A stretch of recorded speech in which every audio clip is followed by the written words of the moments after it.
Hi, folks. What's wrong with your mule?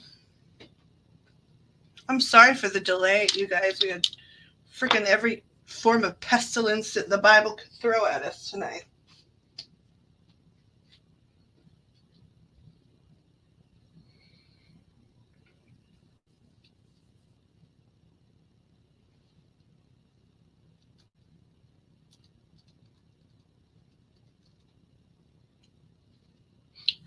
Yeah, I'm going to try and turn it up, see how that goes here. Since we got all this new equipment. Is that better?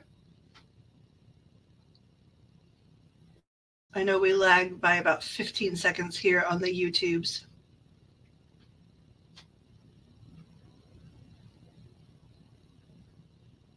Even still? Now, what the hell?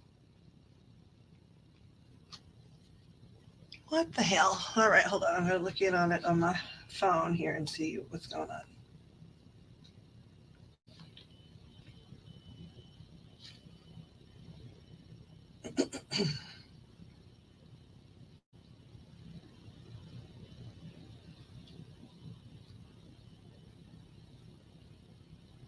Wait a second.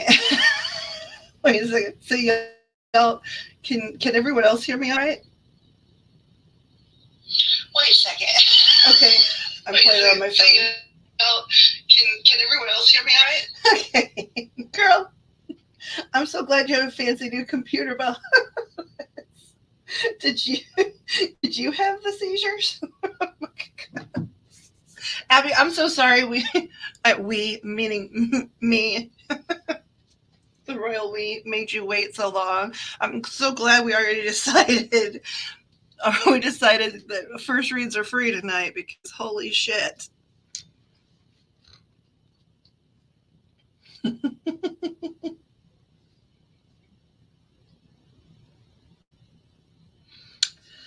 I am gonna shuffle a little bit to get my hands a little bit more under control here, and then we can get started in like 5 or 6 minutes. What what do you well, who else here? First of all, because I see a lot of fun faces. And I've seen pictures of in the past. I have seen pictures of Abby and Tegan, and of course Holton, because his mama's proud. But Mr. Brock, it is nice to meet you.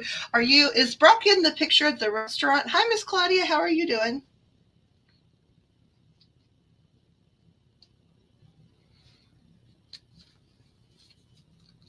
That's awesome. Is the is Brock in the picture? Okay, good. Okay, then okay. I know everybody's face a little bit. No, Miss Claudia, it's live, public. It's live and public. Just getting started. I ran into everything. I set up new equipment that's going to look weird, and then we had a rolling brownout, which hasn't happened since the early summers of the pandemic. And then it made no sense. There was no bad weather. And then we got hail that was the size of like the big Aggie marbles. And I honestly think that's why I had a seizure, because we got 3 cats, 3 dogs, 2 birds, and children's. And we've not ever had to take the birds to the basement before with the cats and the dogs, so that was new. So I didn't even know till a couple years ago. I mean, it sounds gross, right? A rolling brownout, but what it is they do it in a lot of countries, and here too now. When the power grid is overwhelmed, and I think it's because the summer of the pandemic, everybody was home in their AC, because I'm in the Midwest, and with the heat index, it gets up to like 117 here. So everybody was home all day, every day. So they limit your power, and it goes by neighborhood. So Your neighborhood will have a brownout for an hour or two, and then your power will come back on all the way full. They call it a brownout because like maybe one or two light bulbs will have enough power to light up, but nothing else works. And then after a few hours, they roll and cut the power to another neighborhood, and you have more power. They used to do it a lot, of course, like in World War I and World War II. Um, and in some countries, they've just done it because I think parts of India actually they do it because they know it's much better for the environment. So they do it a lot of times in the middle of the night when it's the coolest temperatures. So yeah, we didn't know why we were having one. Like it's not super hot or super cold. And then it turned out it was likely weather because then the hail came. I mean, we haven't got cicadas yet, right? So we don't have that plague. And the spooky eclipse, they're all trying to make scarier than it is. Hasn't come yet. So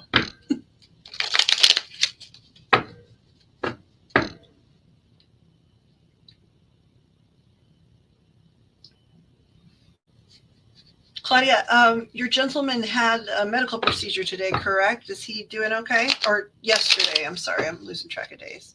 Friday, right? Friday or early Saturday? It's a fun group.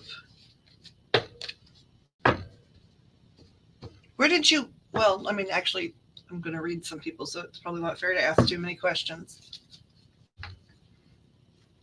Because I was going to ask, where did everybody meet and all that? But oh, I can know this though. Which town do y'all live in? Is it Homer?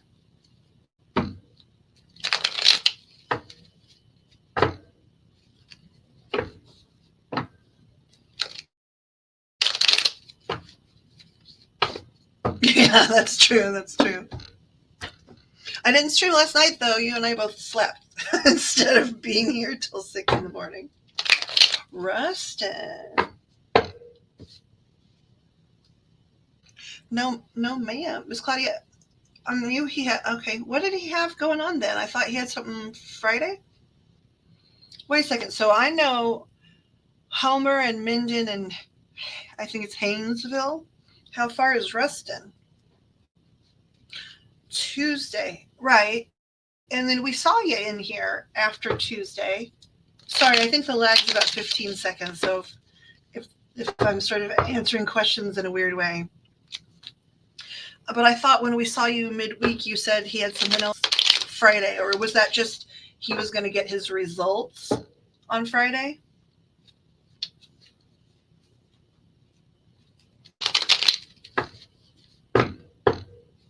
Okay. How is everything?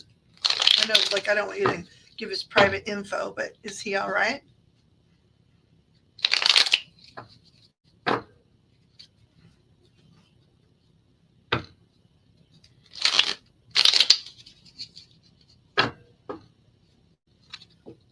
I don't know. You're on your new computer. Okay, good. The alarm has gone off, meaning we can now officially tranquilize ourselves further, and then we can get to reading because our mainline tremor should stop.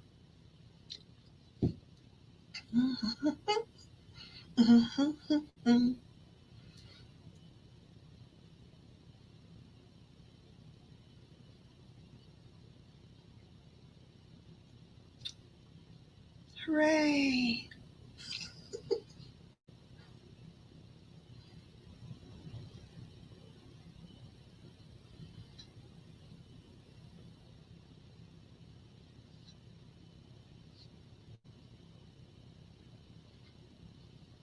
Got SNL stuff running through my head. When we were in the basement, we were able to watch a little bit of Kristen Wiig hosting tonight because, well, I'm not in love with her in the same way I'm in love with Miss Kate, but she's still to be worshipped.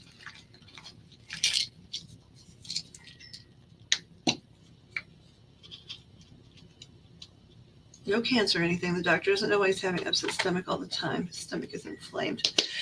Did Miss Claudia? I probably would have asked this question anyway, because now that I know about this particular test, I think anyone with any type of gut issue should just go ahead and get it, because it's so non-invasive, and a lot of times it explains a lot of things away. But also, I had guides that like started jumping in on it anyway. So if he hasn't had a SIBO test, SIBO, he should get one done.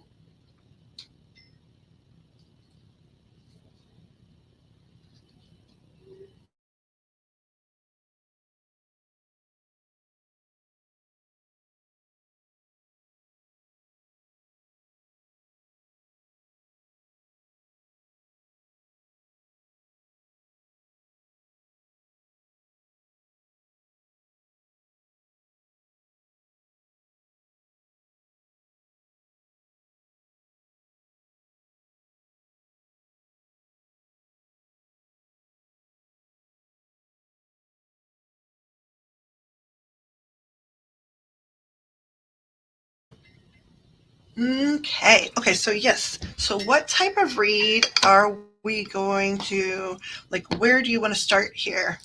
That'll tell me a lot of things, like what deck I want to use and all kinds of stuff. Are we looking for something specific, or do you want to start general and get more specific? Do we have, I don't know why it feels like maybe a little bit of it might be about employment. It could be feeling somebody else here. There's a lot of new energy for me in the room, which is nice.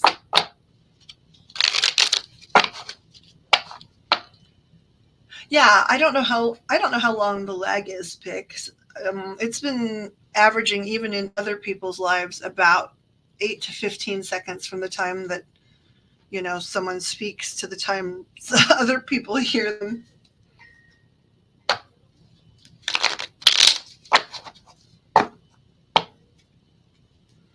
Okay, so check this out. Hopefully this will work. Yay! It's a hot mess table, but it is a table, damn it.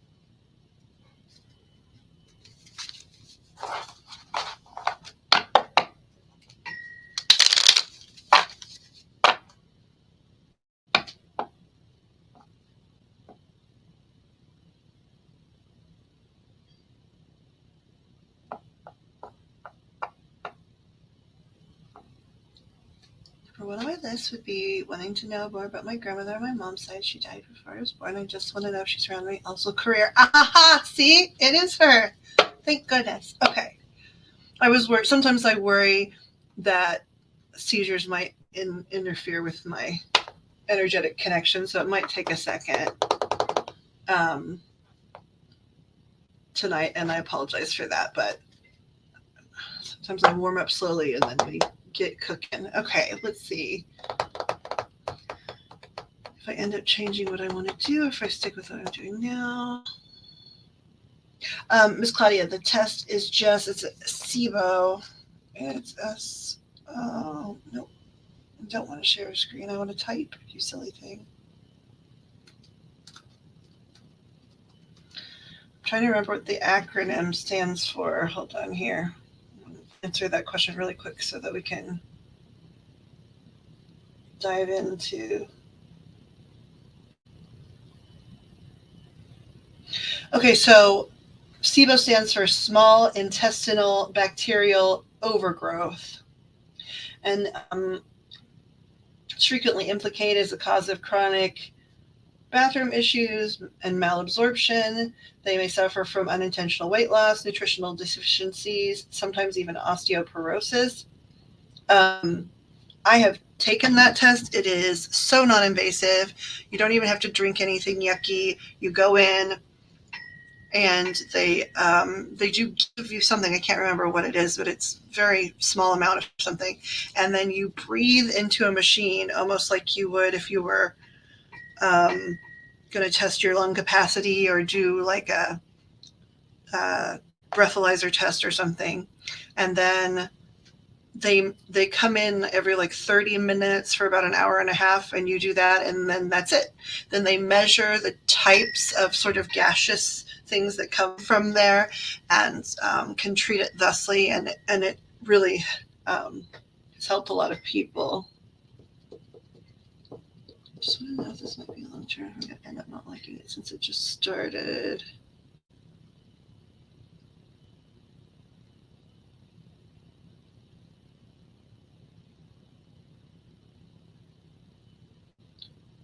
Okay. So the first question, okay, your grandmother on your mom's side. Okay, she died just where you were born. You just want to know if she's around you. Okay, grandmother on your mom's side.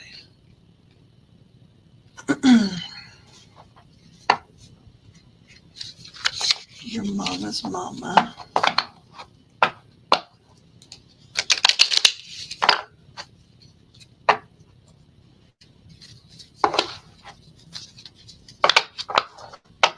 Okay, we're going to jump right into mediumship here. Hold on.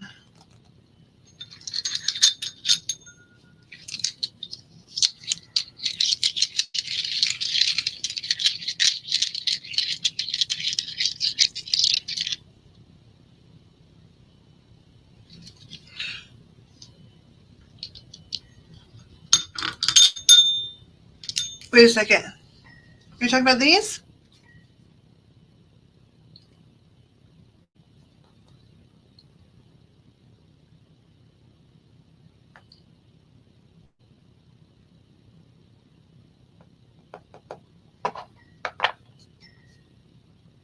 Oh my gosh! Do you know what this deck is?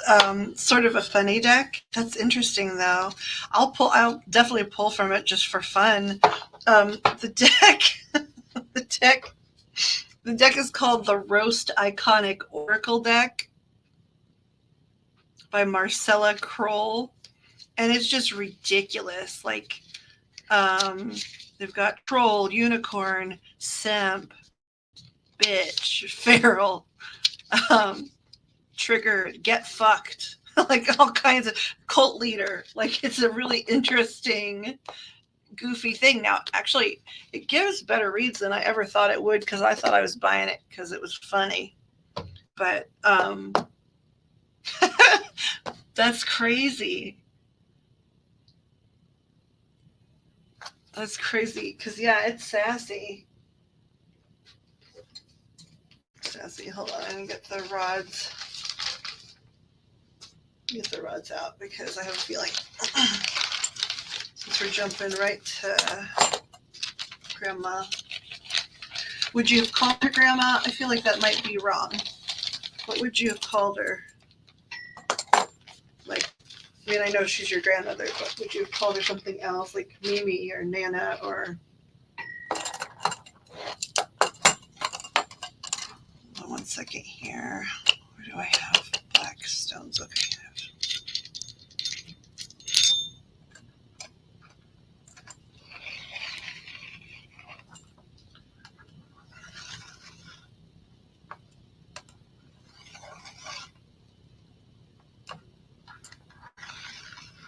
Grandmother Muffet. Grandmother. Okay, I knew it wasn't grandma, right? Like, the guides are already saying that that was too informal, right? Grandmother Muffet. Muffy. That sounds fancy.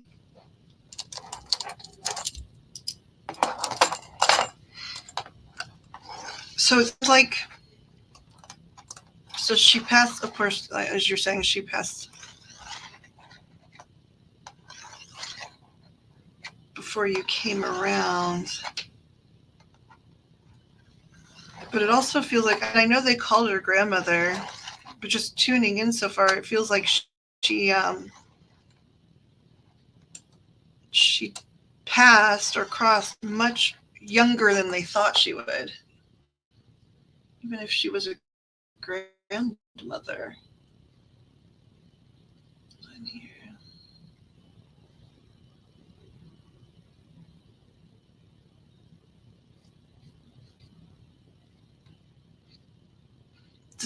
People call her Muffy. Got somebody talking about Muffy.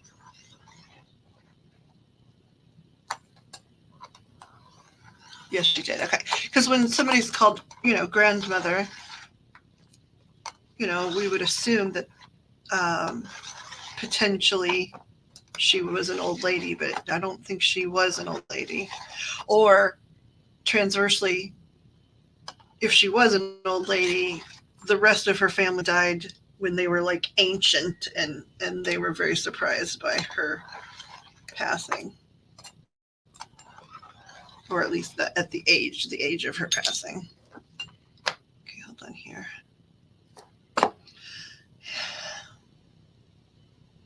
Angels, archangels, and spirit guides. Ascended masters, those that are of the light and from the light. Please help us to connect my guides to Abby's guides. Please help any information received be for the higher and greater good of everyone involved.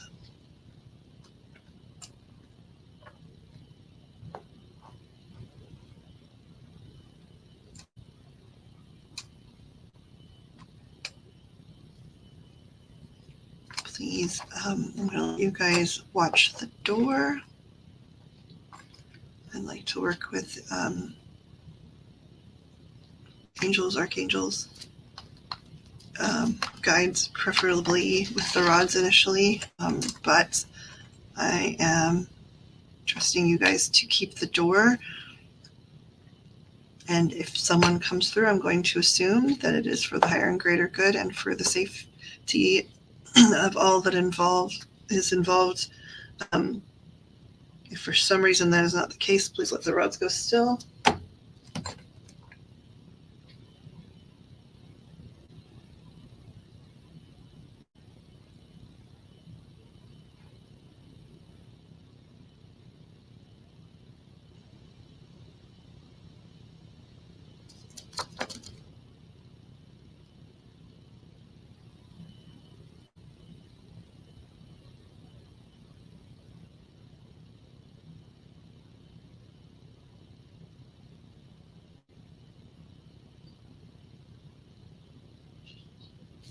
Okay, let's see if we can get something going.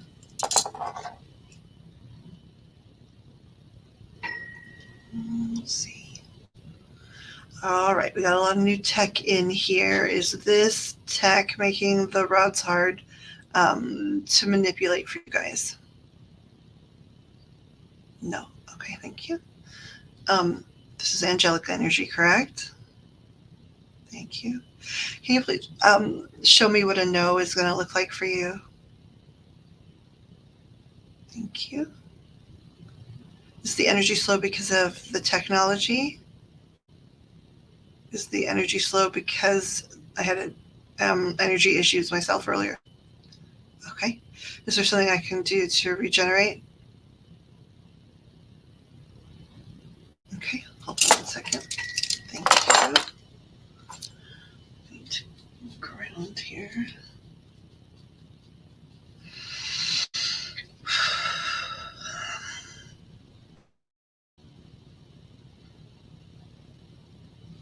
This would be a good one.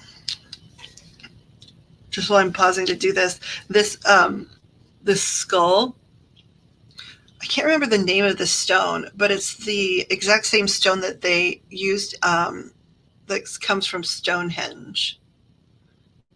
And so it's some of it they don't even believe actually originated on Earth. So I don't, you never know if that means they're inferring like alien stuff, or if is more likely like asteroid type material mixed with Earth material.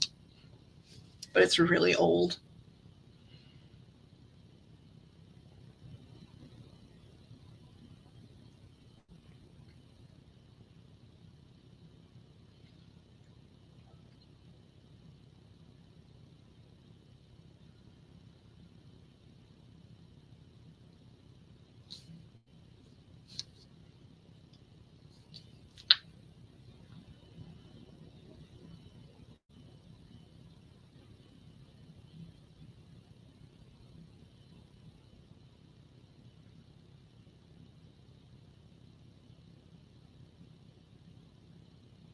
Okay. Better, better, better, better, better. I can flip it. It's dark on the other side.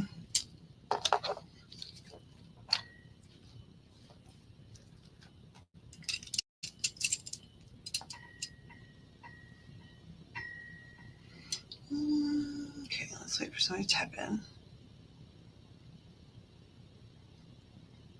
That was fast. Is my energy more useful? Thank you. Ooh. Can we ask some questions of you? Is that possible? Thank you. Um,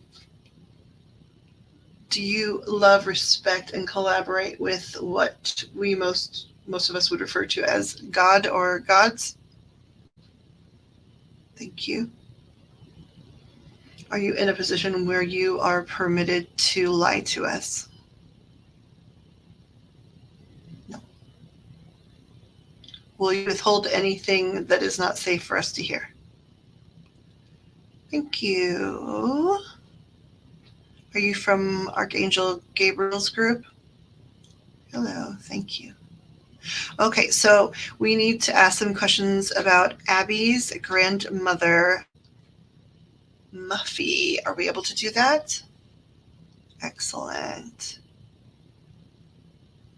I already know this answer just because I have like faith and information about family members and how much they love us and things. But does grandmother Muffy spend a lot of time hanging around / observing Miss Abby? Yes. Okay. Thank you. Um,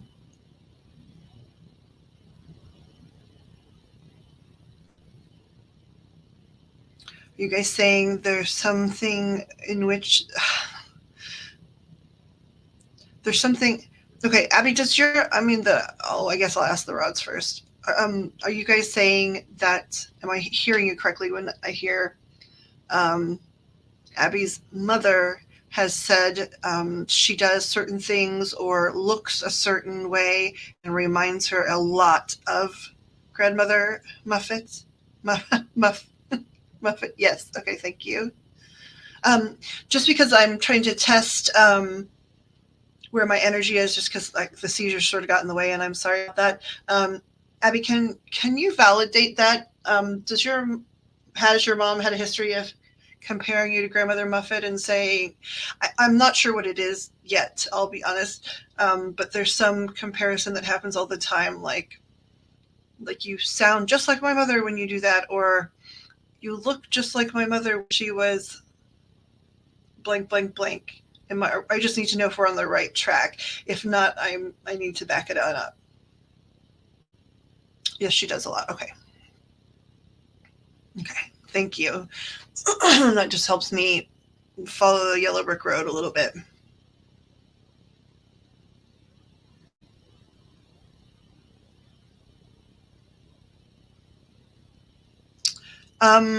Okay. Did just to validate, I just heard you guys say grandmother Muffet visits Abby a lot in dreams. Is that accurate?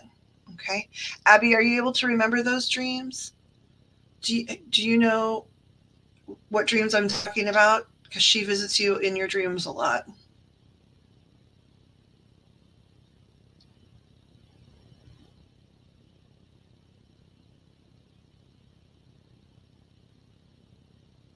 They're showing me like guides. Am I getting this right? it's like a dream, and they're like they're walking outside somewhere, sort of naturey. It's like it. See, I mean, it doesn't look like a city. It looks very rural. They're walking and talking. Is that what actually happens when she visits her dreams? Yes. Your mom's there too. Okay.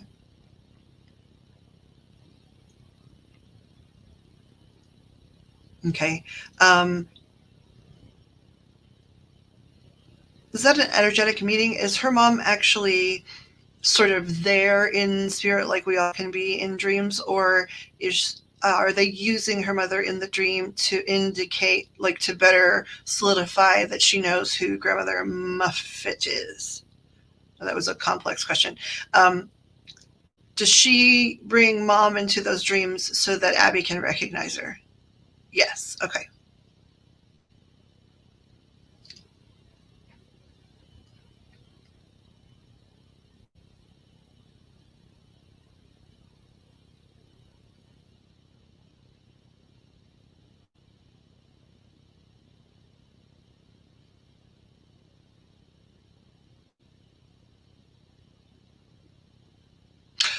Okay, so before I proceed, everybody that's here, um, in the room right now, because I don't know like how everybody's connected.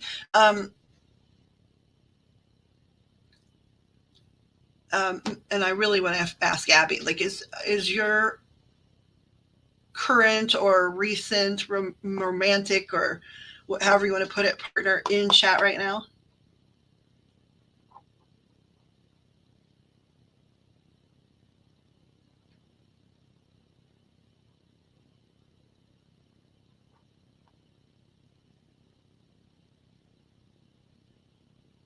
I don't think they are. Okay, okay, okay, good. Sorry, the lag. We've overlapped. Okay.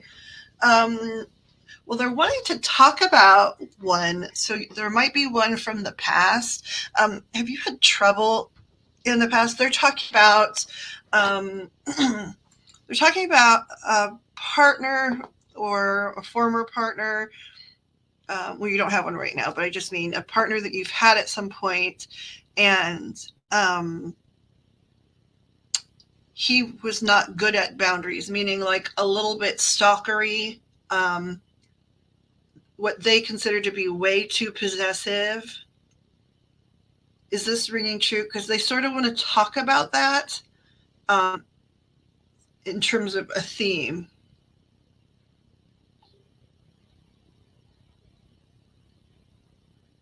Okay, okay. So, first of all, just this is just me saying, I hope in general you're safe from that situation these days.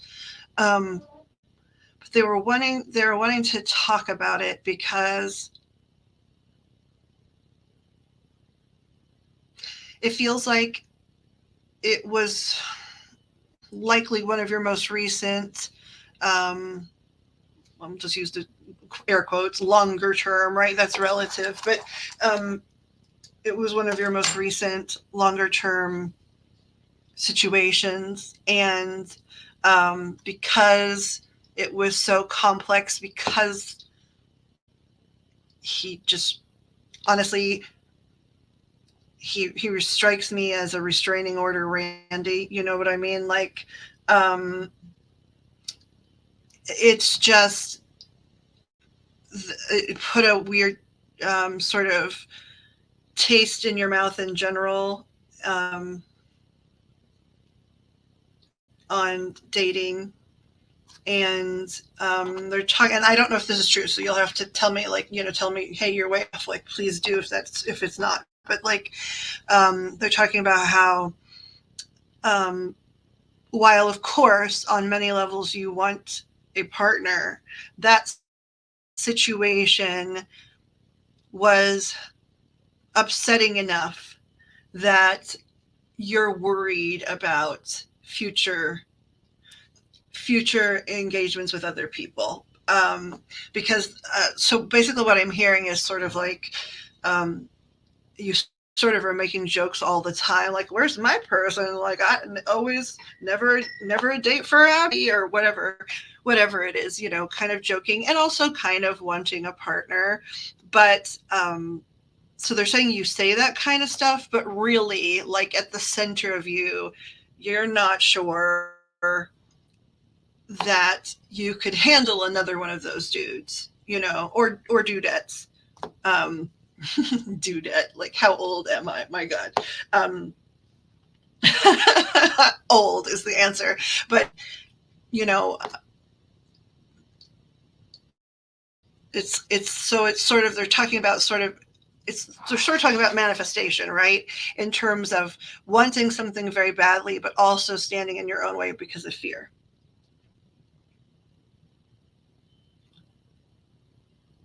Does this person has still does occasionally contact you? Is that correct?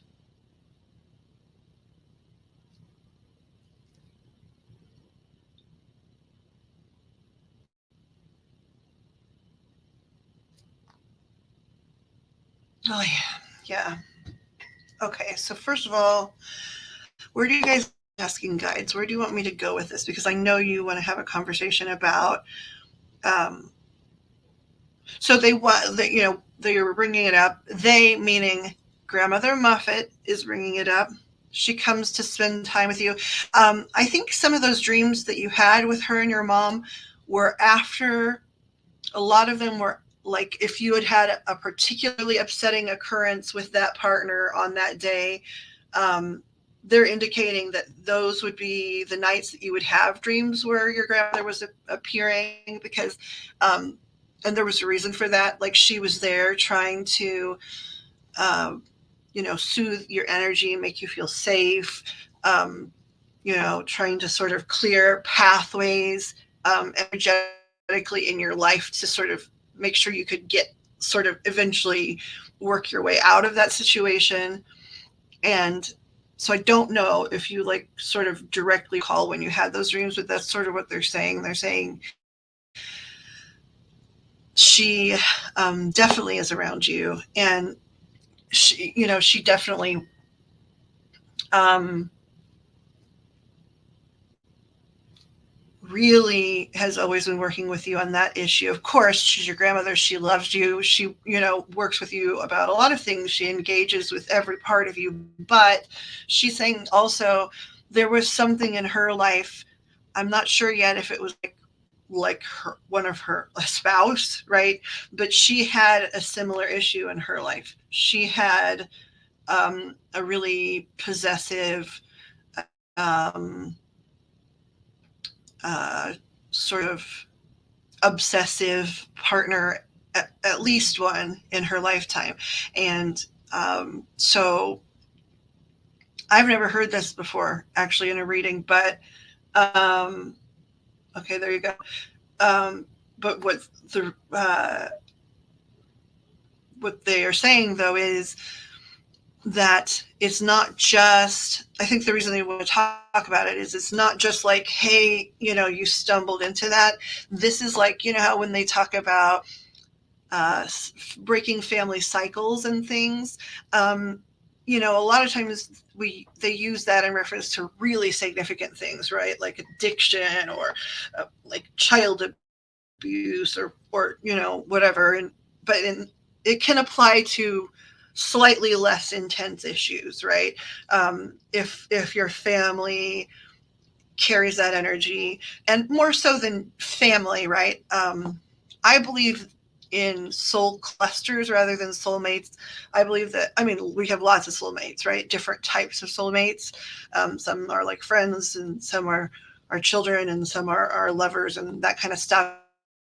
But when I say soul clusters, I sort of believe, and a lot of other people that do some of the things I do, some of the same work, believe that we sort of come down in groups, and we come down in that same group like a lot of different lives. And we're in different configurations in relation to each other, but we come down together a lot. And so then that also means as groups we are working on common themes a lot of the time. um, And so it wouldn't have mattered if she was your blood or not. You guys have, it's not even a karmic cycle. It's not like you guys are trapped or it's karma for something you did or anything like that. It's just that it's something that your group, your soul cluster is here to learn about, like, dynamics and personal freedom versus collaboration in love and things like that. And so even if um, she had just been like your fourth grade teacher, I mean, I think she would have been closer than that. You guys are working on the same energetic thing, and it's not like a family curse. Is I just wanted to stammer around and clarify that first, right? But so you and she have had a particular interest in this topic for, I don't know exactly what reason. I don't always know, like, when they talk about, oh, we're really going to learn this and help this particular energy develop in the world. I don't always understand it because sometimes it's beyond human understanding, but it is something, because yeah, so they're sort of saying, yes, you had a partner like that, but you've had a few other people like that as well. Like, you have, not right now, I'm not talking about anybody that's here, to clarify, but you even have history with like some friends, like even in like grade school, that were a little bit possessive, right? That, like, you would be like, yeah, I am your friend, but I'm their friend too. You've had a handful of people, that type of person that thinks like, if you have a friend, then you only have that friend, and you're betraying me if you hang out with other people. There are people that really think like that. Like, I have my one friend, and they have me, and that's it. And you've had a series of those people, it seems like, even in, like, potentially like grade school, high school. Is that accurate?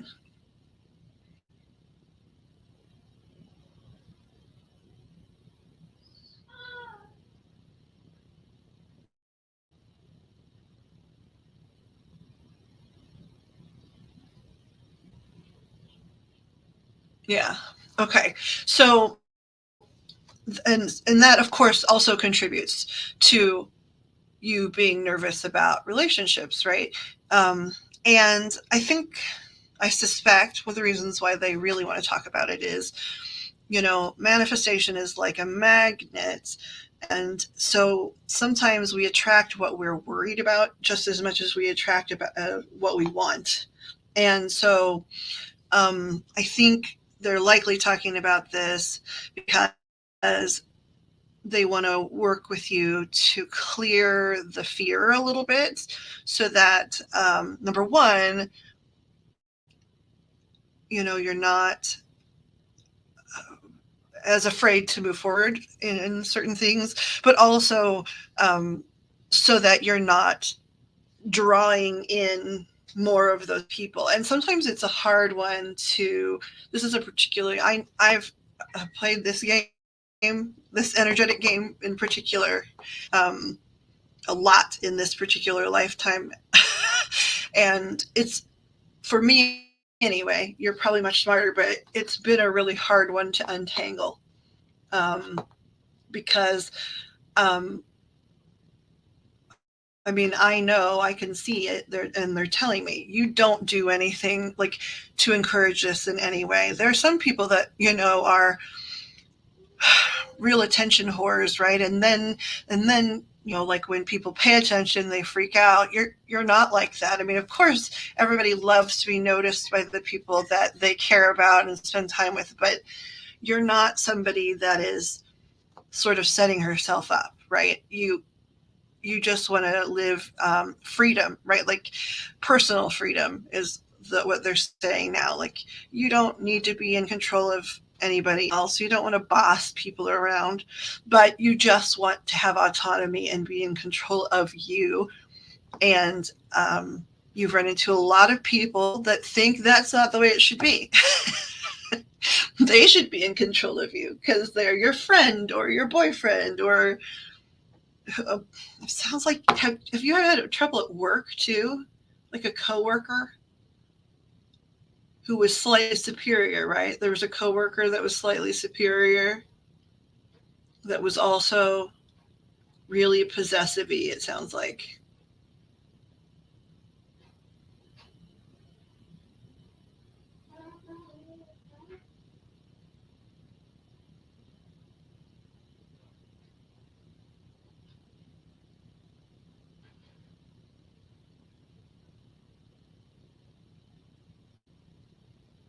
Hey, Christy. Your boss. Okay. Yep. The boss, I mean, I hadn't seen the coworkers yet. I totally believe you, um, but the boss is the one I was picking up on. Hey, Miss Christy, how are you? I hope you're well. That's a pretty picture too. Um, Abby, was that? I'm trying to like what they're showing me. Was that in some kind of? I don't know why it feels like a. I don't know that you've worked retail, but it feels like that was in like a retail type situation. What kind of work was that? I'm having a hard time understanding like the visual. Um, it's like a. It's almost like I don't know if it's like a cross between a couple of things. So I don't know if it's like a country club or like a nursing home because it's like it seems like there's a store involved, but there's also some other type of a restaurant. Was the restaurant attached to something like did it have like a little store or did it have was it attached to a hotel or like a country club or something like that?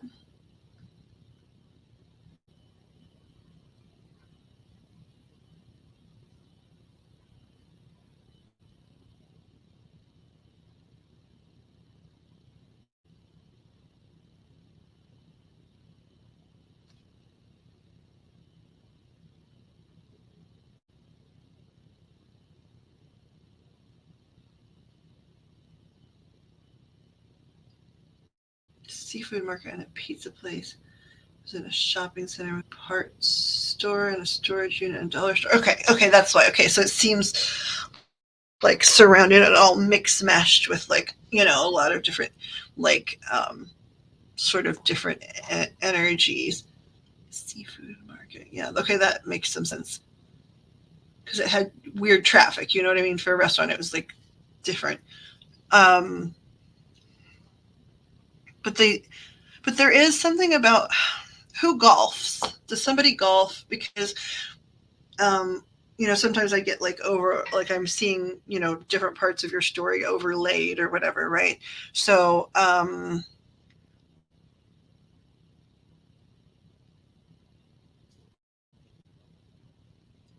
okay, and then Muffet's husband was a golfer too, right?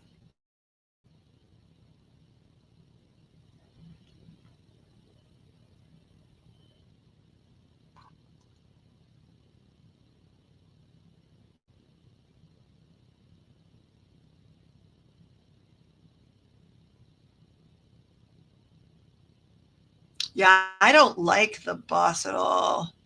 Um, even still, like, are you? I haven't even gotten my tools out yet, so I'm sorry I'm asking a lot of questions, but they're giving me a lot. And when I say they, I mean your grandmother and your guides.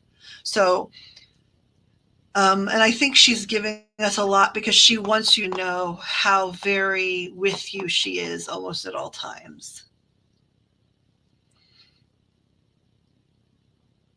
Yeah, he's not a good dude, that boss. And like, I'm still like I have nervous energy in my stomach um even now about him, in terms of like I don't want you, Abby, to like run into him, right? He's just um just quit from there. Yeah. I don't blame you. Like this guy is weird. He's weird. Um I don't know. Are there rumors, or are there factually like sexual harassment claims and potentially worse on this guy?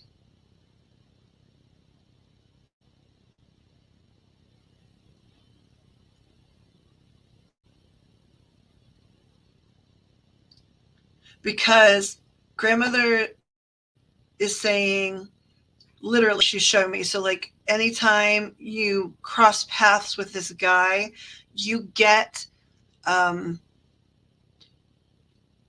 you pick up an extra guardian angel, basically. Like, um, you have your normal, group that's watching out for you and doing their different like jobs, interacting with you and stuff. But when it's clear that there's going to be an intersection of you and this person, um, like you literally have like basically sort of a bodyguard angel that like comes and joins the group.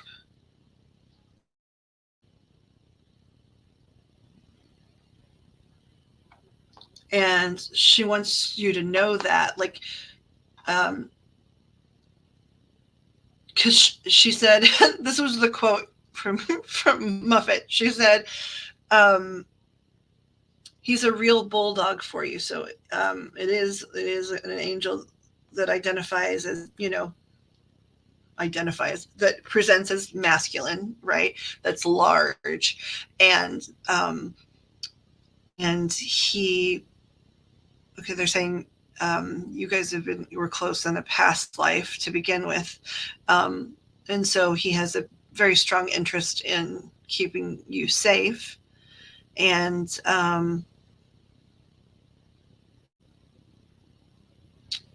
so, number one, they want you to know, that you can, sort of walk with your head a little higher and your shoulders back a little more when you're on that guy in general, right?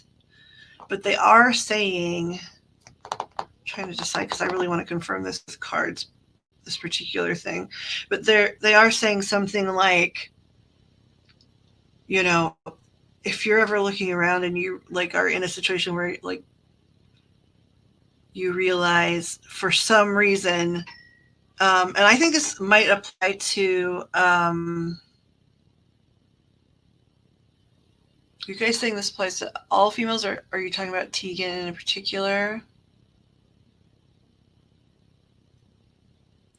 Tegan in particular, and I guess a few other people. But so, like, they're saying, like, never be in a situation where, um, you have to be alone with this person. Now I know that that's obvious, but they're talking about it for some reason. So like what they're showing me, for example, is like if you've got a flat tire on the side of the road or whatever, right? And you're chill about it and help is on the way, but then you see this guy pulling up, you lock your cars and you dial 911, not because like it's immediate murder ball, right? But they're just saying literally, like, don't mess around, right? Either like, um, if you could have a friend get there in a minute and a half, of course, the friend is fine too. But like if you were like out on a country road or something, he pulled up behind you, stay locked and call the sheriff, because this guy is really bad news.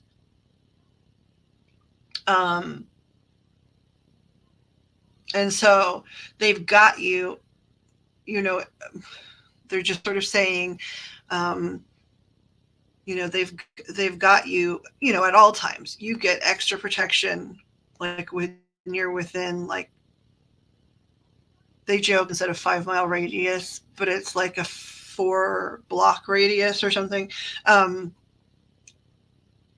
You do have extra protection, but they're saying, I think they threw that other thing in there because they're like, don't just be like, well, I got an extra guardian angel, I'm good. Like if he ever got you somehow, if you were not got you, but like found you, or somehow you were cornered in some way, don't like tough it out. You guys show me, since you guys are bringing that up so much.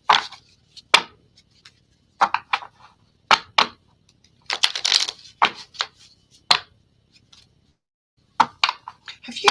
I'm actually seeking information, a little more information about this guy, but unrelated. Um, are you now, or have you in the past been a dancer of some sort? Like I just saw um, the inside of like a dance studio, like one room mirror bar along the mirror. Um,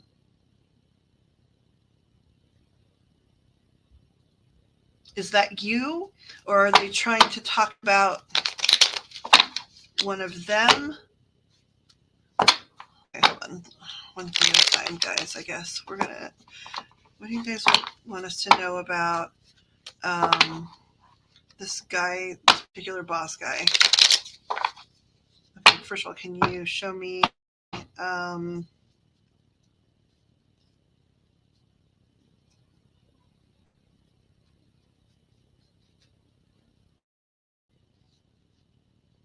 can you just show me his energy in general, please?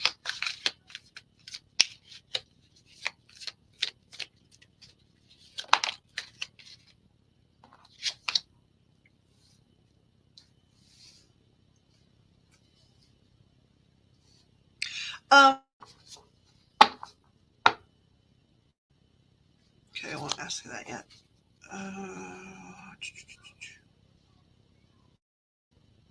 Yeah, here's the car situation. Is there something going on with your car? Does your car have something that you've been ignoring that, yeah, they said yes. Is there something to do with your vehicle or a vehicle? I guess if you don't have a vehicle you spend a lot of time in, but it's like something where there's like a warning light on that you sort of have been ignoring, or a wonky tire. I think that's why they like are like talking about the car on the side of the road, because the car just came up again.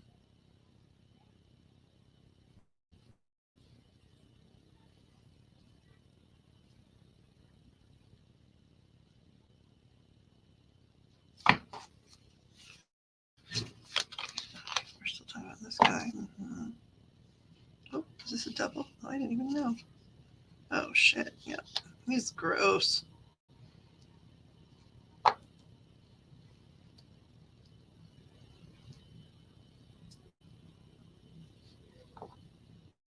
Can't get an age on this guy. Your mom's car, is that the one you? Is that the one you drive around in?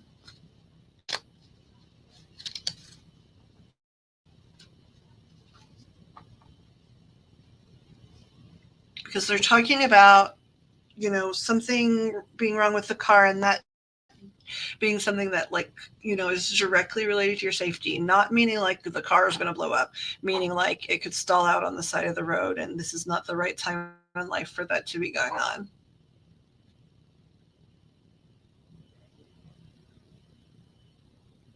This guy, like, I can't even get an age on him because it looks like he's like in the bars being gross with girls. Um, but I think he's. Can you clarify this one for me, you guys? It's like he's a little older than the average person doing that.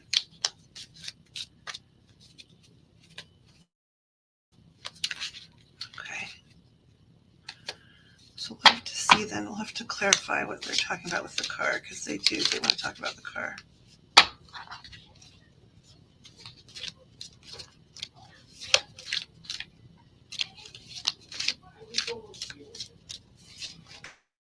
There's nothing going on with your car? It's new. Somebody just said it's new. Not the car is new. That there's like a recent.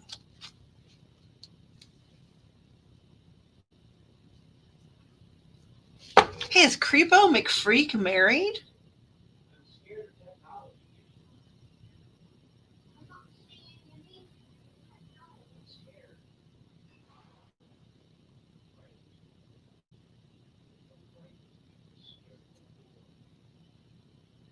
Ugh, yeah, here she is.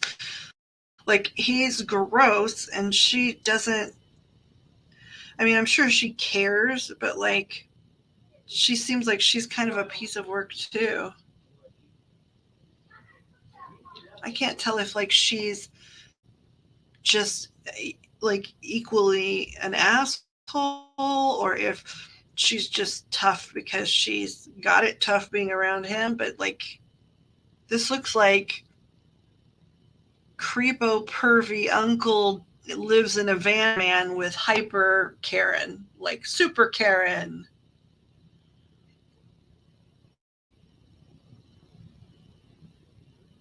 Ugh. Can you guys tell me why she's like that? Just because I'm nosy?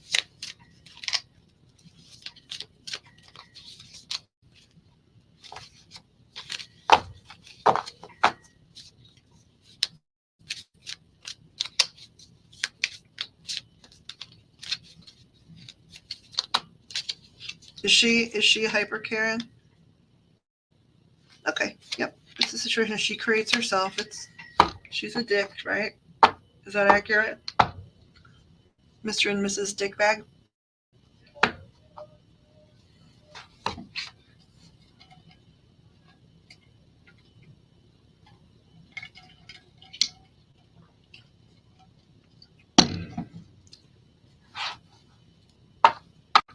Okay, I'm going to pull everything else out. I want to talk about the car because they want to talk about the car.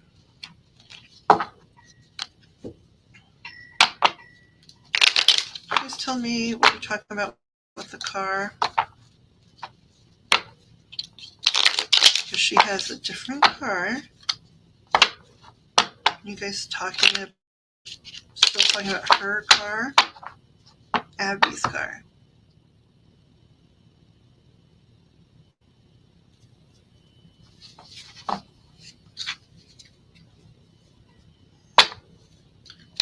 I understand what I'm looking at in my head.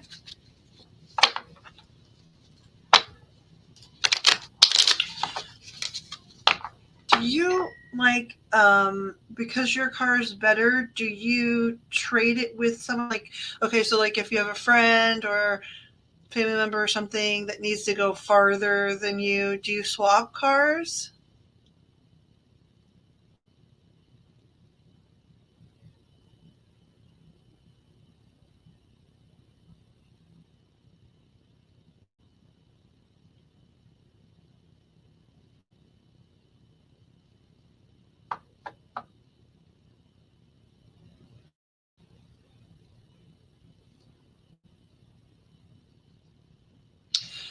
Okay. And then you are either stuck with no car or with her car. Is that accurate?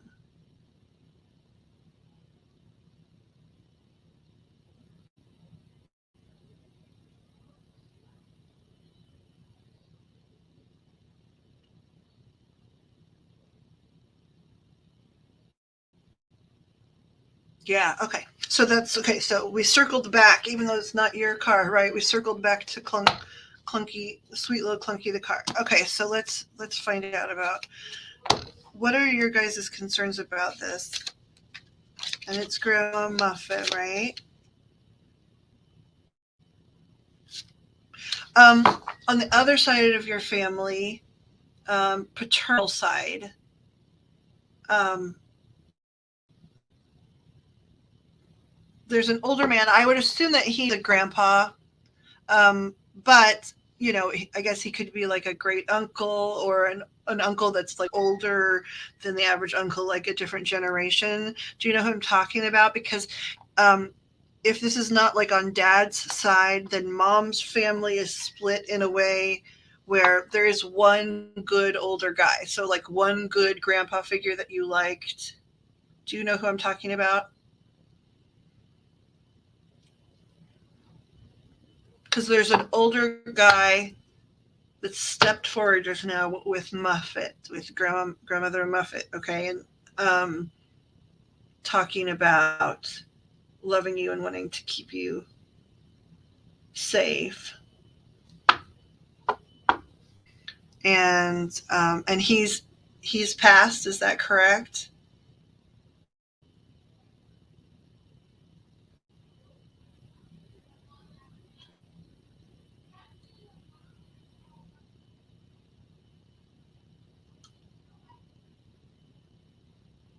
Yes. Okay. All right. Because when I said, "Is this grandmother you know, Muffet that's worried about the car, they said yes, but then a man stepped forward and said it's not just her. Okay, so, okay, show me, you guys, could you show me, like, first of all, show me your biggest concerns. Okay.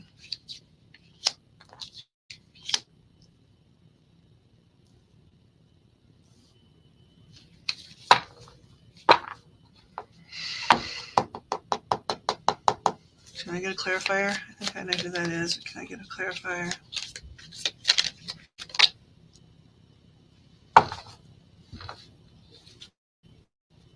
The the ex that was uber possessive.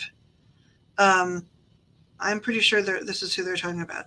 So they're of course they're worried about the boss guy, but then the ex that was possessive came up. Did he have a mother that like just believed he was like God? So like this possessive ex boyfriend, did his mother just think that he was just perfect?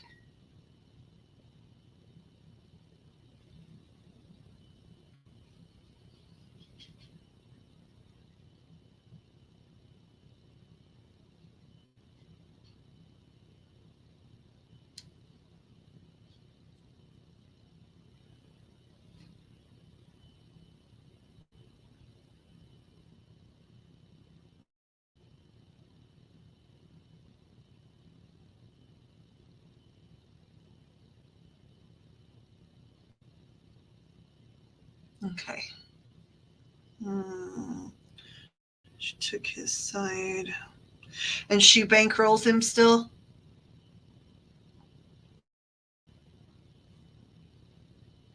Is that, I just want to make sure I'm understanding because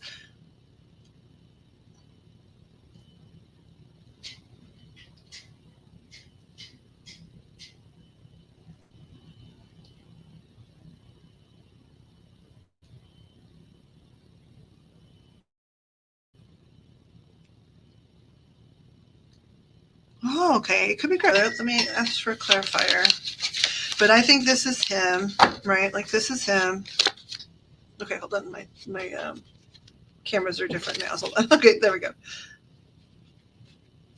It's not focusing here the way it should be.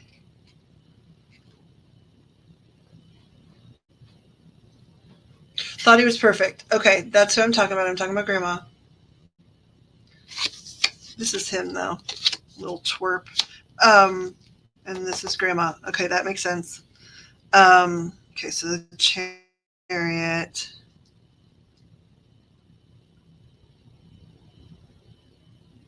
So, so they're worried. Okay, let me finish the sentence here. So you guys are worried about that guy. Yeah, no emotional intelligence.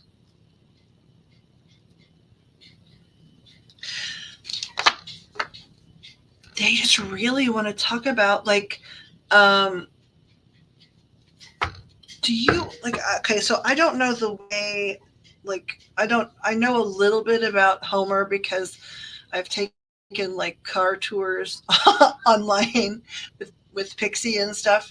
But so where you guys live, like, is there a lot of like sort of rural stretch that you have to go through, like,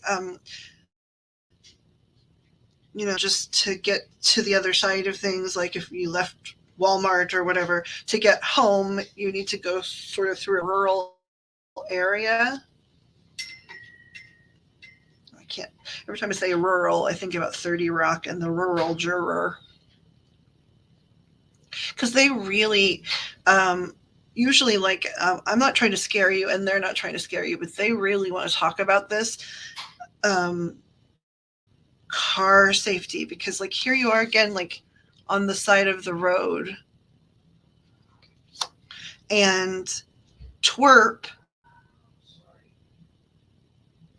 twerp is so the answer is no.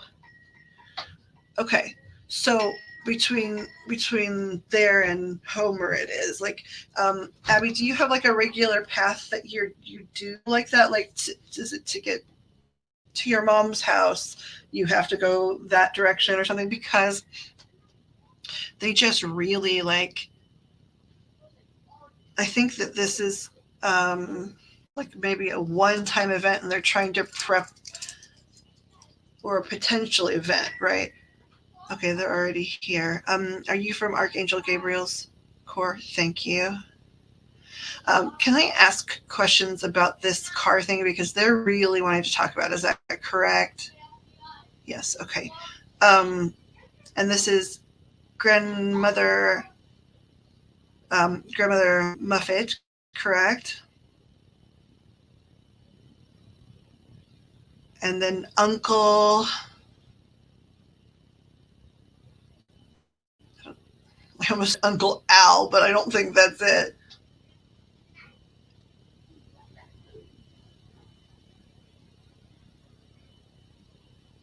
So grandmother Muffet, and then the uncle, correct? Yes. And this is about like,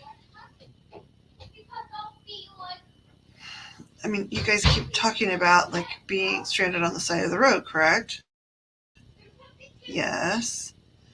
And an emotionally unintelligent man. Yeah.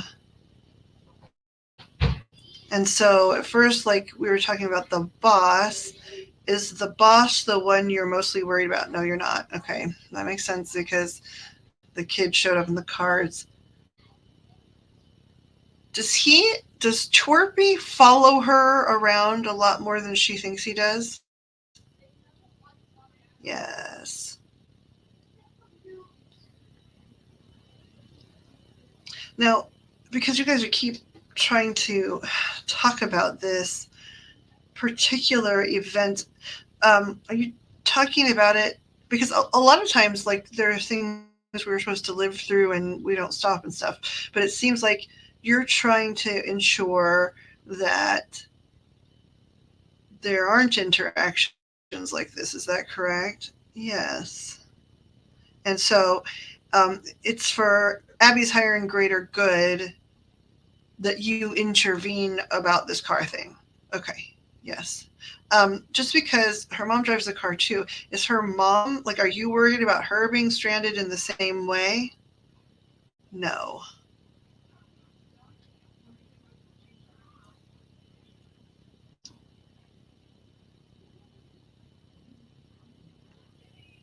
Oh my gosh! I think they just said. Okay, so now I'm going to verify it with the rods. So I think they just said that your grandmother just put her hand on your left shoulder, or either that, or someone in the room with you just put their hand on your left shoulder. But but either way, so using the rods and pretending I'm Abby, and I'm facing whichever direction Abby's facing, and then this being the left, and hand my left, and this being my right, aka Abby's left and right. Can you use both rods to point to where grandmother Muffet is standing right now in relation to Abby? Okay, so you can't, it went off screen. It's touching my left shoulder, which means she's like standing right behind you. Is the is her uncle right there as well? Yes. Okay. Um, where is he in relation to Abby at this time? Okay, so he's like um, sort of in front of you, to your right, at sort of just like a diagonal. So like this is where my right shoulder is, right, and so it's just like straight. Sorry, I'm off camera. Straight from like your right shoulder, but in front of you. Your uncle's there, and your grandmother is over your left shoulder.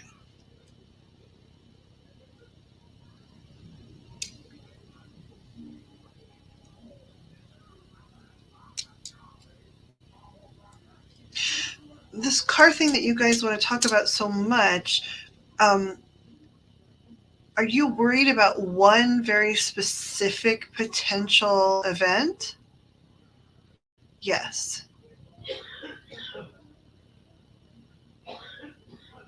Do you have plans to travel is maybe not quite the word. It's like go somewhere a little farther than usual on your own in the next. Can you guys show me, like, by opening and closing the rods, how many weeks away? One, two, three, 4, 5, 6.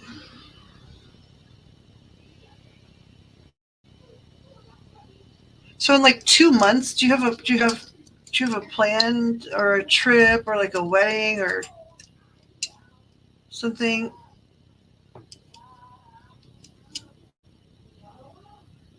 What is this? This is April, so that would be like. Um, I'll just look at my calendar. Why not? Hold on. Okay, you count like 8 weeks. Is that in like about 8 weeks?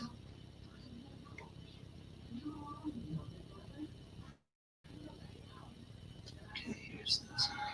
One, two, 4. Like first week of June, or like around June 4th.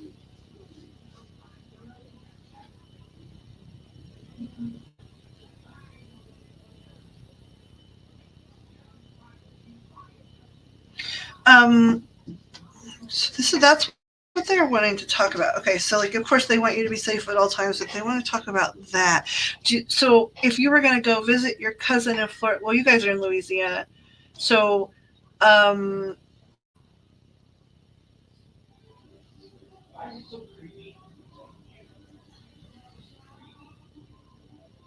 I was going to ask if if you had to drive really far to get to the airport, but I'm assuming because you're in Louisiana, maybe you might be driving to Florida. Is that correct? That would make sense based on everything they're really wanting to talk about. Did you guys just say rental car? Did you just say rental car?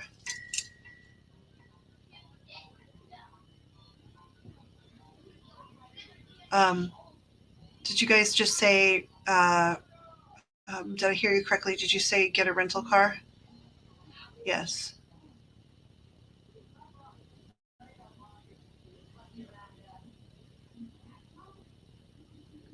Are you saying this in advance so that people can either contribute towards helping her get a rental car or so she can plan accordingly? Yes.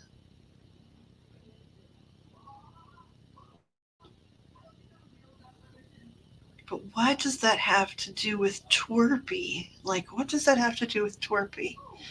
Um,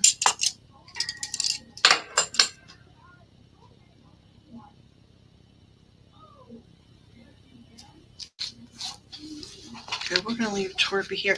When's Torpy's birthday?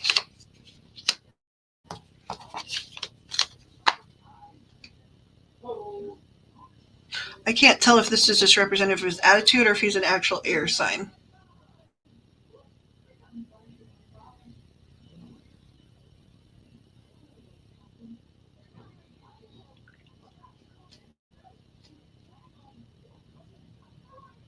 October 9th. That's Libra, isn't it? Does that still, hold on. Is that Libra or is that already Scorpio? October 9th. I think it's.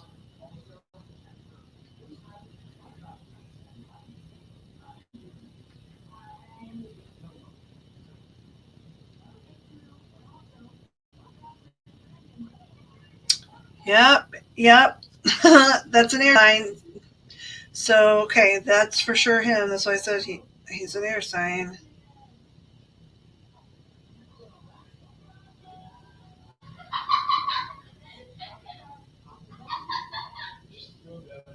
Yeah. Okay, that's him.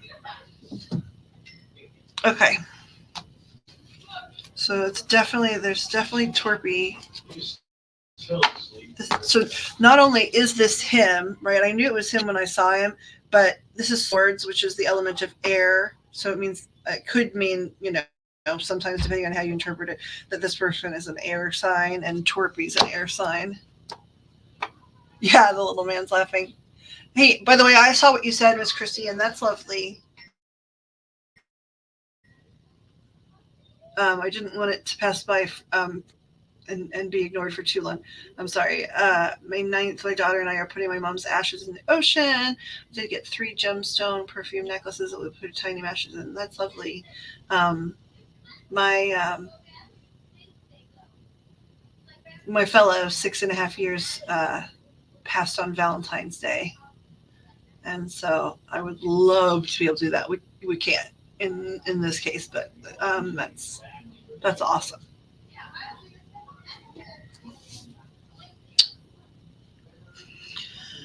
Uh, okay, so they want for sure you to have a rental car. So I'm thank you, Christy. I'm sorry for your loss as well. Um,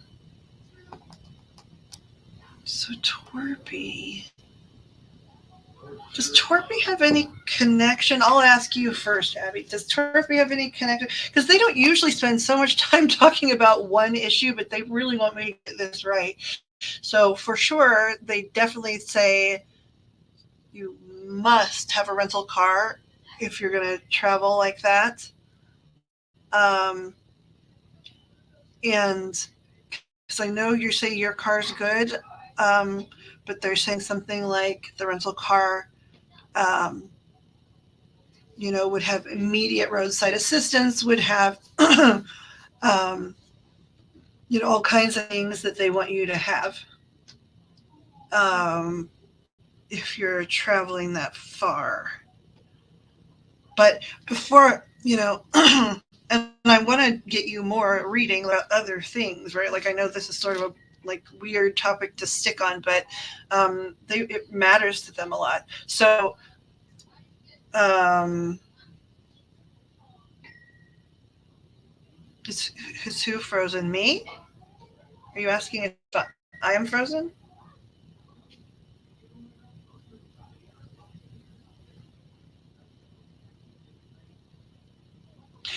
Well, she just has to go from Louisiana to Florida, and these are young people too.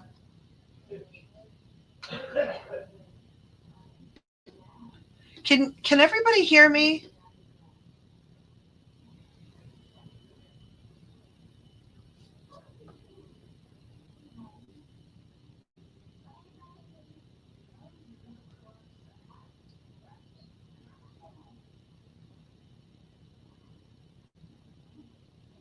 Okay, thank you. Okay, fix. Um, I'm so sorry. A whole bunch of different things happened there for a second. There was different stuff contributed. So Abby, I'm sorry. No, not on your end. I'm not sure what that meant. I apologize. I got a little lost. I don't know what that was the reply to.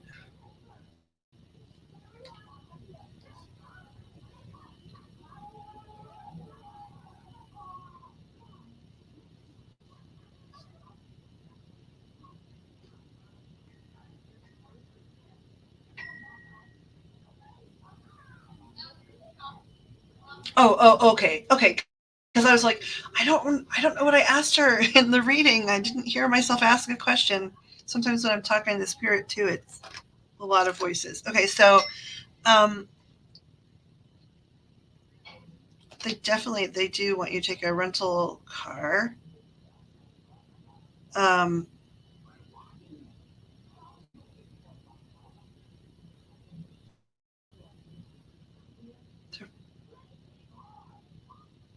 I think that partially they want it said in front of all the people that care about and love you, so that if you need help getting the rental car, or if we all find a coupon, or if somebody's even free to ride, shotgun and go with you. Like, I think none of those things would hurt their feelings.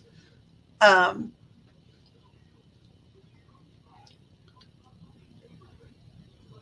I don't know if I asked this already. Does Twerpy have a connection to your cousin? Like, does Twerpy have, like, through you, did they become acquaintances online?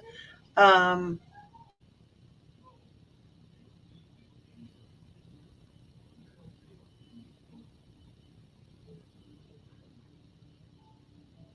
it's also like something's gonna happen for him at that time. Like, I think the other concern sounds like he has something going on, maybe like with his mental health a little bit at that in that window of time that they can foresee. Does he have borderline? Is he diagnosed borderline personality?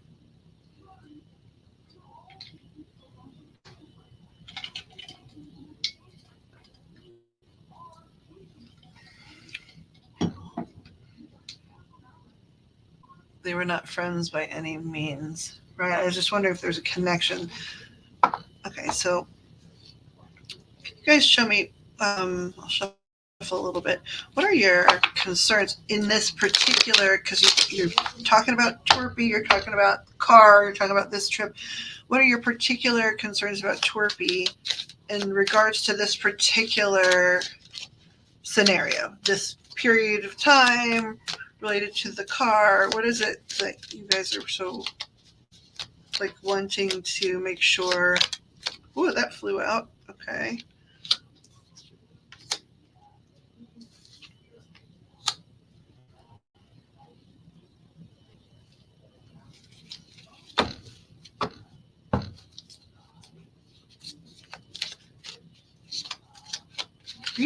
Are y'all um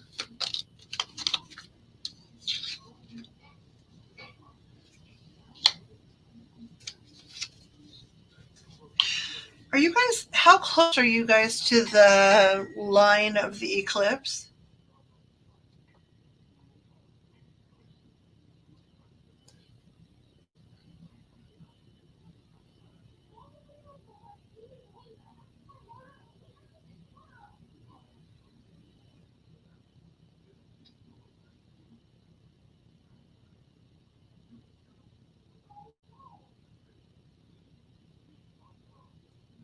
Mm, okay, so they're talking about Twerpy and the eclipse,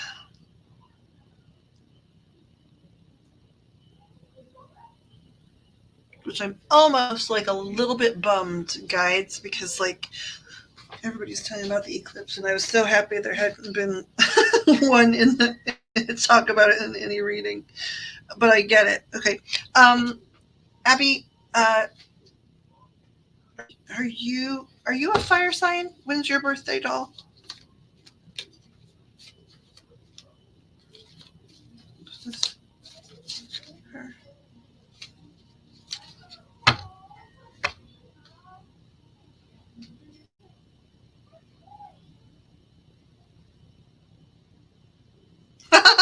Okay, that's definitely a fire sign. Okay,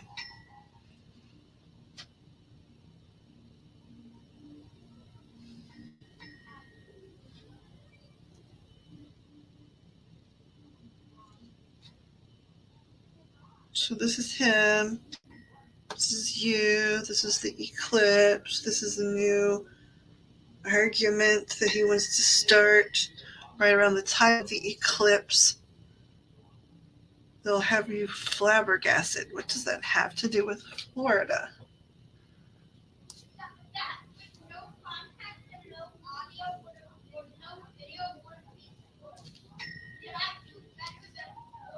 I'm confused, guys. Um,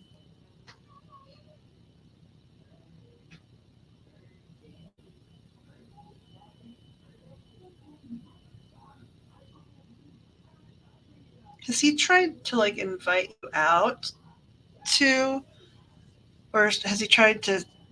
like messaged you at all about the eclipse, like just to use it as something to talk to you,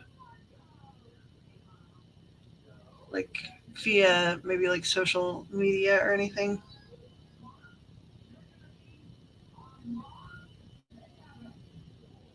What's funny?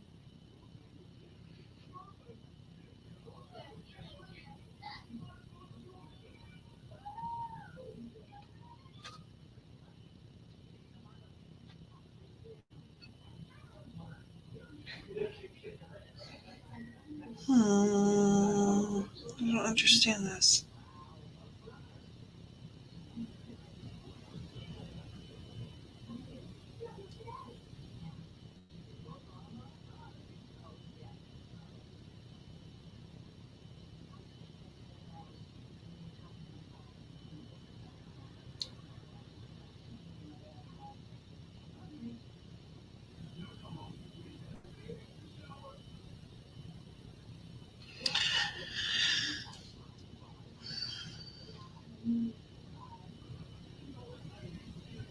Okay, okay. So I guess I'll just say, what does this have to do with Florida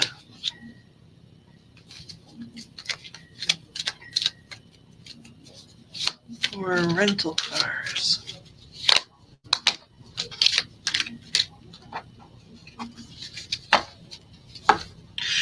Dude, does this guy, is he like sort of a tech nerd in any way?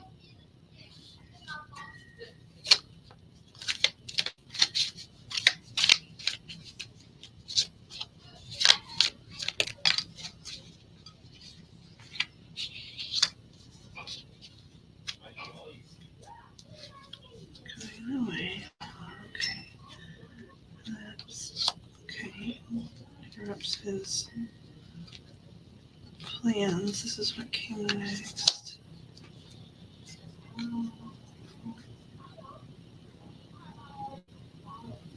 Right.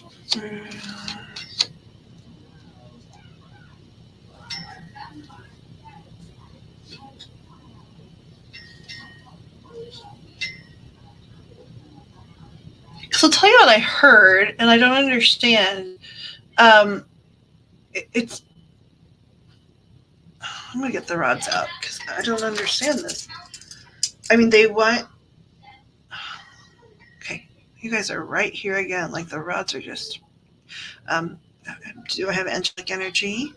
Thank you so much for continuing to be here. Well, we're a little.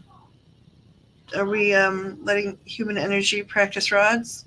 No. Okay, that was just me. Okay. Um, I heard what you guys said, but I don't understand. Did you guys say?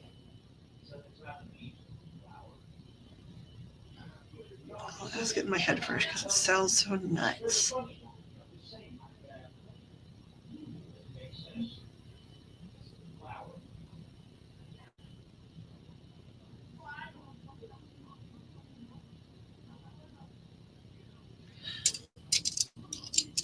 Does this guy ever put an air tag on your car?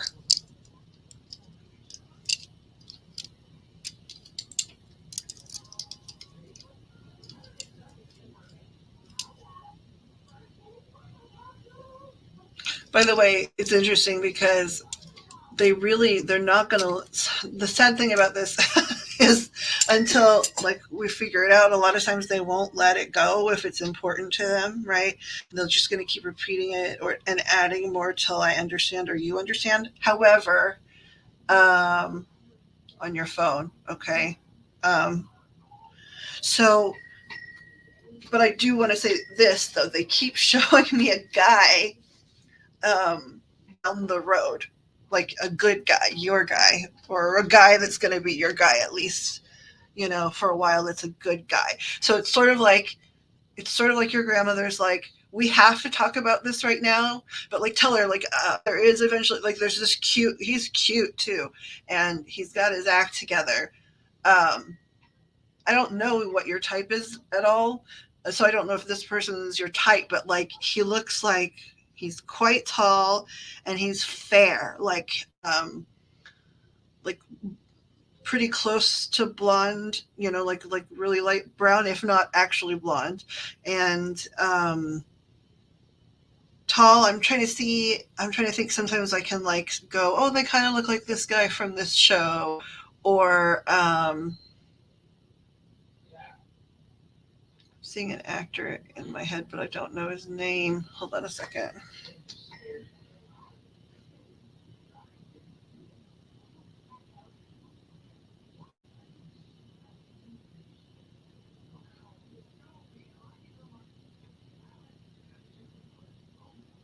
Okay, so he's to you, he's an old man. Okay, but this is not, this person is not an old man. They just kind of look like this. Okay, so you need to look up Aaron Eckhart, AaronEckhart. That's what the good guy that will eventually come into your life, and we'll ask more about that when they let us when they let us move on from this car thing. Um, but like this guy, oh, just not just not gonna like show very well.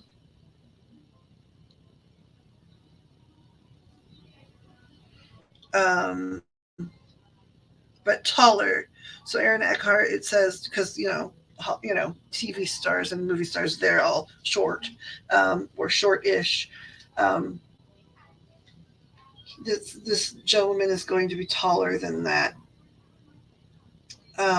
He's quite tall. He's like six.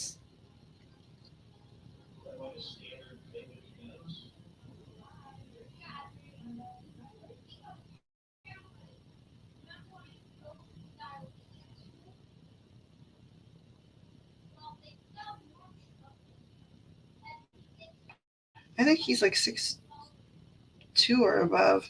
Um, so they're showing you like grandmother was like showing it because she was saying, first of all, like there's hope, so don't like lose hope with what we're dealing with here. Like, I don't know if that's your like forever person, but that's you're going to be like a solid, um, healthy, kind person. And I think they're showing you or saying what he looks like in case like there's anybody. I wonder if like he's already sort of peripherally sort of. Guys, are you describing him so in such detail because he's someone that like, does she like, is she already friends with this person? No. Okay. Ooh, the rods are getting a little whoopy. Okay. Do I still have somebody from Archangel Gabriel's? Okay, thank you. Um, um, so they're not friends. Is it somebody that she has seen with her eyes at some point before? Yes. Okay. Um, has she seen them just like in passing? Yes. Okay. So is it like, have they talked to each other or anything yet? No.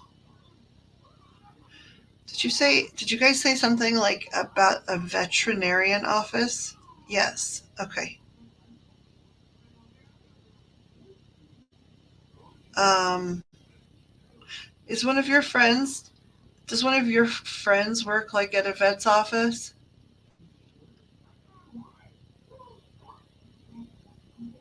Not that looks like the guy, but it feels like you'll like know somebody that works at a vet's office, and like he either works there too or he's a client there.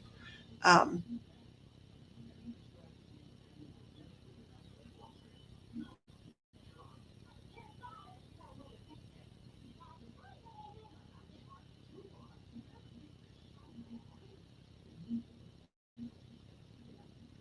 do you do you, um, oh, is that why? Because they were showing me a vet's office, and I wondered why. So it's you. Okay. Back when you wanted to be a vet, though. Did when she was shadowing at the vet's office, is that when she could have seen this person in passing? Yes. Okay. Um, did they like interact a lot? No. Okay. Um, was he was he strictly a client of the vet's office? No, I didn't think so. It's like they're saying like sort of as you were like leaving the shadowing, he was coming into potentially like either work there or working in a business that's directly related. Did he like right when she was leaving? Did he come in to start working there? Yes. Like, did he work in the exact same, after that, did he work in the exact same building? No. It's like he's connected to something where they bring pets over or something like that. Yes. Is it like a shelter? No. Is it like a dog rescue group or of some kind? Yeah. Okay. So he's an animal lover himself, this dreamboat. Yes. Okay. And is he in veterinary science? No. Okay. But he does this as like he's helpful at it as like a hobby or a passion. Yes. Okay. Um, horses. Did you guys say something about horses? Yes. Does he spend time around horses? Yes. Do you have any idea who this guy is? I mean, they just said it was a passing anyway because it's not, the timing's not perfect to meet yet. But are you guys showing him because he's going to be like one of a really high quality type partner for her? Yes. Okay. And is he going to be the next person she dates? I think it's going to be a no. No. Is he going to be the next sort of person she dates seriously? Yes. Okay. Um, he's cute, and I don't even like blondes. He's cute. Um,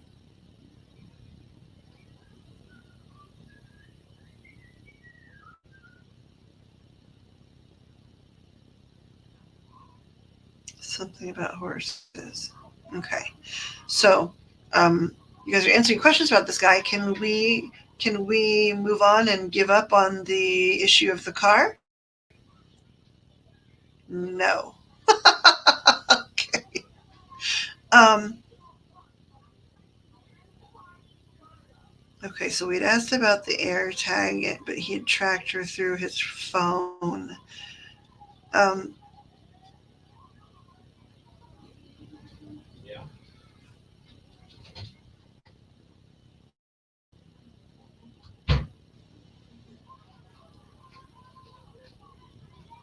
dang it! What? Dang it! What? What happened?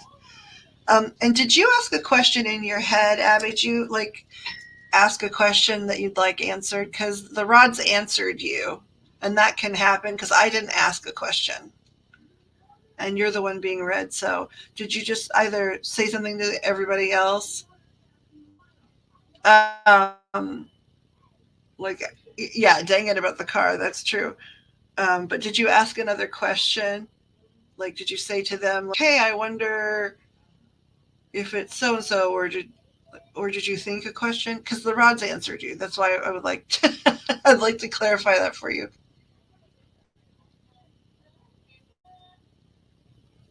Yeah, the car's really important to them, though. Like, I've never had. I mean, I've had certainly Spirit will hijack a reading to get their point across, and they'll be like, "Nope, you guys can't talk about anything else till we get the answer figured out." But they really. This is about. Oh, okay. So the answer was no. The rod said no. But since you're bringing things up about somebody else, right? So your stepmom. So she clearly must be trouble too. So, okay, um, guides. So when you said no, um, well, we'll just ask the question out loud again. Um, could Abby's stepmom be the one you're talking about with the air tags? Okay, so no. Okay, so but is Abby's stepmom someone that you guys have concerns about in relation to this car topic? No. Okay. Um,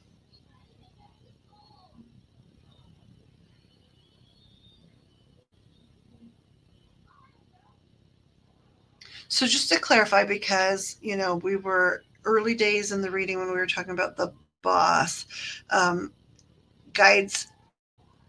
Are you worried about her? Because I think maybe because you guys were talking about the boss just to verify some things and to verify that you are with Abby a lot. I think maybe I misinterpreted like him and the car stuff. So um, when you're talking about her worrying about her in the like having car issues and the boss coming along or and somebody coming along, were you talking about the creepy boss? No. Okay. Were you talking about Twerpy, the air sign X? Yes. Okay. So it's just I hadn't gotten there yet. Is that correct? Okay. So the good thing is we're not worried about two guys in a car incident. Is that correct? Okay. We're worried about the X. Okay. Um Now I'm trying to understand. You're showing him standing over. This is. Am I interpreting this right? This is the eclipse, right? Yes. I wish I could understand what the eclipse has to do with car safety.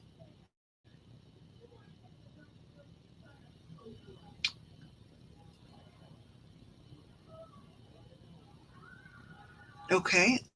Okay, I'll ask. So, okay, do you guys have plans? Okay, so eclipse day. Do you guys have plans where you're all gonna like go, park somewhere together, right, as friends or whatever, and watch the eclipse?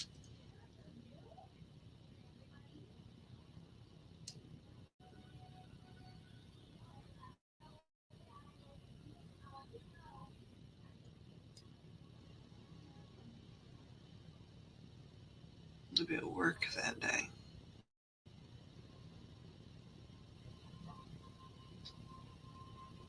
Because I just was wondering. I was wondering if I could ask them about like, if you were going to be out and about, if maybe like they're trying to say he was going to take the opportunity to put some kind of tracker on your car. Okay, the eclipse. Okay, so and I see this. I see like I see what you guys said. Like you're talking about when she leaves town, right?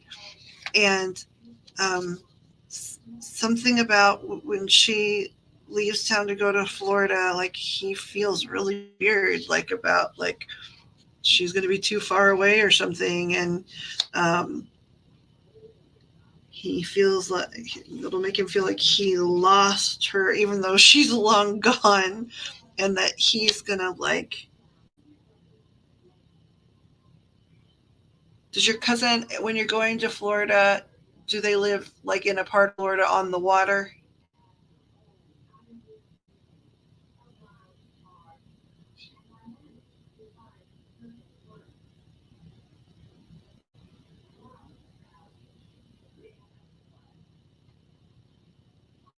Yeah, this is something about because like I'll just show you the cards even because so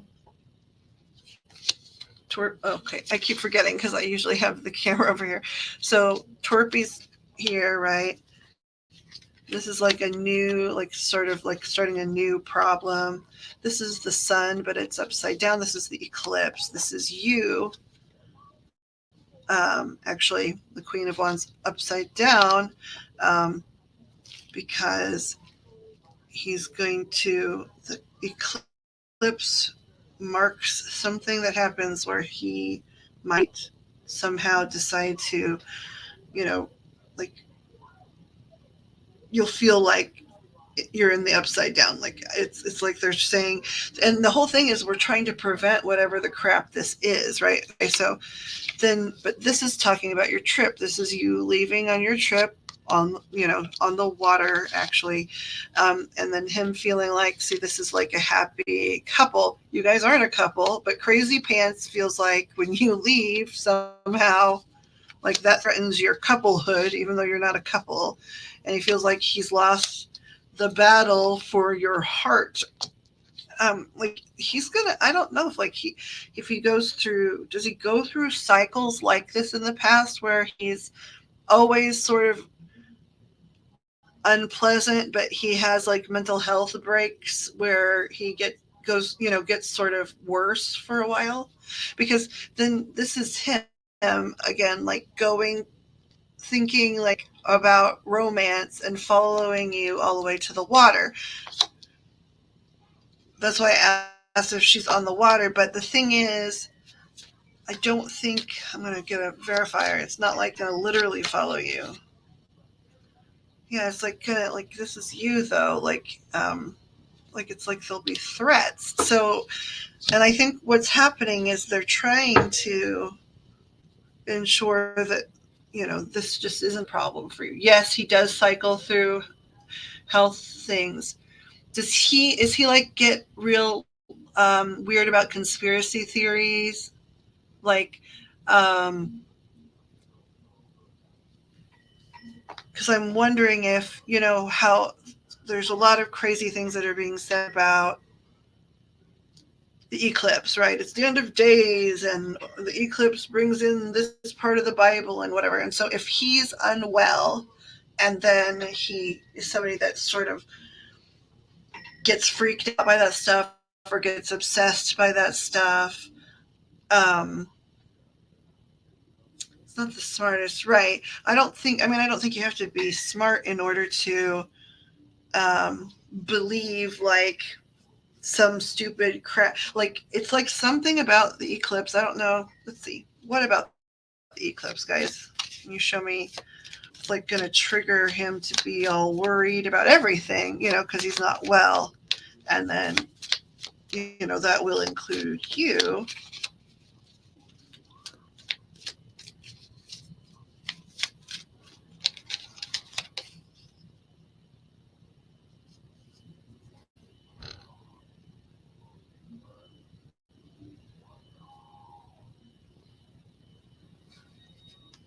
Why? What is it that's going to cause him to think that? Okay, that was way too many. It was just me dropping it. What is it that's going to give him thought like that? Okay, we're just throwing everything everywhere. Yeah, see, this is some crazy. I mean, it's not his theory. It's like he's gonna watch YouTube. No, they're not going to be his conspiracies, right? But like he's going to see something where it's like, it's look at this, it's Judgment Day, and he's going to believe it. He's going to believe women can't protect themselves because it's Judgment Day, and so um, that's going to start, like, you know what I mean? That's just like what? Oh my God, that's like tomorrow. Maybe that's why they want to talk about it, right? Because isn't the eclipse like in a day and a half? This is not something he can figure out on his own. It's like gonna be how they're spoon feeding all this like fear on YouTube and the news and stuff. Where will he get this idea from? This idea that it's the end of days or whatever, so women can't defend themselves.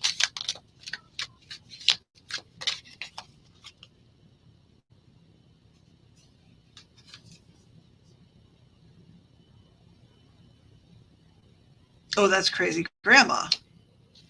Crazy grandma is going to be talking. Is crazy grandma religious? Maybe not religious, but does she like pretend to be church going or whatever?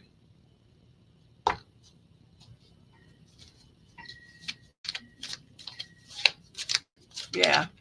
So she's going to be, yeah, she's going to be like, oh, we got to protect everything.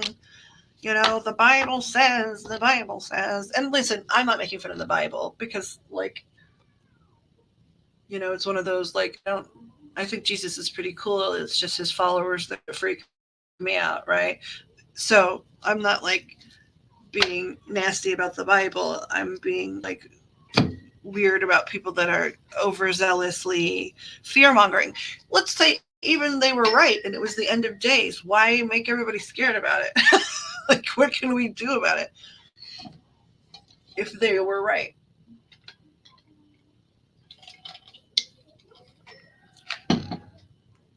So, this situation leads to this situation, right? So he's not well and he does those cycles, right? Those health cycles, like you said, like we verified, right? Where he's never great, but he goes through periods where he's worse, more obsessive, more controlling because he's afraid, um, etc. And so that type of stuff leads him to obsess over you. Does he even have like sort of another girlfriend right now, or or someone that he's sort of seeing or something? It's like because it feels like they just said like it's even more ridiculous than you think because like he's yeah, because like it's even more ridiculous than you think, right? Like because he's got a person that he can be obsessing about, but he still doesn't stop obsessing about you. Now I don't know, like he might just be somebody that just period doesn't stop obsessing. So like if he had been obsessing about you in the past, when he's unwell you might just always come back up, right? um is the new girlfriend or whatever, she's a little bit nutty too, right?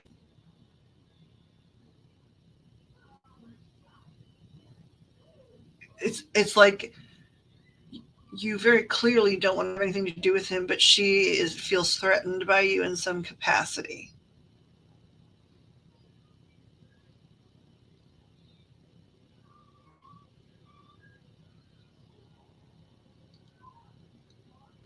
Yeah, because there's something to do. So his health is gonna, go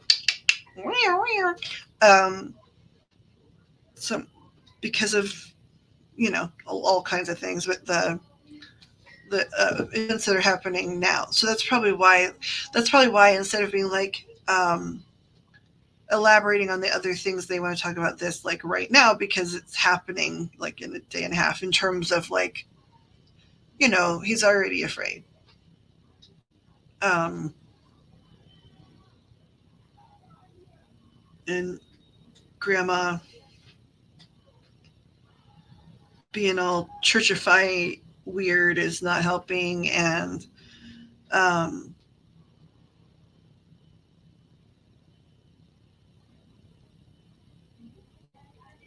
that's gonna carry all the way through to the trip.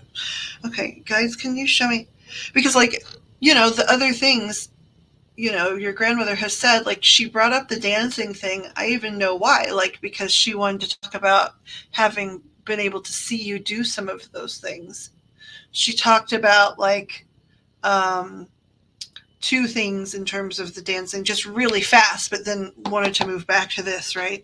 But really fast, she talked about one recital when you were, I think, quite small, and then something that like and then you verified it, right? But so I know you've already said it, but it looked like you were cheering, but it looked like you were cheering maybe not in high school, like maybe in middle school or something. um the point is she was, wanting to get the point across that like she's attended a lot of your important events and things. She says one of those times you got an award. I don't know what that means. I don't know how you get an award when you cheer, but maybe you do because I don't know about that. Um, got an award. Hmm. But she and Uncle want to talk about this because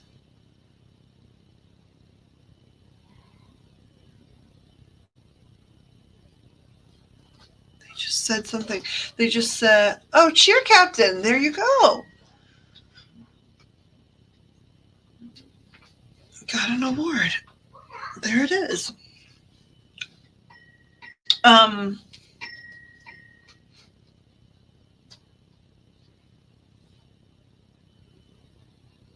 they just said something. Part of the reason this is important to talk about too is they said it's the last hurdle. And I think like what they mean about the last hurdle is just like the way they started off talking about, how you're, have dating anxiety because of these experiences um and that kind of thing. So I think what they're starting to try and get to, and I'm going to verify it. Is that what you guys are saying? Are you saying like, because you started off by talking about how it's something that you both were learning because grandma had a husband like that, and Abby's had several admirers and both being friends and coworkers and boyfriends and things like that. And so, um, is this like, are you guys talking about this issue because if it's handled and approached a certain way, it's sort of like energetically she can break this cycle for herself? Is that what you're saying? Is that why this is so important? So are you guys saying that like this is, I don't like using the word test because we're not here to get tested in life, but um, are you guys saying like with this particular like issue he causes, if she responds in certain ways, energetically and self-protectively and things like that, um, are you guys saying like if you can advise her through how to handle this next like wave of this, she can energetically, are you saying she can energetically move on from this type of energy coming from just a lot of people? Yes. Okay. So is this like, I know that of course you want her to be safe, but you guys haven't told me anything about like dun dun dun, like really scary. So of course, yes, you want her to be safe, but this issue with him, is this like, are you like super duper worried? Okay, okay, let me put it this way. If she doesn't take the measures to protect herself, like, is she gonna like, is it gonna be really extreme, like kidnapping or something? No. Okay, so what this is, to clarify based on what you're showing me in my head, is you're trying to give her advice on certain types of steps to take, um, to energetically show herself and the world and the universe that she will always choose her safety and health and well being first. And in doing certain things, she will basically, in essence, break this weird curse of like stalkery people. Is that finally where we are? Is that why this is going on? Yes. Okay. Okay. So that's wonderful. Okay. So is it going to be a matter of, okay, I'm even hearing it. Okay. So I'll just repeat it as I hear it. So, number one is a matter of, um, will you guys say it again?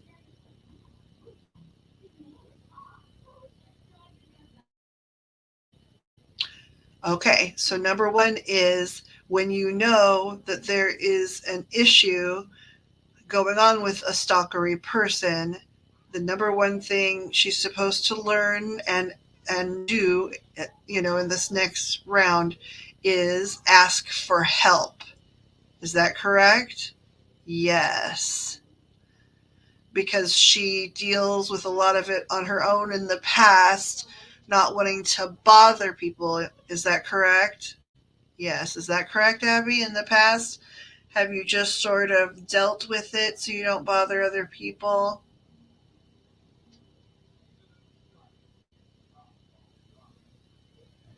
I understand what all this is now.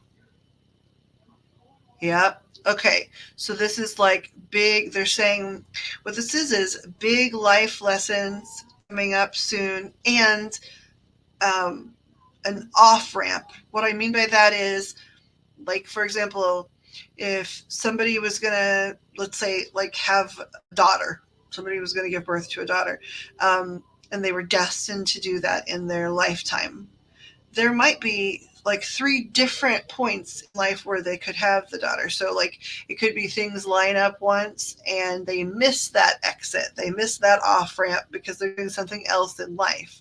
Well, they haven't missed the chance to have that daughter because it's a plan, they've wanted to have or they've made before they came here or whatever. So then they're, in a few years down the road, there's another off ramp where you can get off, and that sounds funny, get off and then have a daughter, get off and get pregnant. But anyway, where, that's another opportunity. And if you don't take it, there'll be another one. Now, there's not unlimited on ramps and off ramps, but some of them are really important for big lessons. So if you can learn these big lessons and observe this type of self care and self respect and overcome ego. And what I mean by that is, I don't mean like you're an egotistical girl, who's being arrogant or anything like that. What I mean is, a lot of times we're like, we struggle with our ego and go, oh, I don't need to ask for help. I got this on my own, right? And that's not like egocentric. A lot of times it's trying not to bother people. And so it's sort of a battle with ego where it's like half of it is a tiny bit egotistical where it's like, nope, I just got this, I don't need any help. But the other part is sort of like low ego where it's like it doesn't matter, like, people don't need to be bothered, right? So um, it's like sort of adjusting it to be the right fit, right? Learning to ask for help and say, hey, I'm here, he's here, I don't like this situation. Will you please come and get me? Right? Or rather than just be like, well, this is going to be uncomfortable and he's going to follow me for a while and I hate it and it makes me feel insecure in the world and it's going to affect how I feel about a lot of relationships in the future. No, just learn to ask for help. That's number one on their list. Is that correct, Grandma? Yes. Okay. So number one is ask for help. So there's going to be opportunities coming up, and it's not just in regards to this twerpy McCreep pants, but he'll be a good example. But just even if it's like creepy, creepy boss or just anything along those lines, or even just something unrelated like, hey, I've got a scary doctor's appointment. I could really use a friend there, right? Rather than just ignoring your needs and not bothering people and being tough and badass on your own. They're saying learn to ask for help on all fronts. It's really important right now because, it's like it's not going to ruin your life if you don't learn these lessons right now, but you have a chance, right? Coming up soon, like in the next like 4 to 6 months, where um, you can learn these big lessons and sort of be done with them in the sense that if you can accomplish these things, these self-care things, self-protecting things, reaching out and asking for help, um, not being afraid to change plans because you love yourself and you're protecting yourself, you know, all of these lessons, then rather than them coming back and back and back and interfering with future relationships and getting in the way of you making, you're too busy with this kind of stuff, so you don't even barely have time to make other types of big decisions, big life decisions. And also the energy is confusing and in your way. So they're saying this is a really important time. your your grandmother just called you kiddo. She was like, okay, kiddo, we finally, I'm sure she feels like we finally got this dumb lady to understand what the point of this is. But um, she's just saying, like, okay, kiddo, um, it's time to become Abby's best friend because you're awesome and you deserve to be your own best friend. And if you can learn that this early, because a lot of us old ass people don't learn it for way longer, but if you can learn this early, all of those dreams you have of accomplishing things and having secure relationships without, being all up in your head about it and stuff, it'll be a snap. It will be a breeze because you've already wrestled your sort of demons, and the energy in your life is going to be ideal for that. Some of it, might mean that also might mean there might be a few uncomfortable circumstances, right? Because not because you're being punished, but because they're putting you in a situation where you can then rise above. Is that accurate, guides? Yes. Okay. So number one is ask for help from your friends, especially because they're your chosen family. You guys are a little family.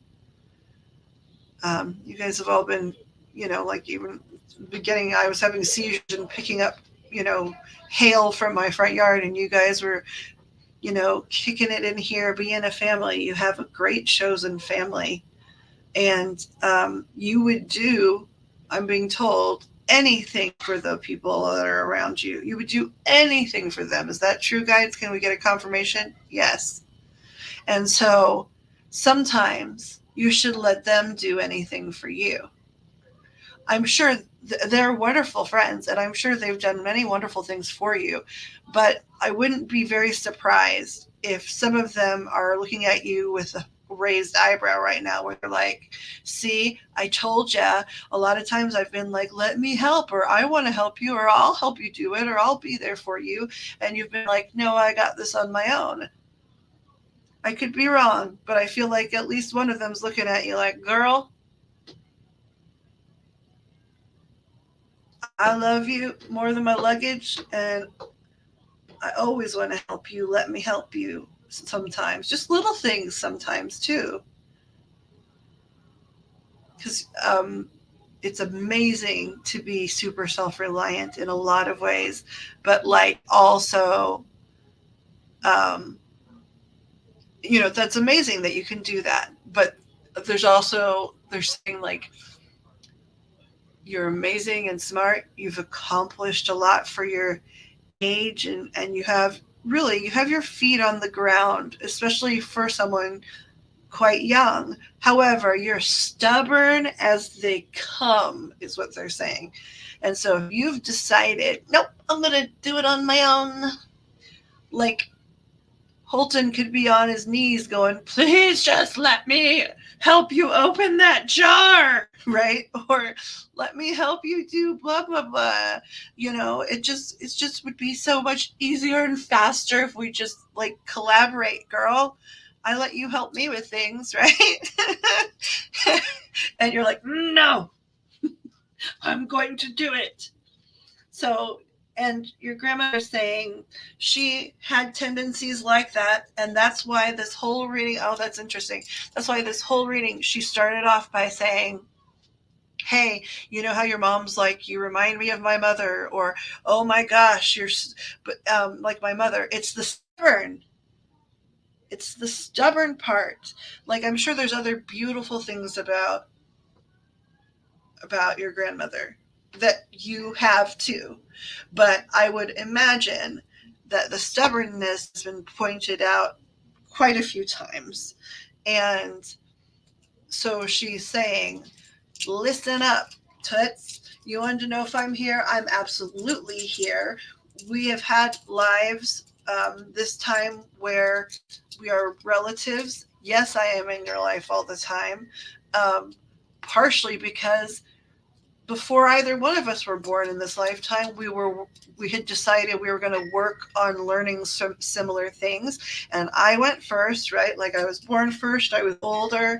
Um, and I can tell you, I didn't learn this lesson so young, but you have an opportunity to, for many reasons. Number one, I'm a generation, 2 generations ahead of you, and I showed you the negative part of continuing to be stubborn. You know, you've seen the stories or heard the stories or whatever about me being stubborn for too long on certain things and it causing problems. Did that even cause trouble with your health? Or with, I mean, with her health? Like, has it been said that in, I don't know if it was in relation to how she passed away, but like, uh, she's saying something like, she was stubborn about going to the doctor and certain things like that, and that did affect her health towards the end of her life. Is that accurate?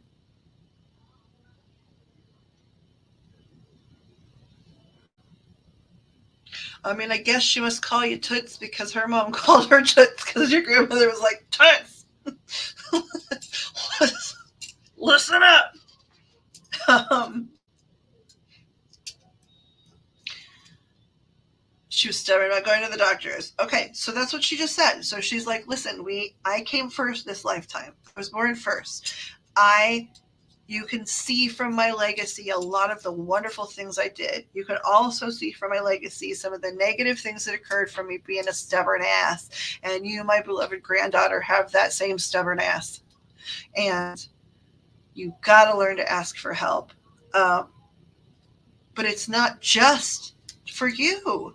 It's sort of like a present, right? You know how, and listen, I get this particular one because she's using this metaphor. My God, the guides like to teach, and if they can teach, a handful of us at one time, kill kill 2 birds with one stone. Boy, do they love that. So I'm getting a lesson through you right now, right?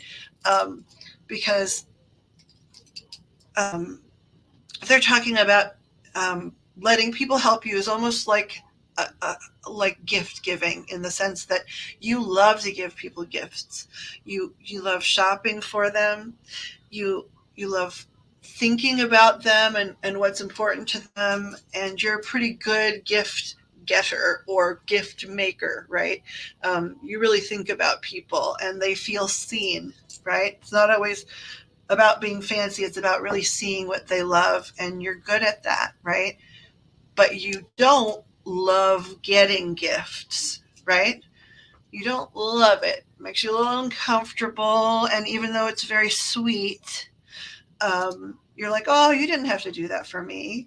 And what your grandmother's saying is, yeah, they did, because much like you took absolute pleasure in giving them a gift, and it made you happy to make them happy, and you exchanged love in that way, you have to let them give you gifts too, so that they can feel happy and feel like, you know they get to love you in a special way, right? And they get to see you have joy from the things they do for you. And it's the exact same thing asking for help. You would help anyone that asked you, and yet you won't ask people for help a lot of the time. And you literally you have a chosen family right now that would do a lot of things. So um Ask for help is the first on the list. She just really wanted to lay that one down hard. And I really do. I don't think that this was just a metaphor. I really do think, if you travel to Florida, you do need to consider a rental vehicle because something might happen, or and then that might mean you let people help you rent it, or you might consider allowing someone to travel with you as sort of a favor but also fun together. um like these are things, so these weren't just like her teaching a metaphor in class. These are real things that are going to come up where she's saying you got to choose Abby, right? um, yep, it might cost a little more money, but you're going to choose Abby and Abby's safety and well-being over saving those extra dollars. And um, you got to choose Abby if you think maybe you need somebody to travel with you, even just some places around town, because Crazy Pants is going to get a little crazy here for a while. And just asking people to hop in the car with you when you run up to the grocery store, even, like, that's nothing. That's like nothing burger, right? Like it won't cause them any trouble, and it'll be you asking for help and letting them love you, and you loving yourself enough to protect yourself. So asking for help, and accepting like that type of energetic and emotional gift, that's one of the really important ones that's coming up for you. And when you learn to do that, then the other thing is you'll manifest so quickly, because what you'll be doing is really getting good at give and take, which is so much to do with the flow of life and the dance of life. And if you get good at those things and you're not constantly like causing friction in your own life, against the natural flow, then all of the other things that you're sort of wanting to happen, a good relationship, a really fulfilling career, which actually she wants to say something about in a minute, but those things like all can extend from learning this, right? So asking for help. Okay, also prioritizing your safety over your fun. That's going to be one that is going to be, it's not really a test, but I'll just call it like on the quiz in the next couple of months, right? Like prioritizing your safety over your fun.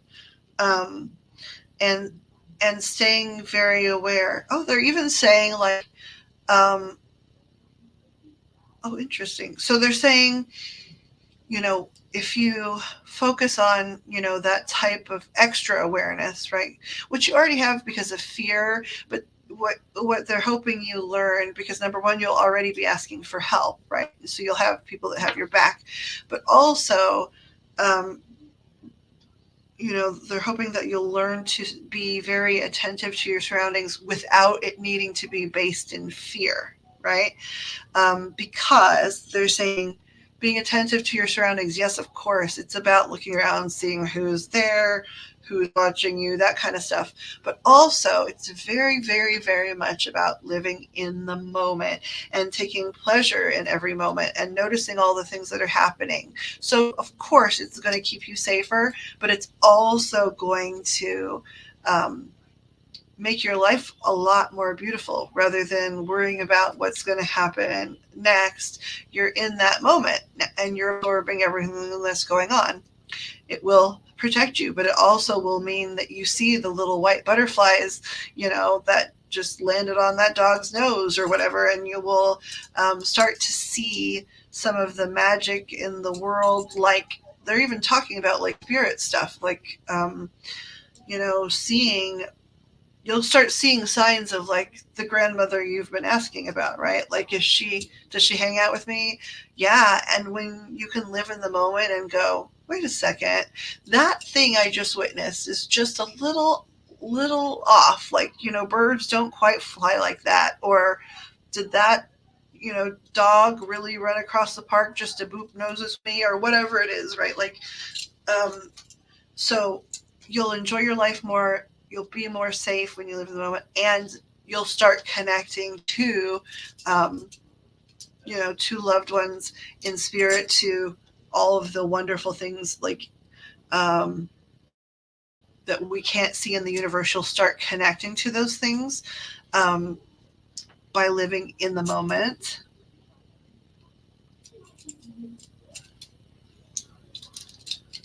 Well, I don't even actually know that. I, I don't. I want to ask about the skydiving because I don't think that that's necessarily a bad thing.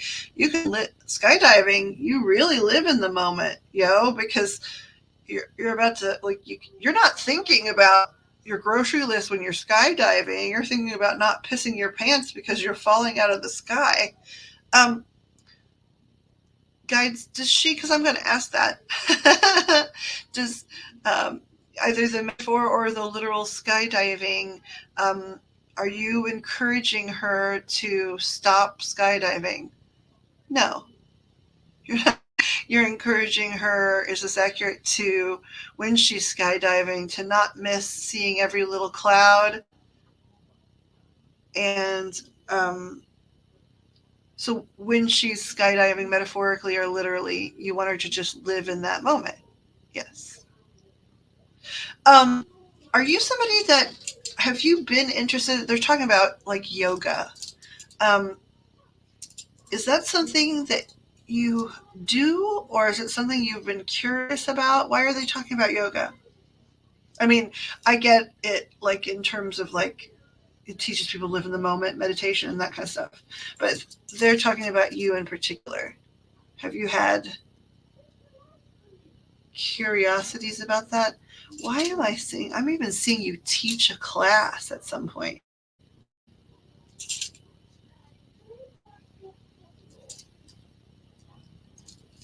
When you were talking about career stuff earlier,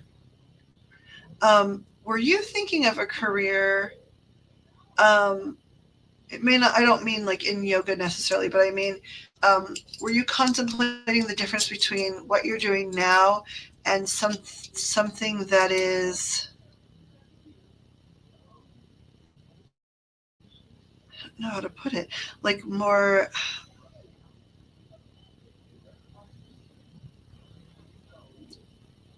physically inclined? Like, I mean, that could be all kinds of things. That could be like a personal trainer. That could be a dance teacher. That could be a nutritionist. That could be a physical therapist. Like, is that something you've thought about?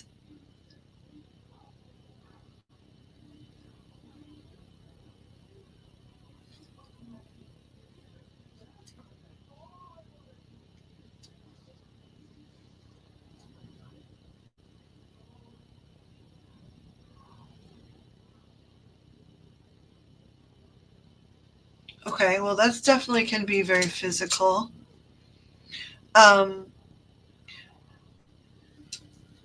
was there something specific about it though? Because this is something like it's connected to fitness to a certain degree, but it's also connected to like wellness and helping people, pursue that, and also like leadership, right? Like I don't know if it's like owning your own whatever. Like um, I don't think it's yoga, right? But like it would be, if it was yoga, it'd be like owning your own yoga studio or um, creating. But it's something slightly like there's a creative element where it's like um, it's something, but you want to do something new with it. So if it was yoga, it's not, right? But if it was yoga, it would be like, actually, I wanted to design a program for children to do yoga so that kids that grow up in stressful homes can learn how to center themselves or whatever. Um, is there something like, I understand going into the army, but was there a goal like that attached to going into the army? Like, I was going to go into the army because I'd go into the army, but then it would help lead me to here later. What was the thing?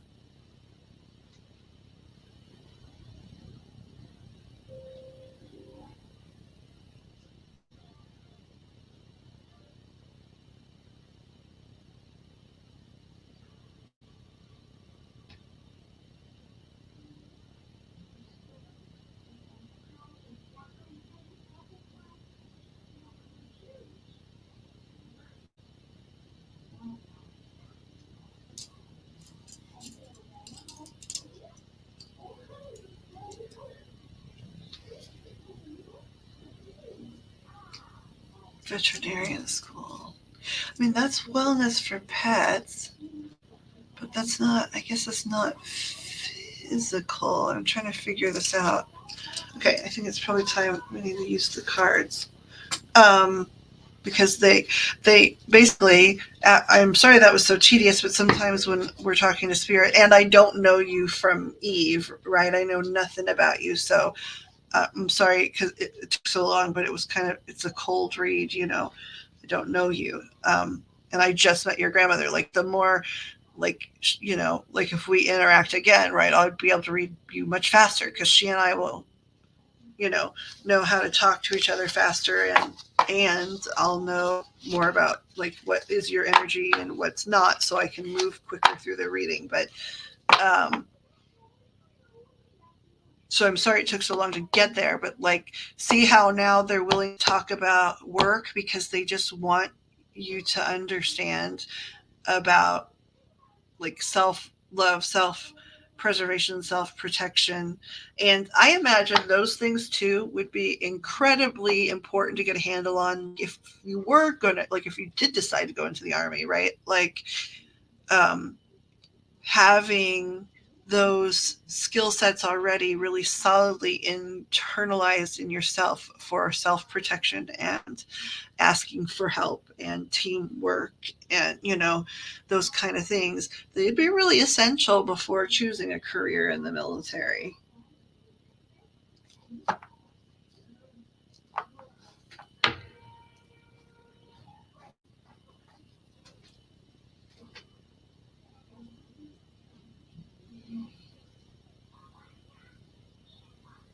Veterinary school. So were you wanting to do, I'm going to pull cards on it, but so anyway, my point was they're letting us talk about work career now because we finally got we figured it out. um, so okay, when you were thinking about veterinary school, right, were you thinking, oh, I'll go into the army because they'll pay for school? Or I mean, is that the main reason for the army, or is it two sort of separate goals, like I want to be in the army and then it's nice they'd pay for school?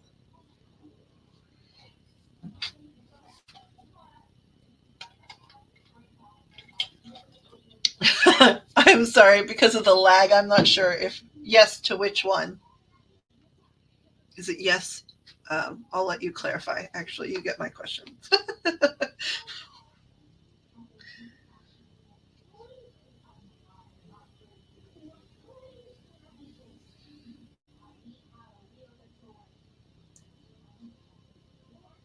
Yes, to paying for school. Okay, because it felt more like that than like I want to be an Air Force Ranger. Um,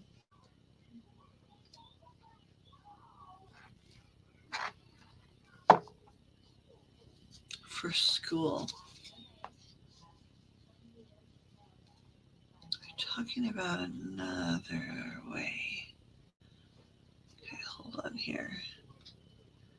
So your grandmother brought this up, and honestly, I don't blame her because I'm a mama, right? And if you had given me 20 more minutes, to think about, the army, just like you're a young person, and right now I'm focused on the reading, but 20 minutes from now, even though you're not my kid, I would have thought this, but grandmother already said it. Okay, which is right now, based on some of the things that are going on in the world,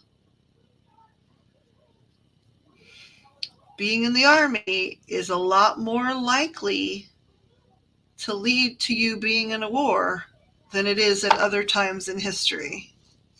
So if what you really are hoping is, help with school, because she was like, um, if the Army isn't the main focus, as your grandma, I really don't think that's the particular smart path, because I'd hate to see you have to go to war. Dental tech school.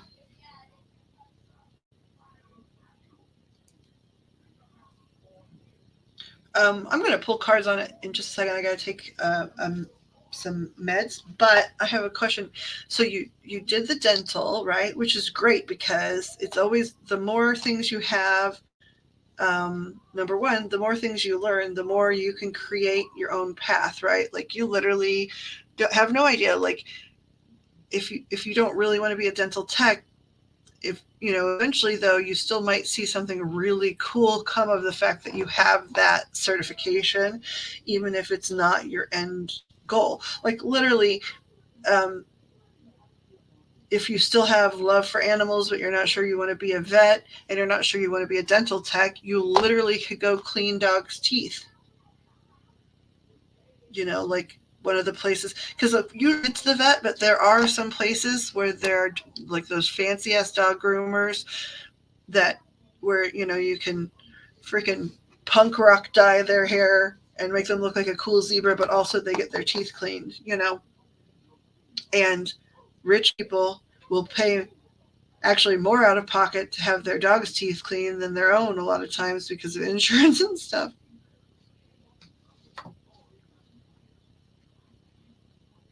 They do. I'm going to pause for a second to take this med, but they do keep talking about creativity, though. And I don't necessarily mean like you're a painter, right? But they are talking about, like, it feels like you're meant to eventually create your own business. Does that resonate with you? Like, for example, that doesn't mean you wouldn't do some of the things that you were interested in doing, but it would be like you create your own amalgamation of it. So, like, if you're interested sort of in social work, and you're interested in sort of animals, right? Like, it's like you would start a program where you train dogs for people like me that have seizure disorders, right? Or you start a program for, because they're still talking about the yoga being a skill, like, that's useful to you, and they're talking more about the meditation side. So it's almost like, this is the closest example before we could pull cards, right? But um, it's sort of like you would have a program where kids in the foster system, or kids in the CPS system, like as a social worker, or if you didn't want to work with those type of cases, kids that are just like below the poverty level or whatever, you create like a program where they help train the dogs. They help train those dogs to help sick people, but through that they get therapy. It's like a therapy dog thing where you help the children. Um, okay, I'll be right back.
Yeah, I think especially because it was mediumship, right? Because we don't know each other at all. So I don't, like we're going in completely blind energetically. And then it wasn't like, hey, like it wasn't like a tarot question, right? It was like a mediumship. Con- am I connected to my loved one, right? And that takes some time when you don't, when you I can't even like see the client, so it sort of takes me a while, probably too long to get there. Um, can I ask this question? So I keep seeing um, this lady a certain way. I've only seen like one photograph of you. Now I know that they said in the beginning, like, like you have similar personalities, and this has been really verified now, but also that like you look similar. But is there a reason why I keep seeing your grandmother, like, unless this is someone else? It's like she's blonde, so I don't know, like if her hair started to turn gray, and so she dyed it blonde, or if she dyed it blonde a lot, or if it was like a lighter brown than yours, and then she put highlights on it. Like, is there a reason why she's showing up kind of blonde, or is this someone else?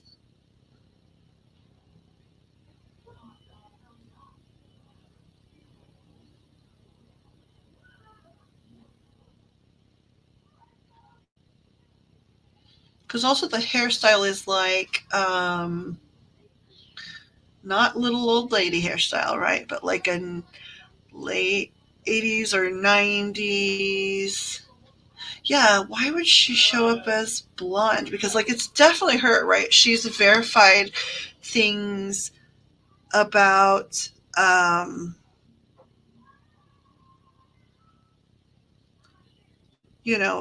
just about like her husband, and about you. She's verified so many things and talked about things I could not know about you without her saying them.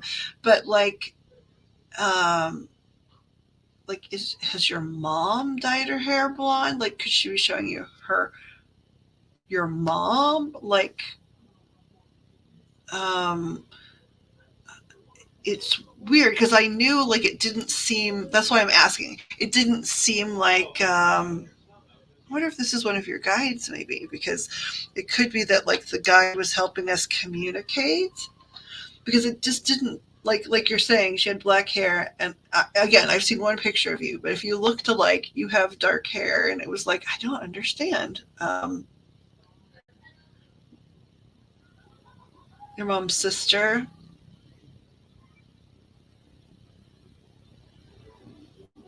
This person, the hairstyle is like also sort of like mm, not old lady, but like middle aged lady, 90s hairstyle, if that makes any sense. Um,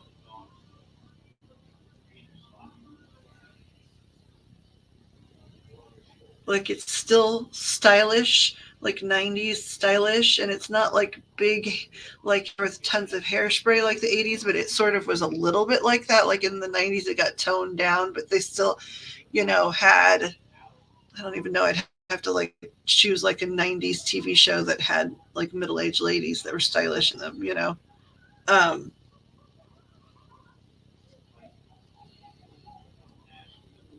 because I knew like that, like it was like, who am I seeing? I'm hearing her very clearly.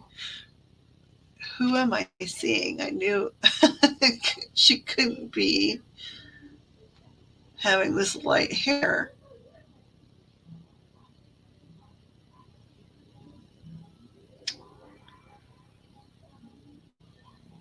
Like, Pixie might be able to help with this. Like, there was this TV show before you were born, probably, yeah, for sure, before you were born. Um, it was like a 90s TV show. I think it was late 90s. I can't quite remember, but it was called Sisters, right? And it had a whole bunch of ladies in it between the ages of like 30 and 50. They were sisters, right?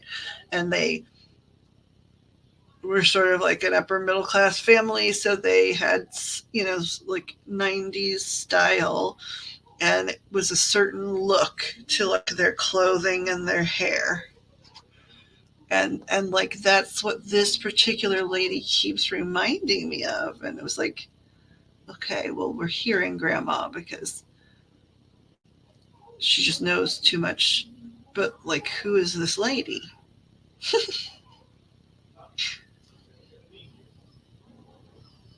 Do you have, because sometimes um like when I met Pixie's family, for example,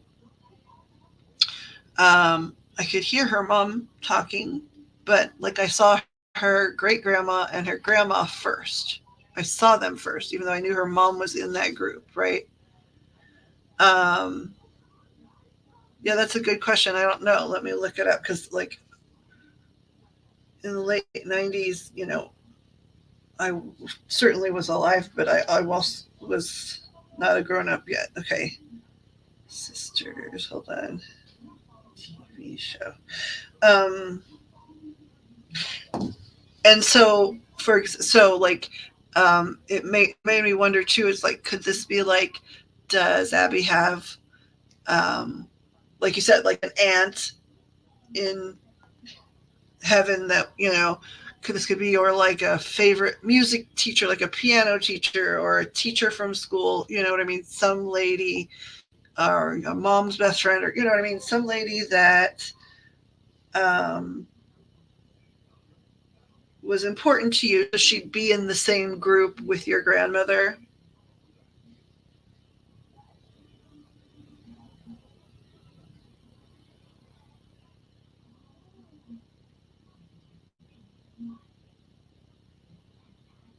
So okay, so pigs, it's sort of like a combination of two of the sisters.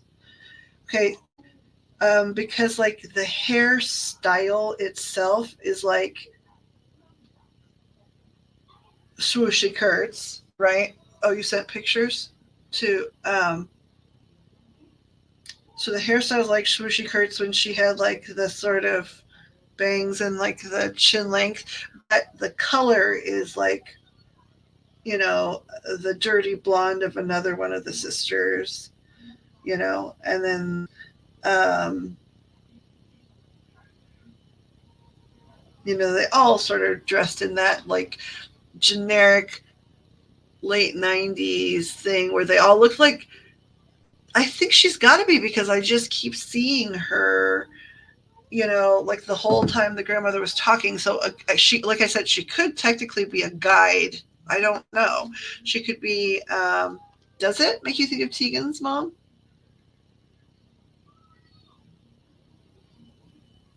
Wish I could find a picture. I wish I could just Google Tegan's mom.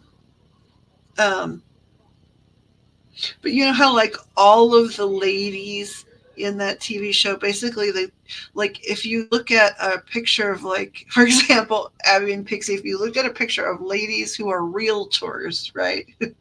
Who are realtors, and they take the picture in their little like business suits, and maybe not today's realtors exactly, but like even just 10 years ago, like all female realtors wore the same type of outfit.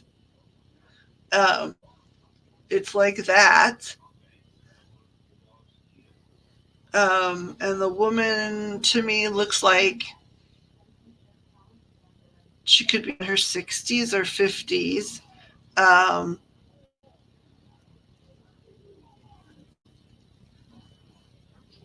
but look quite young for her age. But I still get the impression she's like in her 50s or 60s. Um,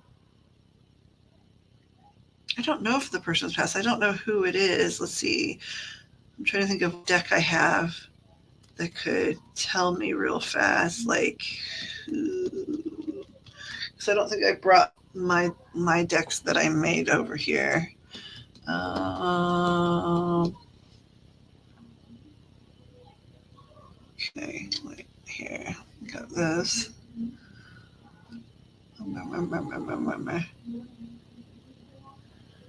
Um,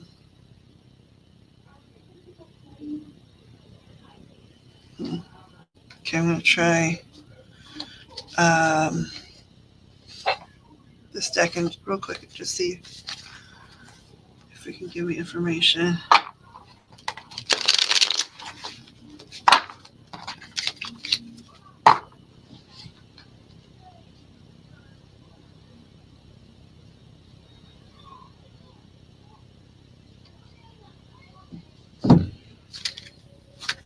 Okay, guys, can you show me like who is that lady?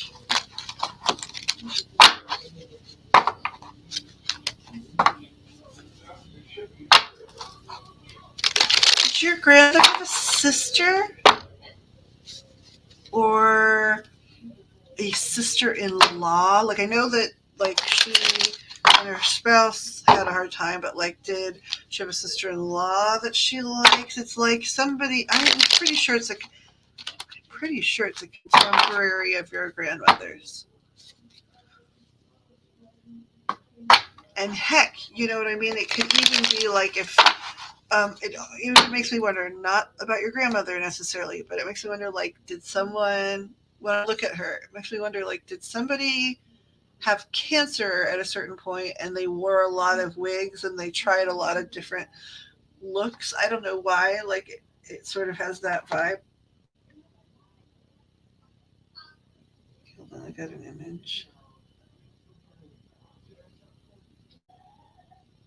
Yeah, I mean that. Yeah, you're right. It's not Tegan's mom. Um,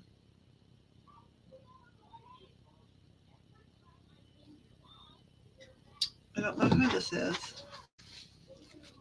Never siblings or parents. Yeah, it's weird. Like who? I'm hoping the cards will tell me who this is, just because she's been there. Like her. Okay, so when I saw like her mouth wasn't moving. Like she was hanging out, like while your grandmother was speaking, right? Um,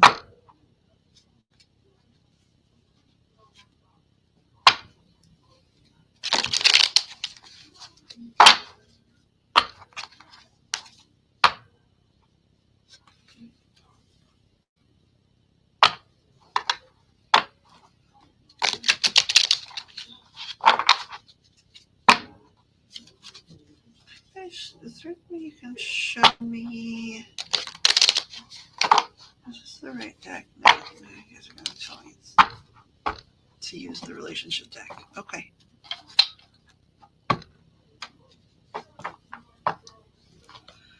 Cully, it makes me wonder. This is a weird thought, but like it's a loud thought. Makes me wonder.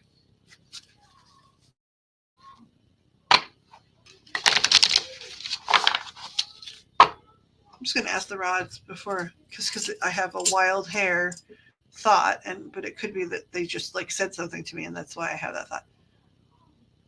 Oh gosh, you guys tapped in real fast and healthy, so strong. Um, do I still have angelic energy? Thank you. Whee! Okay. Um, did I just hear you guys say mother-in-law? Okay. Is this woman that I'm seeing the mother of that man that I saw in Abby's future? Yes. Okay. So this is like I didn't expect that, but they said it. That's why I wanted to verify. Okay, I'm going to verify more than once just because I want to make sure I'm reading right. So this lovely lady that I was seeing, just I'm going to ask wild questions. Was I seeing Abby's grandmother? No. Okay, we already knew that, but it's good that we align, right? Okay. Now that lady I was seeing, is she in non-physical? Is she out of her body? Yes. Okay. Is she the mother of the gentleman that you showed me that would potentially in the future date Abby? Yes. So Is she there already because she's helping align Abby with her son? Yes. Right? Isn't this interesting? I think it's odd because um, they would, if they're good for each other, right? And she knows what's going to happen. Like, it's kind of beautiful. You know what I mean? Like, um, did I just hear that right? Is this nice lady I'm seeing, is she kind of recently deceased? Yes. Okay. So she's passed into non physical kind of recently. Now, time's different for you guys. Has she, did she pass away in the last 3 months? No. Okay. Did she pass away in the last 6 months? Yes. Okay. So, is that another reason? So that's another reason why you guys were saying it's going to be a little ways before they interact. Yes, okay, because he's healing and working on himself now after losing his mother. Is that correct? Yes. Okay. And so um, earlier you guys said Abby might, date someone or a few someones just very casually before meeting this person. Is that correct? Yes. Okay. But this person is significant to Abby's life. Is that correct? Yes. Um, is he like, if everybody is like um,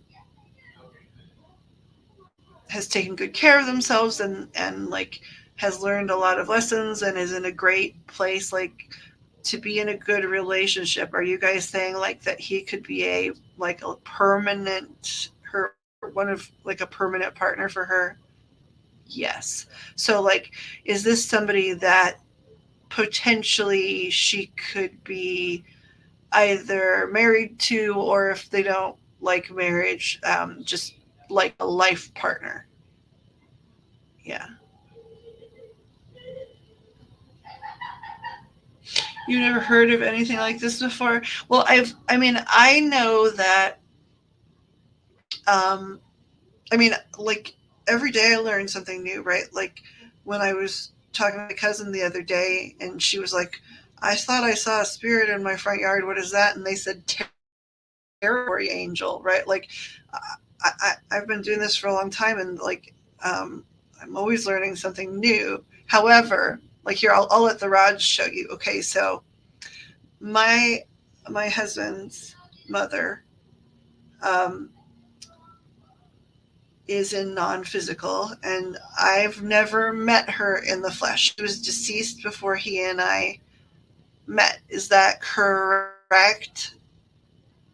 Yes. I'm just going to let the wands verify, right?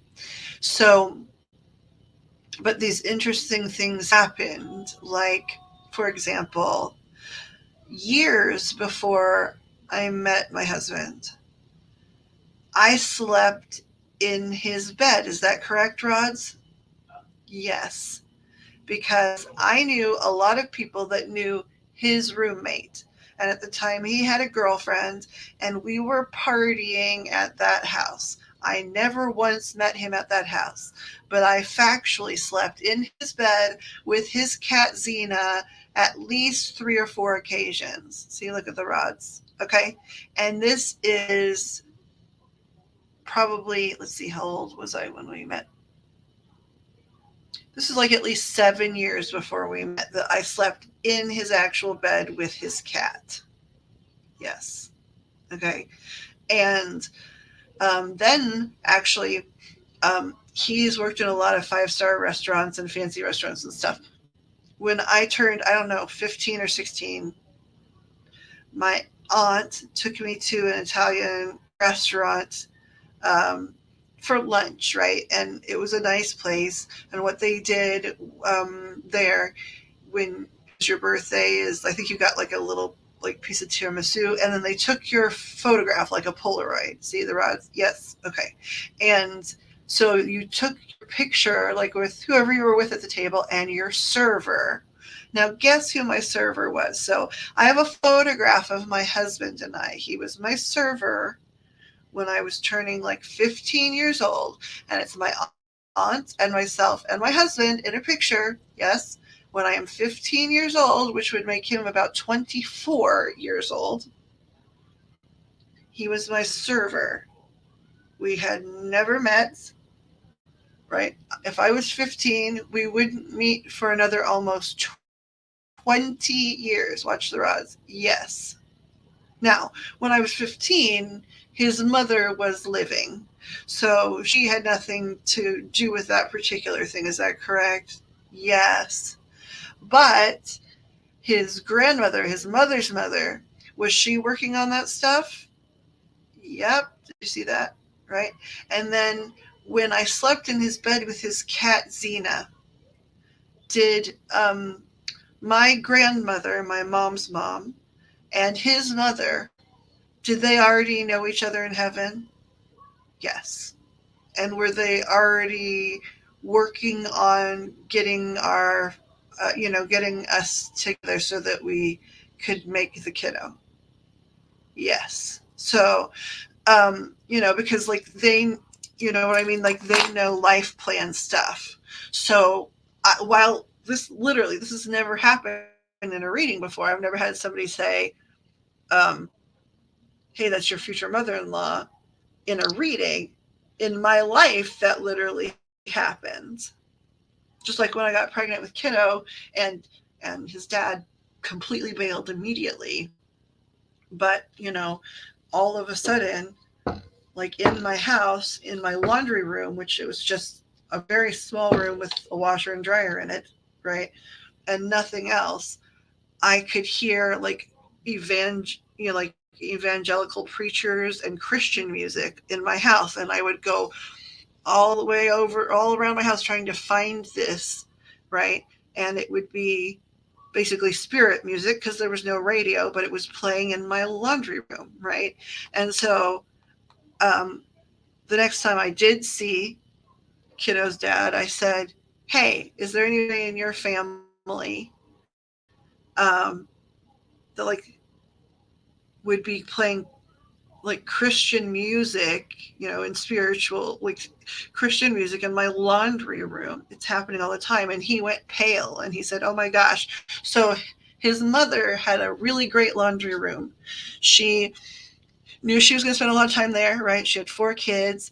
And so when they built their house, she had her husband build her like a nice desk in there, right?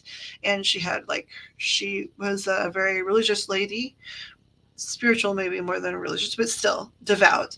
And so she would read her Bible in there. She had a little mini television set in there.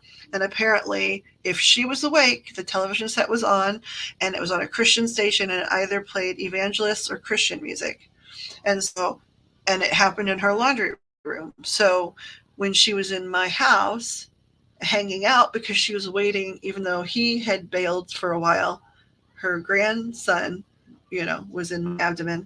She just took up permanent residence in my house, even though her son wasn't there, but her grandson was, and just hung out and did her thing and hung out in the laundry room and listened to Christian music like she liked to do. And so it's unusual, but I completely believe them because it's happened in my life. Um, and then there have been other readings where, I've never, like I said, I've never had somebody like say it before the people even meet, but I have had people say, like, um, oh yeah, me and your, like, spirits, right? Say, me and your mom have been trying to get, we worked for 5 years to get you kids together before you met. Oh, she did? Okay, hold on.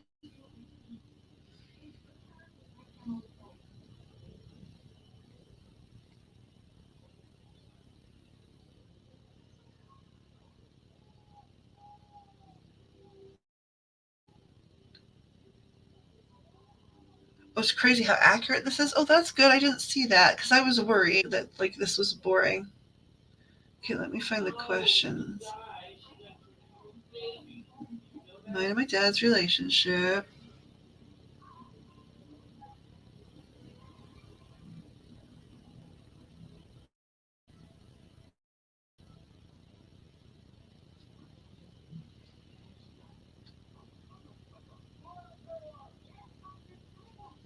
My mom will have a good future, even if it's just she and I like it is now. Okay, hold on here.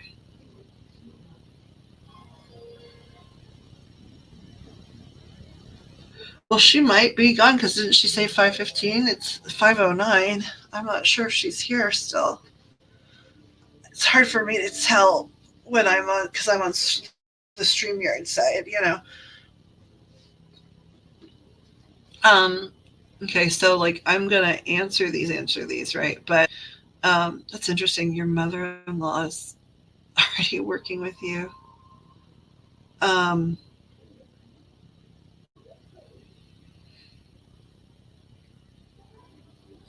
so I mean, I'm gonna do cards, but like I can tell you like what I'm hearing right off the bat. So you and your dad, right? Of course, it's gonna take time. There's a big speed bump in that relationship. They're saying, and um, but it's but really you guys don't have a problem. So I don't know if the speed bump is like a big fight you had in the past and so it's not currently there, or if it's like a person. But but um but really you guys in your heart of hearts love one another. And again, I'm going to pull cards on this too, but like just to like go through it real quick based on what they're saying. Like um your grandmother's saying like it's all tied together too, right? Like learning to prioritize yourself and accept help and gifts and things like that. Um, that's going to bring you, when you master that, serious stability, which means, because sometimes it's hard to remedy those relationships that have been shaky, right? Like it's scary and it's painful, but like once you really are become your own best friend and you feel really like on salt, you've got both feet on the ground in other ways, that's going to be much happier and easier for you to do um, as you progress. And trying to, they're also talking about making sure you try to communicate around the speed bump. I'm pretty sure it's a person. I don't know if it's a sibling or he's got a bad girlfriend or I don't know, but like um but working around that person will have a lot to do. That doesn't mean you will get to avoid completely seeing like that person. However, like figuring out a way to really communicate even from a distance, meaning like start writing each other long email letters, ask and get to know you questions, things you don't know, or and tell them things like about your dreams and things, you know ask about your family, like um, lineage, right? Like your family tree stuff, like that safe way to open the door and write to each other, right? So, writing emails, writing texts, um, those are good. I mean, like clearly you can be around each other already, like you're hunting, but like um, one of the ways to smooth that anxiety of being around each other because there has been stuff in the past is to really get your head and your hearts together even before you spend a lot of time in each other's presence. So they're advising emails and trying to find something, like, hey, tell me about the family tree, tell me where we come from, asking those questions that are sort of maybe it will be great to know for your future, right? But it's a sort of safe question where you can really engage with each other and have a nice conversation that doesn't involve the other stuff. And when you start learning how to talk to each other about safe topics, it'll make the less safe topics easier and easier. But I will pull cards here in a second about it too. Um, I'm going to pull cards about you, Holton and Tegan, um, because um, you guys are really young, so like I just want to get a spread. Like you're very close, so you stand quite a good chance of being good for quite a long time. Um, but like I'll pull cards for that, and then your brother.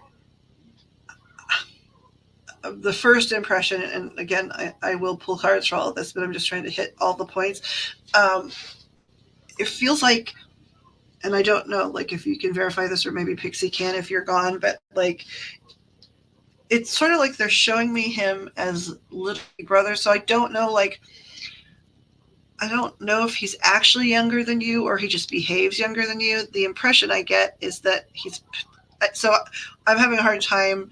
And again, I'll pull cards, but what it looks like, I can't tell if he's just like a real big guy, like he's tall and stuff, and so he's tall for his age, but he's actually younger than you.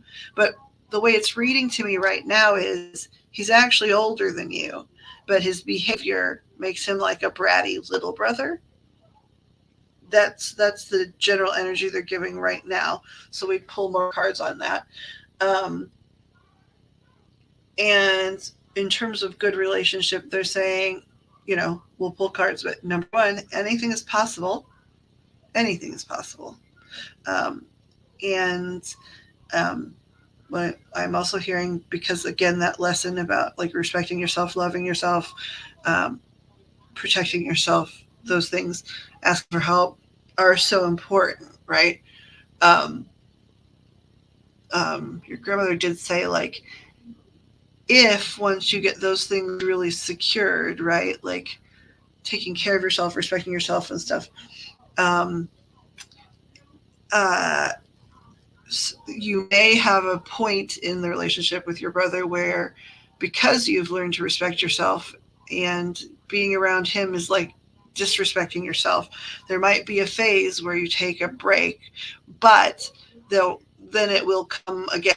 It will come an opportunity will come again when he matures or something happens that causes change in him, and so that then trying to forge a better friendship um, wouldn't be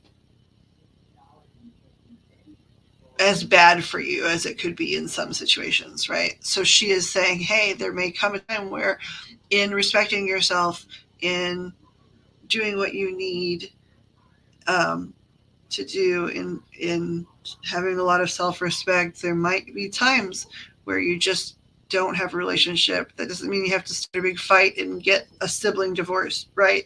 But you just don't see each other because he's disrespectful to you or mean to you or whatever it is, or makes you feel unsafe or whatever it is, don't do it, right? Because number one, pushing yourself to do that is only going to cause more damage and make it harder to heal in the future, right? So taking breaks and taking space, she's talking about, there's nothing wrong with that. And of course, family's family. If there was an emergency or something, of course, like you'd be there, right? But in general, you know, having lots of space is better than pushing it fast and having arguments that then destroy things even worse, to a point where then you have a really hard time in the future fixing anything, right? So taking breaks might be smart.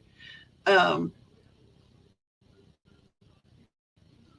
and then you said your mom have a good future even if it's just she and I, like it is now. Well, first of all, I heard there's a person potentially for her.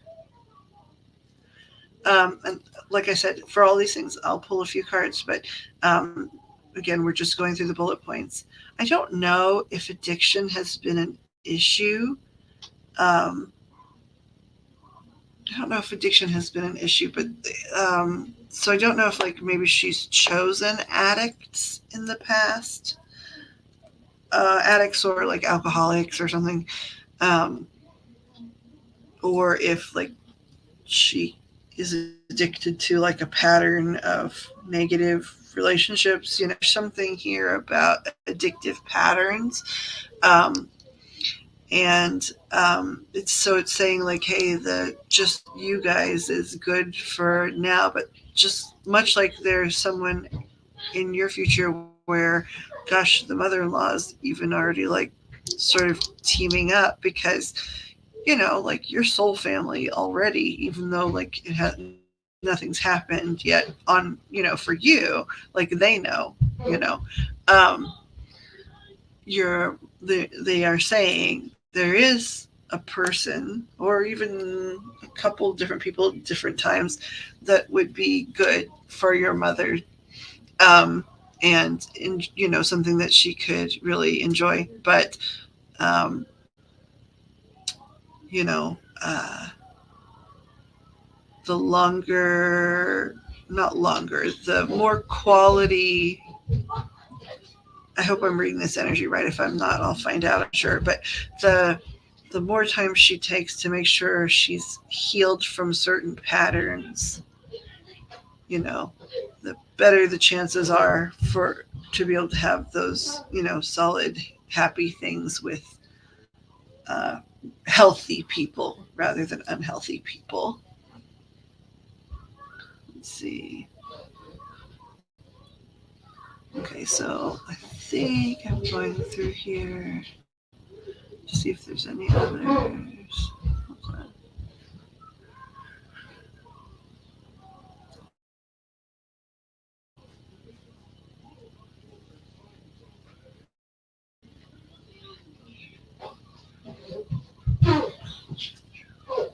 Okay, so now I'm just the question. So, okay, she said I'm still here at 5:09.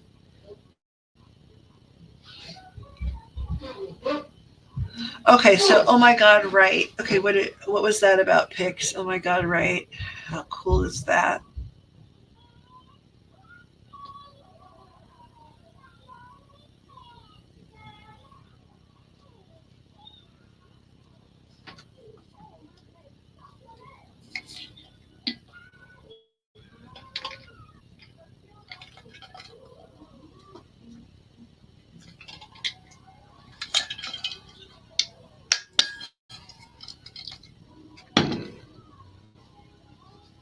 So bro was younger.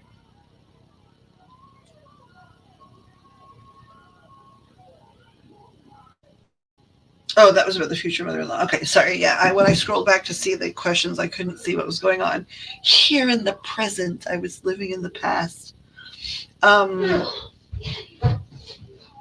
okay, so yeah, I'm gonna pull cards, but please tell me anything I was way off on. Like, was I off on your father's dynamic? Is there a speed bump, issue, or person? Pixie's already verified that it is a younger brother. And then I don't know about mom and either patterns that are literally about addiction or addictive patterns like bad people or liking addicts. I'm not sure. So like if any of that's wrong, right, this would be the right time to say it so that like when I come through while you're gone and answer the questions, I can fix the clarification. Stepmom was a huge issue, and my brother is their child, so he's your half sibling. I see. Yeah. So that makes sense too, why they were saying, like, hey, there might be times where it's too disrespectful. So, you guys would be in separation. But, as you age, things will be better. So that makes sense because, you know, um, since she's the stepmother, former stepmother, whatever she is so colossally disrespectful. The younger he is, the more she's going to have. So it makes sense that they were saying like keep space as needed, and then when people mature, you'll be able to, come together and have a better relationship, because probably, poisonous stepmother will have much less influence on him once he's old enough to sort of, really solidly know his own mind. Not that kids and teens can't, because they absolutely can know their own mind, but like there's so much else going on with growing up and being also dependent on that parent, and you love them even if it's confusing, so um, and when you get older you can love them and also know that they were very wrong, so that makes it makes sense. So yeah, so I'll pull. So I think the brother issue is like actually sort of answered, in the sense that they just sort of said, don't like completely give up. And again, like family's family, if there's emergencies, or like if he graduates from high school or something and you're invited, you know what I mean? But like, I think you don't even need cards on that one. It's going to be a matter of, of like just liking each other and trying to be good friends with some distance while she's still able to be quite as poisonous. And then, as maturity sets in, I really think you guys, like based on like what your grandmother was saying, like you guys will be better than fine. Like I think you're going to be pals, but like this is when you guys are adults, boring adults. And so, but I will do a little bit of reading on cards with Dad. I'll do reading on you and friends. And then what about Mom? Was that pattern accurate?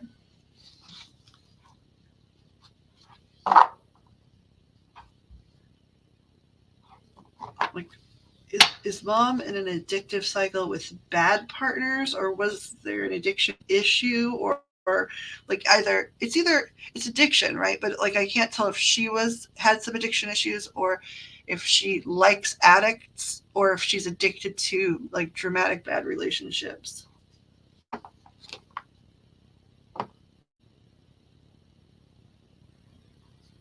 Oh, he's 8. Oh, see my kiddo, my baby egg. My baby's 10. Yeah. So, well, what's interesting is about that. Um, you guys want me to grab this? Okay, hold on. Is that, yeah, she's going to be a problem, because she's like, she's his mommy, you know what I mean? Like, but at the age he is now, like, you guys could have some cool moments, just like if you go to a soccer game or whatever, just be around enough that he sees you love him, right? He gets a Christmas card or gift from you. You attend, his, I don't know, whatever it is, 5th grade graduation, that kind of stuff. But she's going to be a problem being poisonous, right? And then once he, maybe even as a teen, starts to separate a little, you guys can be together more. But as the older sister, like for an 8-year-old, gosh, all you have to do, right, is because it's going to be complicated. She's going to make him confused, all of that stuff, right? And that's not his fault, especially at the age he is. But just showing up, saying, love you, bro, like, and even if it's just every so often, that's like a huge difference down the road, because he'll be able to remember, she always loved me. She wasn't the problem. Very abusive. Your dad's about alcohol. Okay, there it is. And so, has she ever had substance issues? I mean, honestly, so many of us have histories of being addicted to bad patterns that have nothing to do with substances, right? So clearly, yeah, like a trauma bonder, right? I'm gonna pull just because these cards that match your tattoo, they're so vicious. So I'm gonna pull like one for like stepmother, and see what we get. Because they're funny anyway. Let's see here. Can we have a card for the wicked stepmother? Please have a card for the wicked stepmother.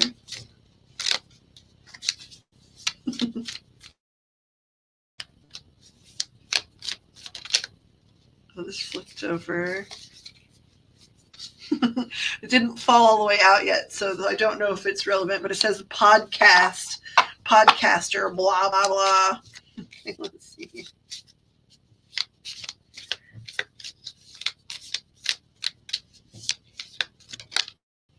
Okay, let's see. Stepmother, alien podcaster. Let's see what else we get. Can we get something for the stepmother? Oh, shadow. Right? It's like, oh, I keep forgetting where the camera is. Shadow, right? Like that's darkness. Legend inverted, right? Which it's upside down, means the opposite of legendary, right? So suckage. The podcaster, I don't know if she's just actually like if she is trying to be hot shit on the internet or if she just never shuts up. But shadow person, sucky, not legendary. Awful shadow person that never shuts up.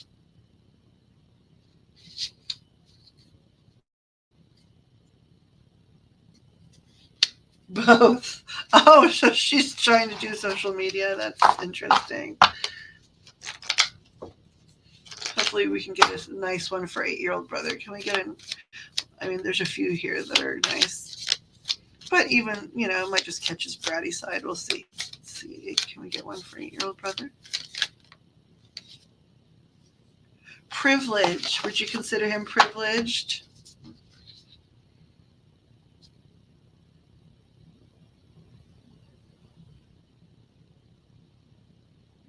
That would make sense if she was sort of a douche lord and, caused trouble between you and dad.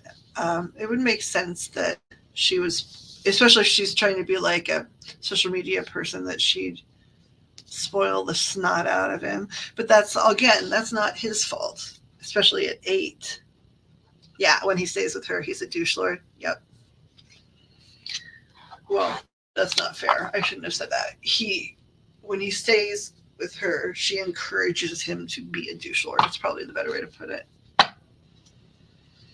We still lived in my hometown with the boys, where little Abs was kind of our neighbor for a bit. Oh, that's interesting. Okay, let's do mom's ex-boyfriend. That was gross. Oh, what did we get? Opposite of a billionaire. So he either like drained people's finances or he lost a lot of money. Probably like as an addict, you do drain finances, but this could also mean like bad investments or embezzling at work or something like that. Her stepmom's dad lives next door. That's interesting. Okay, let's do one for dad. Where's dad these days in this sassy deck?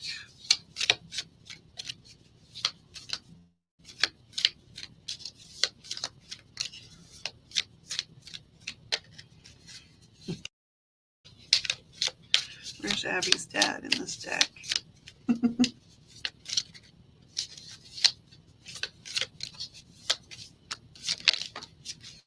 Feral. He got feral. Like a wild thing. Although, like, you're going to go hunting. Like, maybe he is sort of feral. Let's see. Let's see what it says in the little tiny booklet. It says about feral people. Do you need to eat something, to drink some water perhaps, or take a nap? If you're hitting at the sun or other people, then you might need some time to reintegrate into the social constructs of the world. I know it doesn't make sense. I don't make the rules. P.S. It's okay to not always be polite, but try sometimes. I don't know. If he can get cranky or not, I don't know. But these are just funny anyway. Let's do it. Can we do Abby's mama?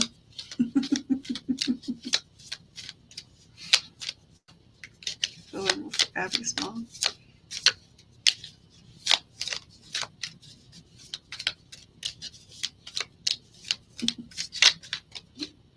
Starseed. That's interesting. Here, I'll read you Starseed. You aren't from here, but you live here. Existing while being embodied in a human vessel can feel like being trapped in a flesh prison, which sucks, but at least you have superpowers. Try to enjoy Earth School as much as you can. The aliens are not coming to help you. They are you, and you're already here. We should do Tegan and Holton, right? Let's do Tegan and Holton. This first one will be Tegan. Tegan. Who's Tegan in this goofy deck?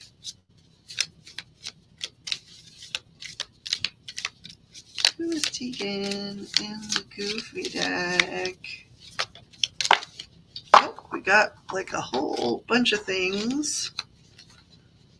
It says, I don't know if this is good. I mean, like, but she got 3. She got the Oracle, Bitch, and Privilege. Let's see what they say. In alphabetical order or in numerical order, privileges first. Okay, so here. Check yourself before you wreck yourself. Did you manifest it, or did you have advantages over others from different societal, racial, cultural, or economic backgrounds that gave you a head start? So, see, that's not bad. It just means like you have some fortune in your like youth that maybe not everybody had. Okay, number 2, bitch. Are you being a bitch or just making sure they can't take advantage of you? Stand up for yourself, but make sure you don't steamroll everyone in the process. Do no harm, but take no shit. Okay, and then the Oracle. Because these 3 fell out like boom, boom, boom. The Oracle, it says, you already know. Stop second and third guessing your intuition. It's good. Well, first of all, this bitch wasn't, I don't think it was bad. It said, are you being a bitch or just making sure they can't take advantage of you? So, and look at this bitch though. Like, she's not like a degrading, see, she's like a badass. It's like reclaiming the word, I think.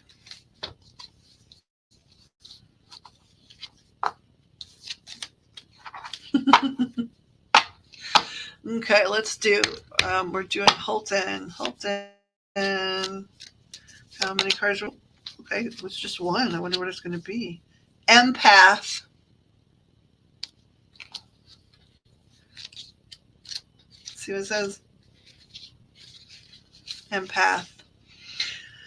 Are you an empath or are you hypervigilant because of all the trauma you endured? Time to find a balance for those hyperextended emotions. Give your nervous system a break right now. You can do so by clearing out those emotions that are not yours to process. Say it with me. I release all that is not mine to carry and return all that which is not mine, all that which is not my responsibility to hold. That's sweet though. Empath.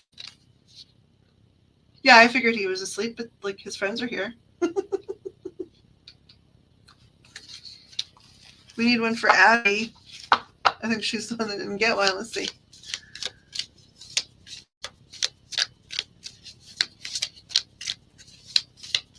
Can we have one for Abby? Can we have one of these redonkulous cards for Abby? Can we have a card for... Oh, it flew out. Oh, you got a few. Okay, let's see what you get. Okay. Some of them got stuck together, so we'll take this one and then we'll do another shuffle because some of these were from earlier. So the one that flew out first, though, and then we'll see what else. The one that flew out first, though, is cult leader. Okay, what else do we get? Cult leader and influencer. So in order, influencer says, oh, it's not terrible. It says, are you using your power for good or evil? Choose wisely. But then that's smart. That's good advice because if you're a cult leader, let's see, it says, you are not a guru, a time lord, or a demigod. You're an egomaniac. We know this is not true, but it's still funny. Who needs minions so you can feel like an authority to compensate for your own feelings of inferiority? I think this just must have been a joke because that's ridiculous. She's your leader, but I don't think she's like a creep. I don't think she's this creepy dude.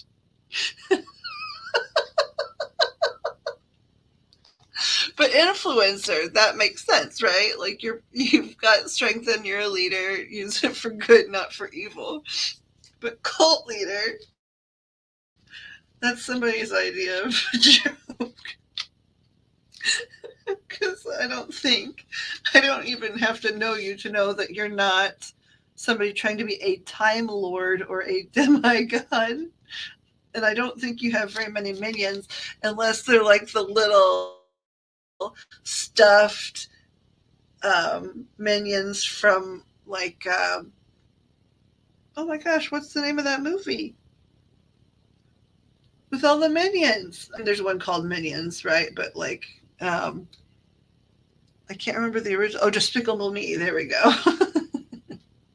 The only minions you probably have is from Despicable Me. They are their own cult. Oh yeah. The other gentleman was it Brock? Is that right? I like Pharrell, so I like the whole Despicable Me soundtrack so much.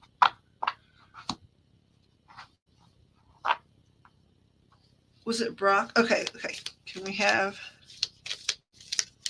a card for Brock? Or whatever falls out, cards.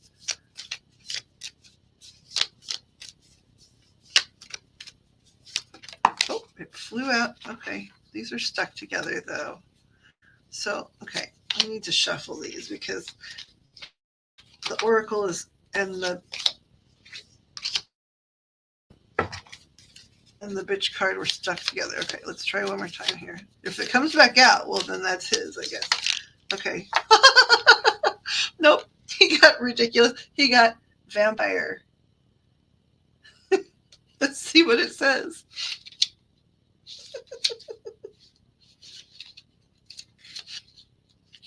Oh my god, it says a lot.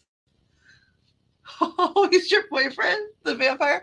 Okay, hold on, it says, are you sucking the life out of people or a situation in an attempt to fill that giant void inside your soul? Do others flee the room when you arrive?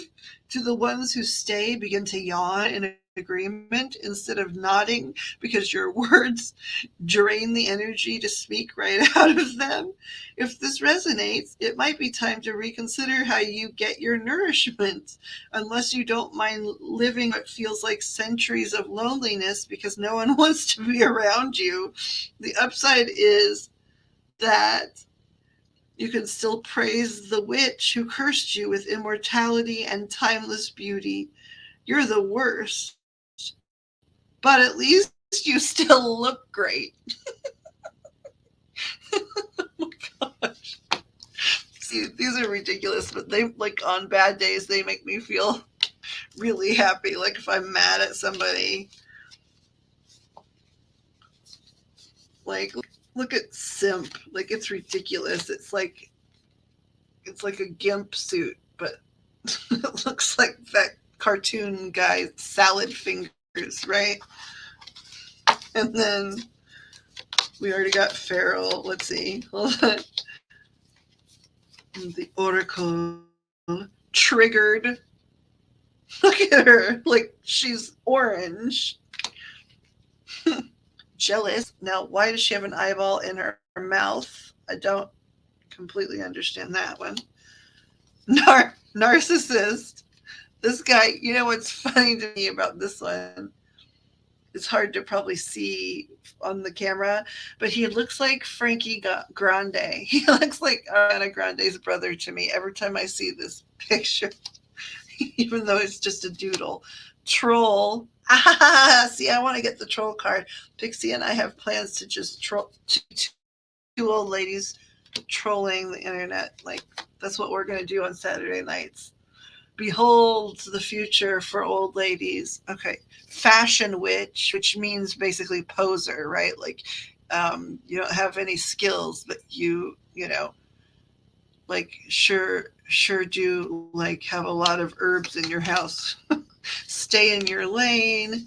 Unicorn. Red flag. Bitch. Tinfoil hat. That's awesome. Conspiracy theories. It's a cat. There we go. It's a cat in a tinfoil hat. Black square. Trauma bond. Get fucked. Shadow. Oh, Shadow, you fell over. Billionaire. Legend. Podcaster. Self-care. Snack. You're a snack. Cult leader. Love and gaslighting. Land back, which is about indigenous people. Empath. Feral, starseed, privilege, and the oracle. Tegan was the oracle. The oracle. Oh, Pixie, you need one. Okay, we'll make sure to. You have a good time and be safe. I think you said hunting, so be safe. Um, it, it was good to meet you. I'm sorry this was so long, but in the future, if you just now that we have connected, like, and I know I've met your grandmother and whoever that lady is, but like we know, I guess we know now that she's your. At least they're saying she's your mother-in-law. Maybe it was a snack. Tell you the gender of the baby. I did. So like, I could try actually. Hold on a second here. I'm gonna pull one of these redunculous ones for Pixie, and then yes, I'll ask the guide. So, um, a lot of readers don't do anything about like pregnancy, but for me, I always just ask the guides yes or no, and then like there was a lady that was like a complete stranger on TikTok like a couple of years ago now. She's on my TikTok, and she asked me about when would she had two sons, when would she have a baby, and when would she have a daughter, and they told the guide said I could read it, right?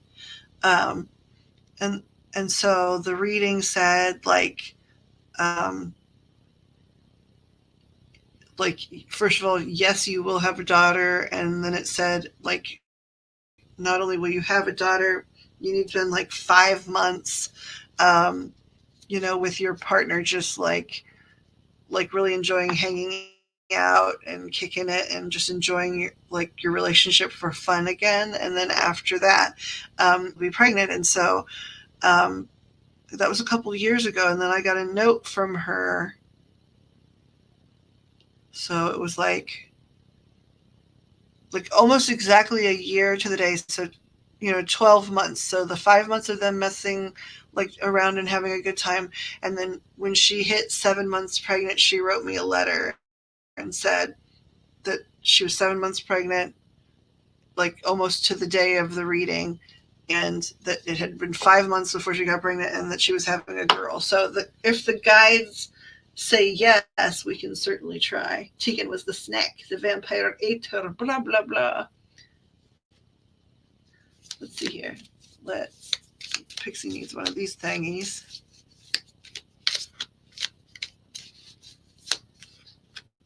I have weird interpretive pixie. You got the narcissist, but upside down. So you got the opposite of narcissist. But let's see what it says anyway about narcissist.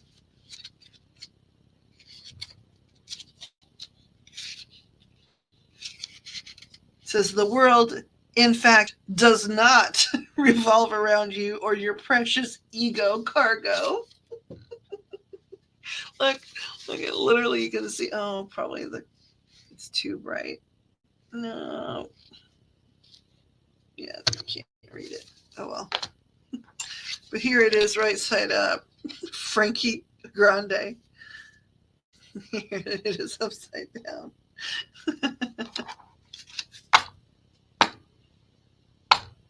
Let's see here. So I need to go back in order to finish Abby's whole first questions. I've got just a couple to do, but tell me just a little bit about your pregnancy. And then where's the box for this? Here it is. Okay. Then I can ask what they'll tell us. Look at this little box for this.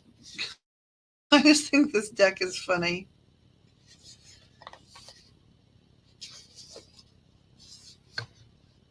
Life is short. Don't take yourself too seriously, it says in the lid. I don't know what's in here. Oh, it says yum on the inside. Yum.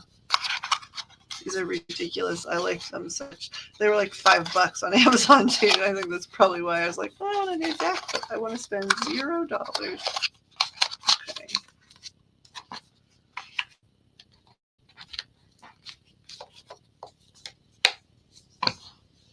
10 weeks. Okay, 10 weeks Monday.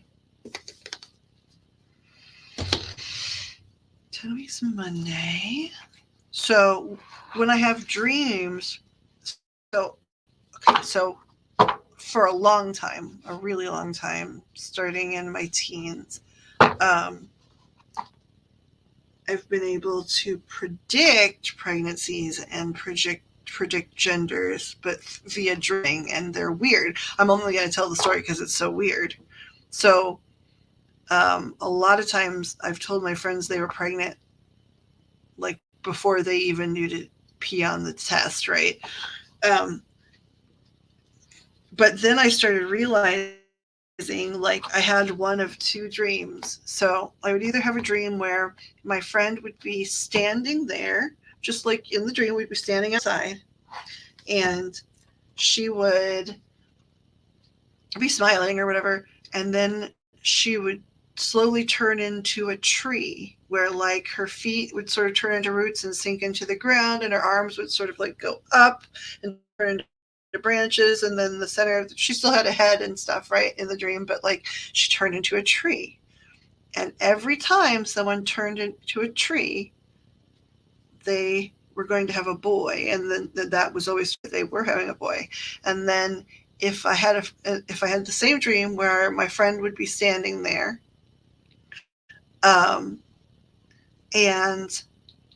outside, we'd be outside again, right? Then all of a sudden, she would take all her clothes off, and she'd be naked for a second, but then all like her hair, her body hair, like her hair on her head, the hair on her armpits, the hair on her legs, the hair, everywhere would start growing. Like her body hair would start growing crazy long, and it would be like bright, like auburn red.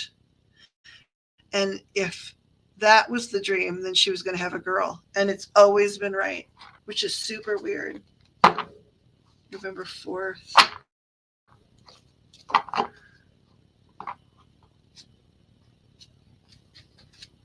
Oh, that's so cute. Boy Scorpios or something else. I had a Scorpio addiction problem. Well, I mean, just as soon as, like, from the very beginning, I think.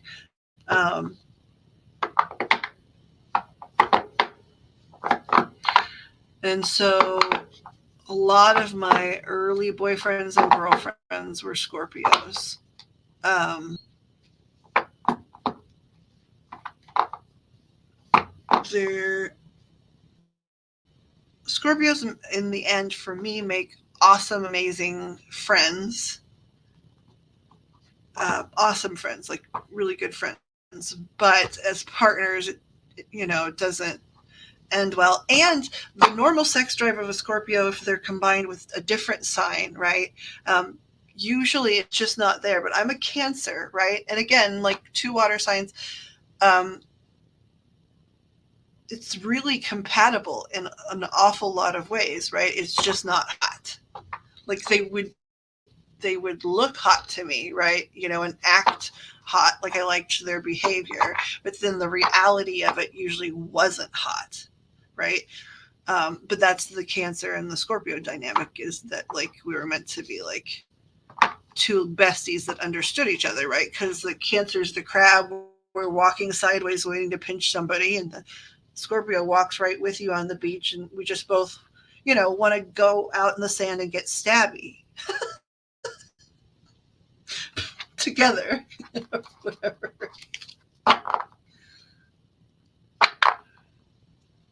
Yeah, that makes sense actually, because Pisces Scorpio mixes are hot. They're hot and generally pretty compatible, right? Um, and Cancer and Pisces, right? Because Pisces are the oldest, right? Like there's ages in every sign, right?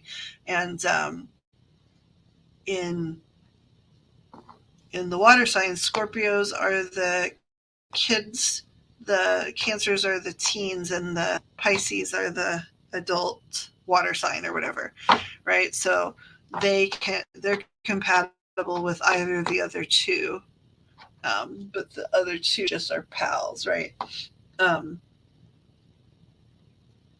so yes, but Scorpio and Pisces tends to be, from observation and reading, hotter than Cancer Pisces. Although it can, Cancer Pisces is pretty fun though. Okay, um, Charlie can, yeah, was the best part of that. Yeah. So yeah, see, like again, and they were young choices for you. You know what I mean? I made a lot of Scorpio choices as a young person.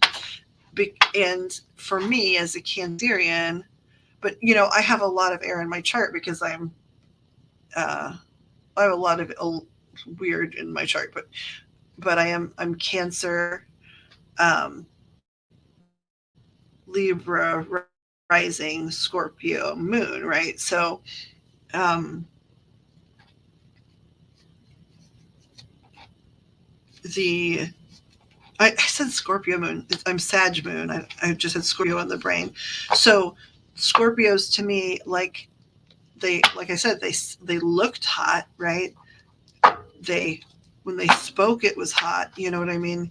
But then it was sort of like, actually, it was really weird. Like I was always, and they were Scorpios, but well, and again, this is the difference between male and female Scorpios too. And I dated more male Scorpios than female Scorpios. A lot of my early girlfriends, I had a lot of Pisces, the girls I dated when I was younger, just like I had a lot of Scorpio boys.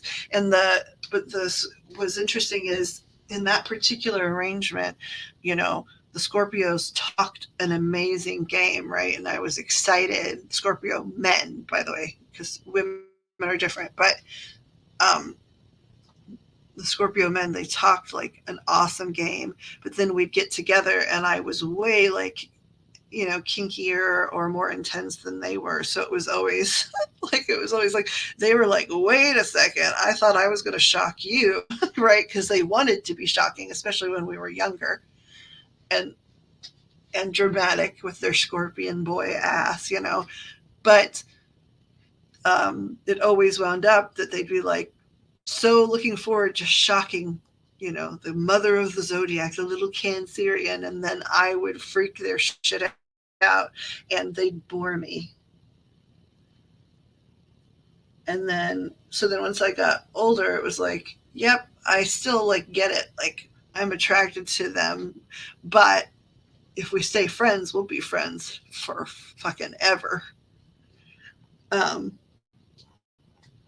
and that's much better, than slightly incompatible sex and then not friendship anymore. For me, oh my God, the Virgos. The Virgos, I'm still in the midst of a Virgo problem. My partner that just died was a Virgo. Um,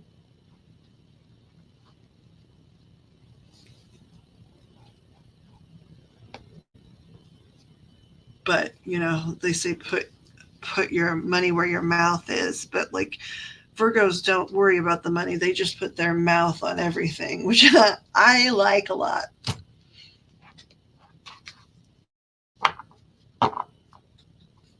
Okay, so you said you're 10 weeks. Let me see what they say about you're a Scorpio, he's a Pisces.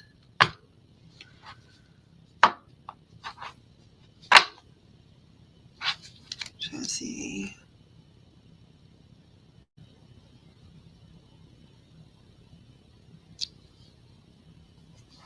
Okay, blast the rods.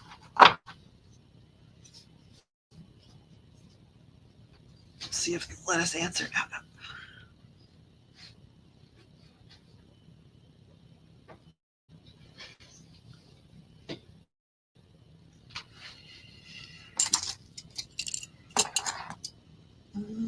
Okay.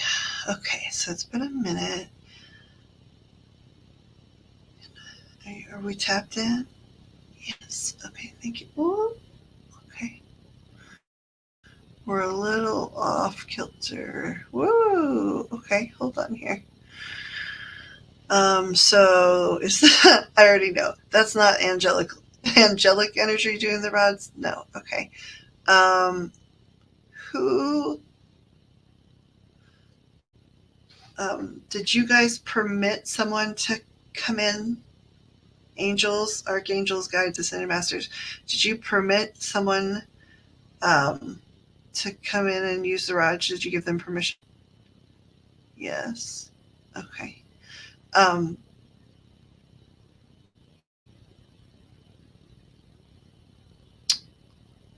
um, I'm assuming, but it might be a wrong assumption. Is this human spirit energy that's operating these rods?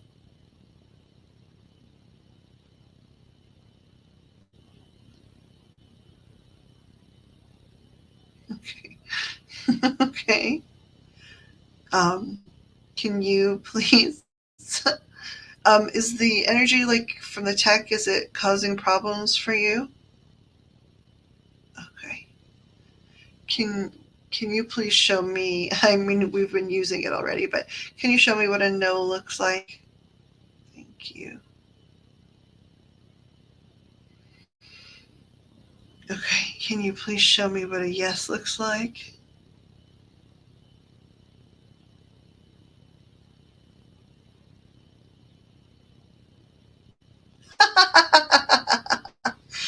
I think if he knew um, how how awesome I think they are, he wouldn't be complaining. But I don't know. I might be mistaken.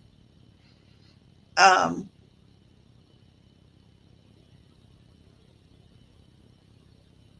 okay, this is craziness. Um, I'm going to ask this question because this is what I heard my guides say. But like again, every every day lately. It's not. I mean, I'm glad I said prayers about wanting to learn more. I've been doing this stuff for a long time, and that's been part of my prayers. But like every day now, it's something completely new and different. So I would like to verify. So what I heard you guys say when I said was this human energy. And by the way, the rods have changed now. Have we changed users? Yes. Okay. Can I still ask a question about the um, individual that was doing the rods a second ago? Okay. Um, was that the higher self, the higher spirit? I mean, this is what I heard, right? I heard that this was the extended soul portion of Tegan's baby. Was Tegan's baby using the rods? Oh my God.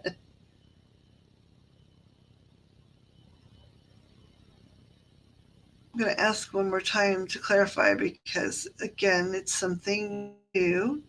First of all, now that the rods are more stable, am I working with angelic energy? Okay, thank you.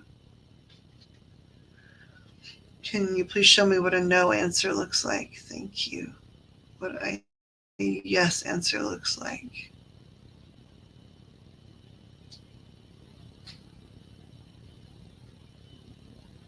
Um, can you pulse the rods in and out enough times to spell the word love? L.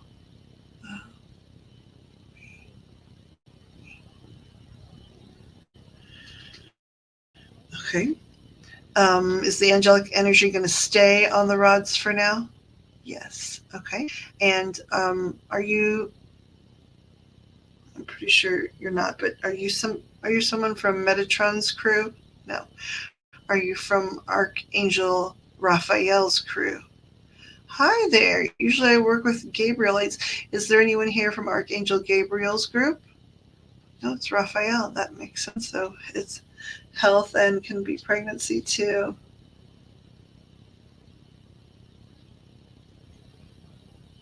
So, okay, now that we have angels back on the rods, when the rods were going all loop de loo, that was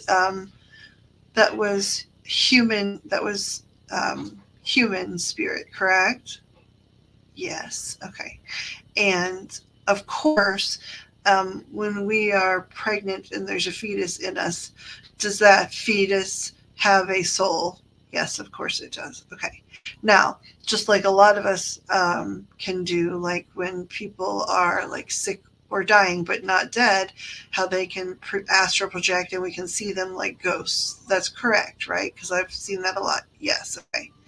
So um, I'm assuming that babies can do the same, right? They are growing in the abdomen, but they've most recently been non physical energy, right? So they're able to do some things in non physical still. Is that correct?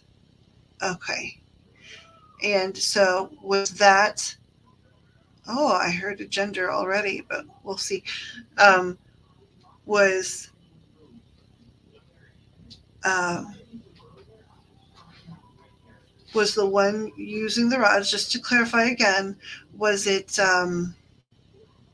was that Tegan's current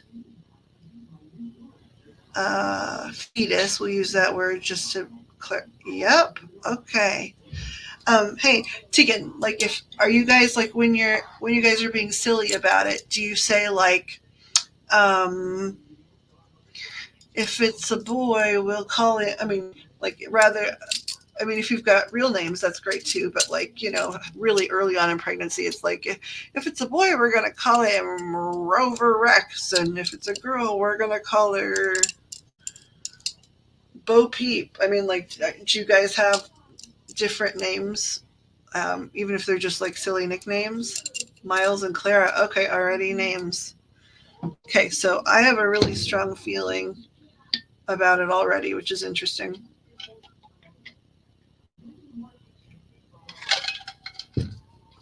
Okay, so hold on. How do I want to do this? It'll be fun. I may not get it right because I'm not perfect. I'm human and no reader is perfect. But so I'm going to let me find a card with that just has, this gender, and then I want to ask you, and then we'll do the rods. Okay, so hold on a second. Let me find something that represents who my gut and what I think I heard them say. He says, right? Let me find something that represents what I'm looking for.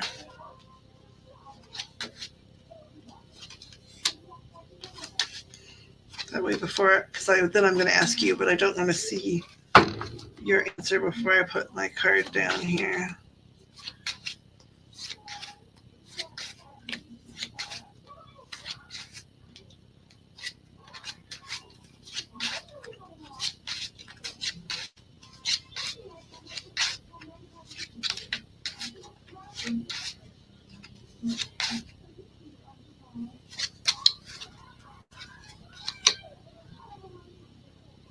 That's one option. Let's see if there's another.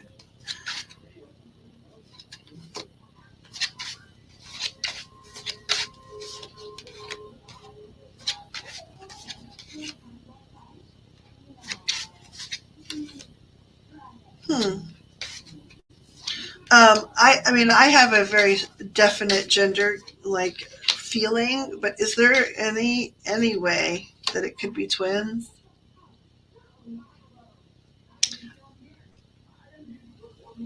I'm not sure about that, but what I'm wondering is, this is a really personal question, but did you guys have a pregnancy loss before this one? Because I'm thinking about spiritual twins, right? Meaning like there's energy of two, but I think only one's in your stomach. So that that could either mean that you guys had a loss, like a miscarriage, relatively recently, or it could mean that potentially, you have somebody in there, and then there's somebody that's going to come back to back. Okay, so I think it's more likely the latter, right? Because I get a feeling there's, based on what they said initially. Let me verify. Hold on. Based on what I heard you guys say initially, is there more than one baby involved in this pregnancy?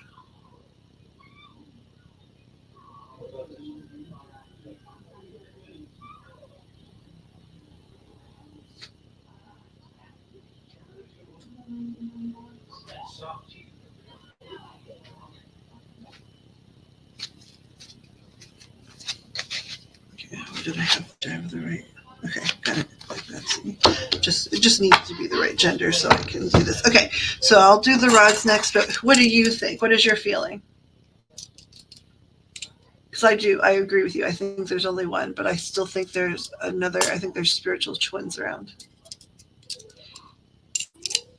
or we also would call them Irish twins, right? Where it's they're born 10 months apart or whatever. So I've already put the card down, so based on what I heard, and then I'm going to do rods to verify. But what does your gut tell you? Before we do the rods, because that's just fun. Because people are so much more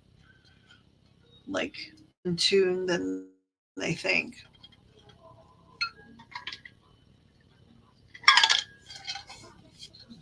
And does your fella agree with you?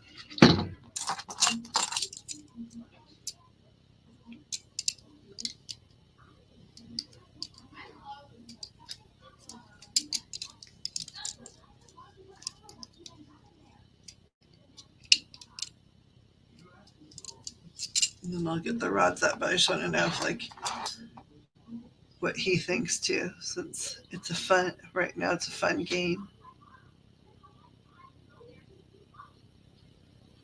Oh, we've got wobbly rods again. Is this human spirit energy? Yep. See, they're a little off, wonky. See, they're going one at a time and stuff because they're practicing. Okay. Do the angels and archangels give you permission to use them? Yes. Okay, good. Okay. Are you, I mean, of course, like you're a soul, right? Like you've reincarnated, you could be older than me. But right now, are you incarnating um, a baby that lives in Tegan's abdomen? Yes. Okay. And are you getting a little bit of help um, to move the rods from like a guide or something? Yes. Okay. Now I already put my card down, and so I'm gonna just ask you based on like the names they gave, um, you know, your your gender. I'll use the name that I think it is. So and then I put the card down just to prove it. So um, they said if right now if they're saying if a baby was gonna be a girl, they'd name it Clara, and if a baby was gonna be a boy, they'd name them Miles. Um, do you guys find that to be accurate? Like a girl would be Clara and a boy would be Miles? Yes. Okay. So my question for you, who is working the rods with help of the guides, is this Miles working the rods? Watch how fast this goes open.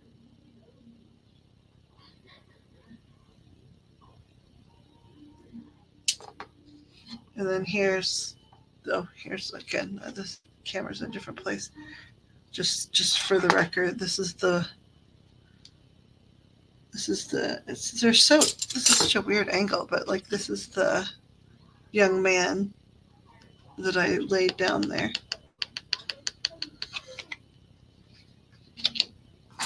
Let's do it one more time, just to test things. Oh, we got loopy rods again. Okay. Um, Based on the names your parents would give you if based on boy and girl, is this Clara? Watch this. Nope.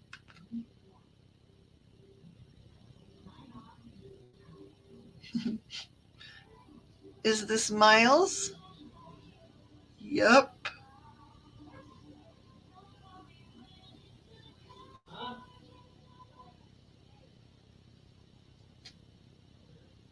Miles, um, I'll ask you this question because my kid talked about it a lot as soon as he could talk, and we've explored it a lot. Um, did you go to baby school in heaven with your mom and dad? Yep. Have you been each other's family members before? Yep. Okay. In your most recent life where you guys were all in physical, you and your mom and dad, right? Where you guys were all in physical bodies. Were they your parents that time? No. Okay. Was she your mom that time? Nope. Was he your dad that time? Nope. Oh, were you her sibling that time? Yes. Okay. And were you a brother that time? Yes. Okay. And your dad, um, was he one of were your guys' siblings? Nope. Was he one of your guys' parents? Nope. Was he in that lifetime also in a romantic relationship with your mom? Yep. Now, you guys were siblings, right? You were a brother. In that lifetime, was Tegan your brother? No. Okay. So was Tegan your sister? Yeah. Okay. And then when she was in a relationship in that lifetime with your dad, um, were they lesbians? No. Okay. So was your dad a boy then? Yes. Okay. So in that lifetime, Tegan and your dad were they married? Yes. And then you were Tegan's brother? Yes. Were you her baby brother? No. So you were her older brother? Yes. Okay. Um let's see. So um she said how many weeks they believe they are, how many weeks they are pregnant. Can you use the rods, open them in and out, and tell us exactly how many weeks you've been there in the tummy? Okay, let's count. Ready? 1, 2, 3, 4, 5, 6, 7, 8, 9, 10, 11, 12, 13. 13 weeks is what they think. They think they've been in there 13 weeks. But that could be, like, I don't know. Was that from literally the point where the sperm entered the body? No. Okay, so do you think you have been like a zygote for at least 13 weeks? Yeah, that's awesome. So does that mean, in your opinion, does that mean like the birth date of November 4th, do you think you'll be born a little bit before that? Yeah. When did you say your birthday was, since you're a Scorpio? Are you going to have a birthday really close to your mom's? Yeah.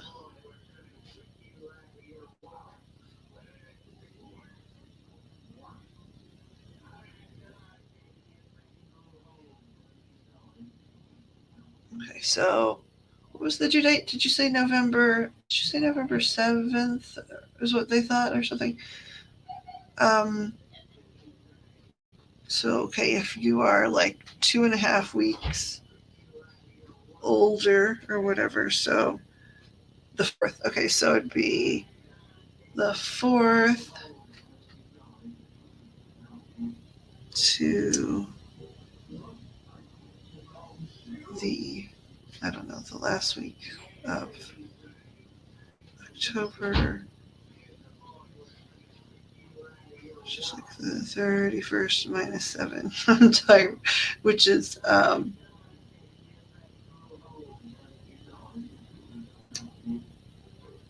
and then,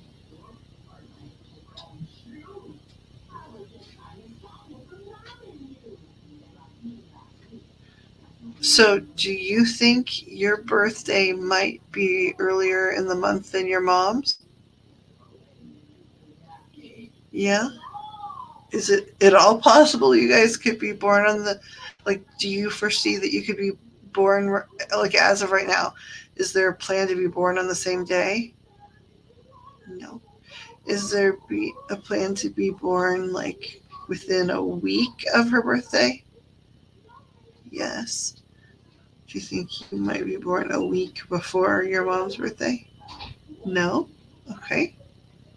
Did you say within a week or a week? So within a week, do you think you'll be born a week after your mom? No. Okay, so it's within the week.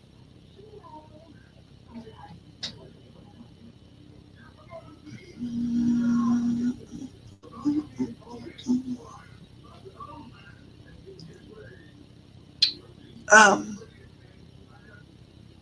is there anything you need? Like,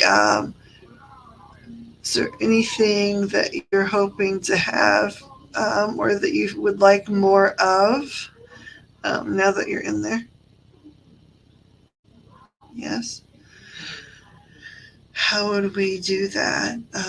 Is it, oh, did you say more water? Okay. I don't know. Do you feel that? I know that that's nosy, but I was just curious, since somebody's talking to us, maybe a guide or is helping them. But Do you know how they say drink like way more water than normal? Do you think you're hitting that? Because they said, just nothing bad, right? It's just asking preferences. Oh, okay, hold on. I gotta mute because I just dislocated my hip. I'll be right back.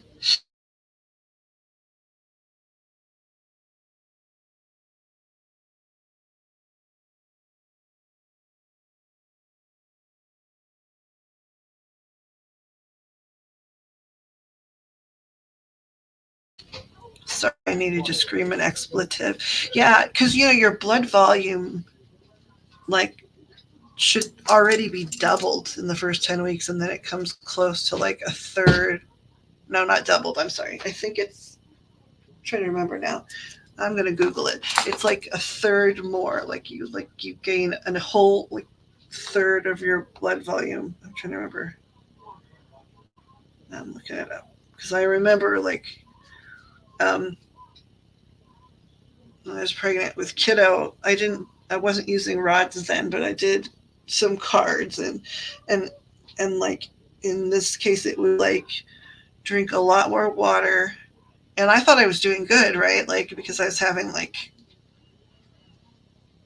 um, more than the eight ounces a day or whatever. And then it was like, nope, you need to drink like half your body weight in water in ounces. And then um, as you get bigger, that means more water. And then in my case, too, um, he asked for me to eat a lot more eggs, which was probably like a protein thing or something. Um, and then he was born in in the second percentile of height and weight, right? So he was big in every way. So I think I trusted him to tell me the truth. In pregnancy.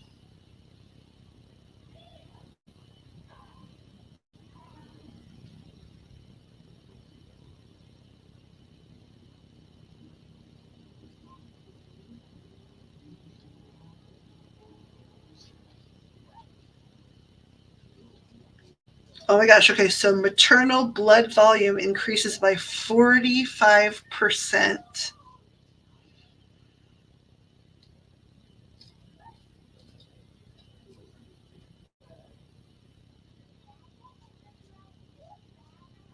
Okay, wait. No, there's three different quotes.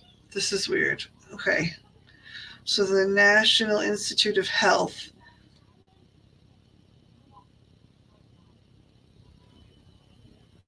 Okay, so that's a different statistic, 45%. I knew that sounded a little high. Um,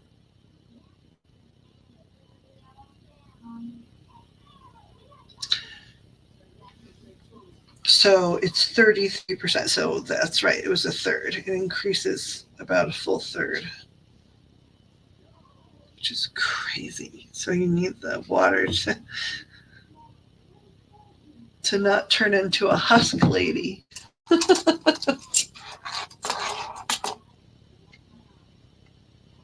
Miles, are you still here? Yeah. Ooh, ooh, ooh, ooh. Okay. Um, Miles, is there like another baby's soul that's hanging out with you while you're growing? Yep. Okay. Are they hanging? But they're okay. Just to clarify, are they? I don't think they are, but are they hanging out in your mother's tummy? No. Okay. So they're just hanging out with you because you're souls that are good friends. Okay. Are they somebody that might be interested in being your sibling in the future if things went like according to plan? Yeah.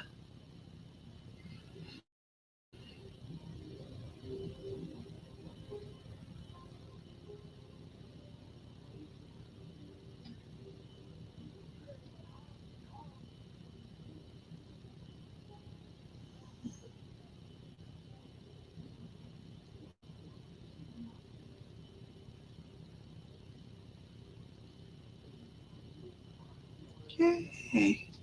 Do you guys, between the two of you, I can like strawberry blonde hair, like you know what I mean? It's blondish, but it definitely has that like sort of coppery blonde tone.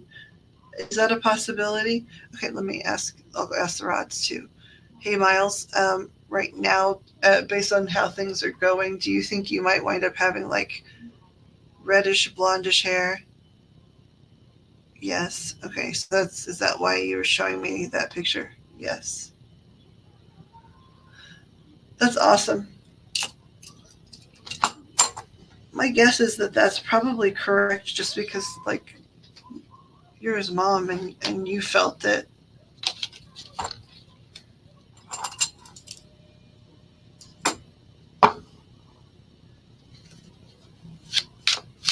Can you show me just like a boy card if we're right?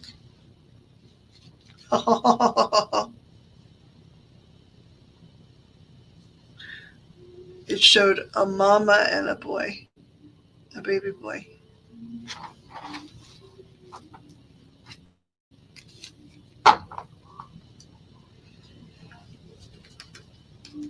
That's awesome.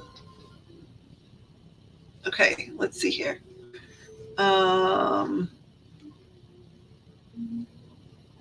yeah, is that possible? Is the strawberry blonde between the two of you? Because I don't know you guys. Is that a possibility? Because that's what I kept seeing. I'm scrolling up too because I need to remember the questions that I have to still answer.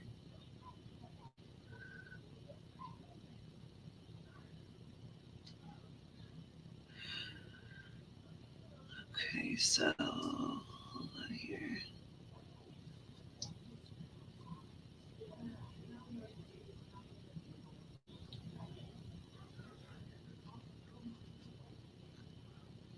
Well, Pixie, at a certain point you said something like, I've learned my lesson about doubting things you say.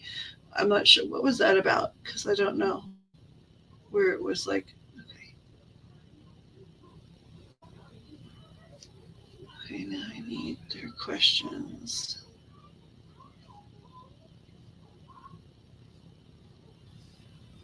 What really?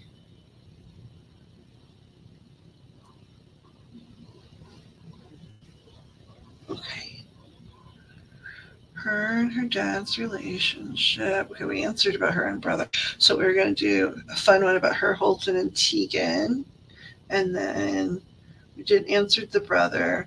And then we talked about her and her dad, really. But we'll just do something quick so we need to confirm her and her dad, her Holton and Tegan, and then what her mom's future looks like. Okay.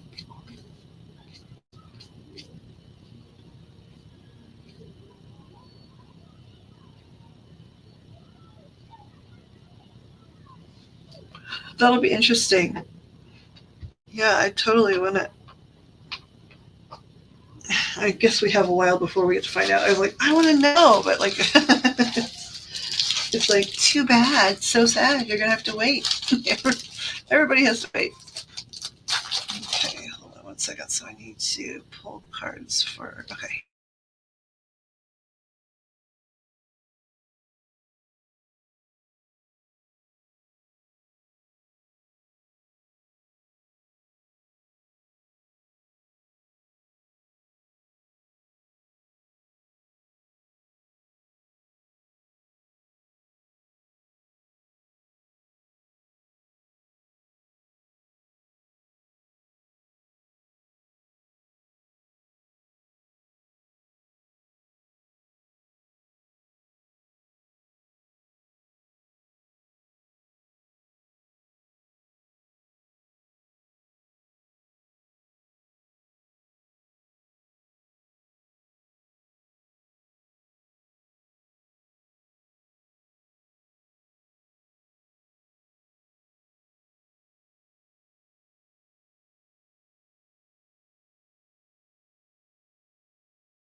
Okay, wait. Sorry, I'm crunching on a snack, but did he find the tracker?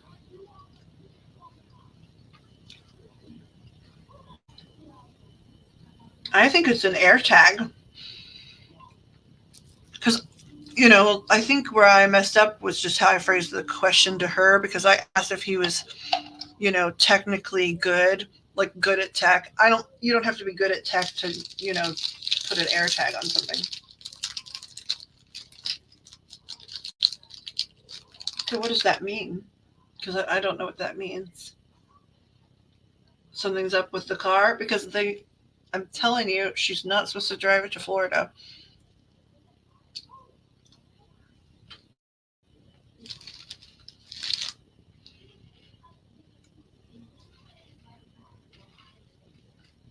Sorry about the chewing, but like they also, they wanted her to have the rental car for Florida because it can be tracked, right? They would automatically come right out and help if it like some got stranded or something. And then her car, they definitely you don't want the Florida thing. And then they also were like saying like having the little AAA card wouldn't be the worst plan, and having like a little car charger, you know what I mean? Like they wanted her to be ready.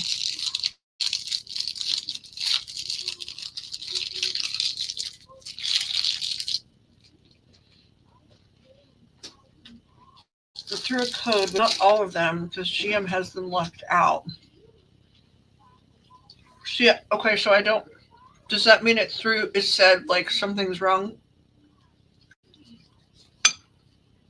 like not big time wrong, but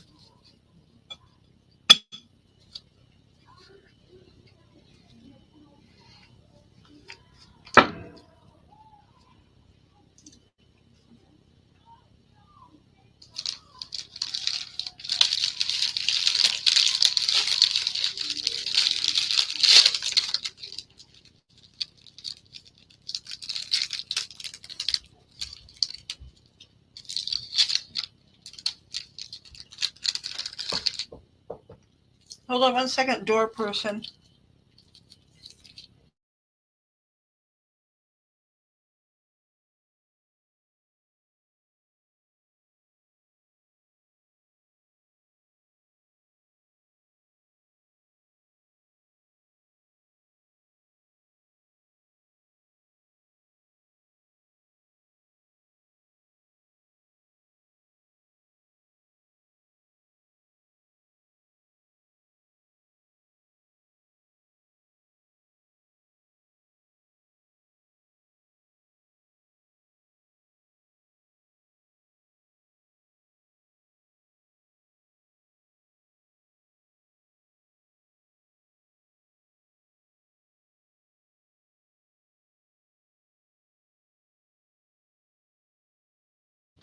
Egg says hello.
Okay.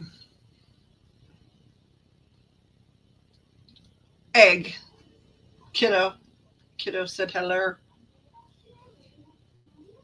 All Dodgers have a tracker on them, that's why they can't get into them. Secure the link through Dodge is a lock system that doesn't allow anyone in the system. It's got a tracker, and Dodge can shut down the car if they want to. Yeah, I mean, like, that makes sense to a certain degree, but this has something to do with the kid tracking her, though.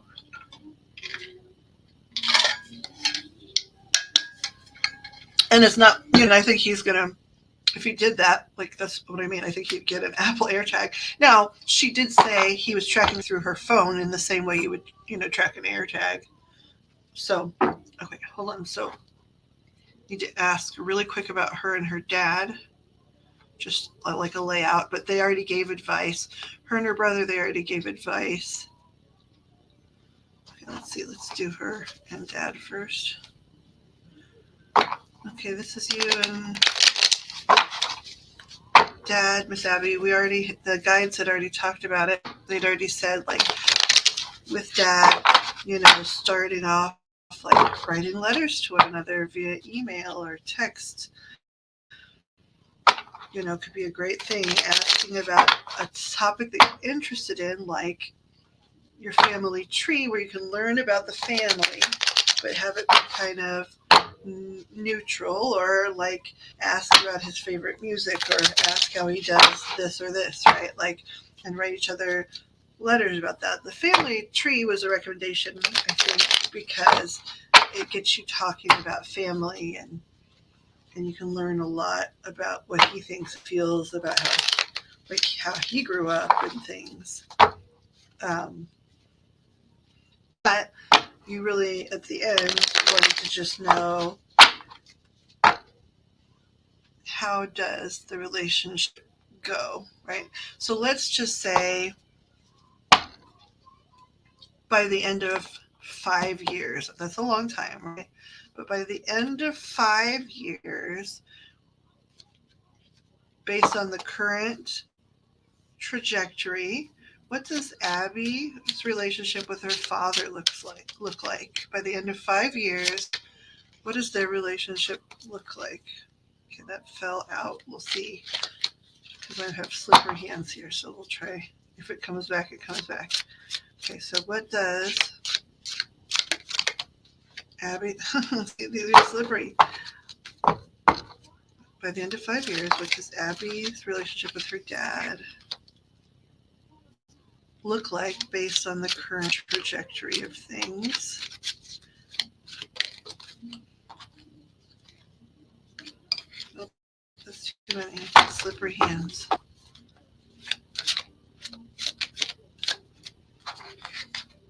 Okay, so this one's okay.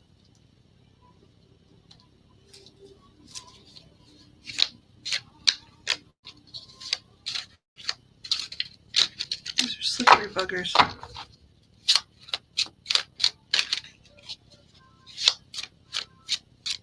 Gonna get a little wild, gonna get a little weird.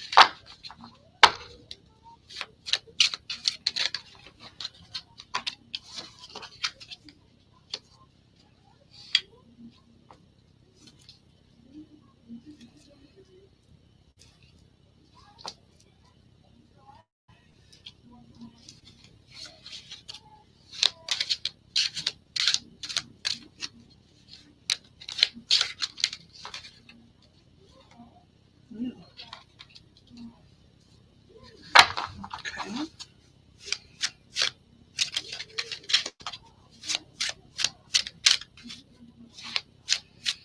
Does Abby's relationship with her father look like by the end of 5 years at the current rate here?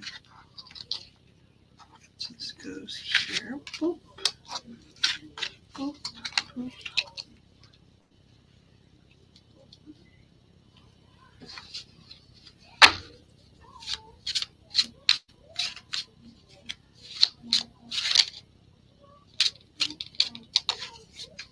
Popped.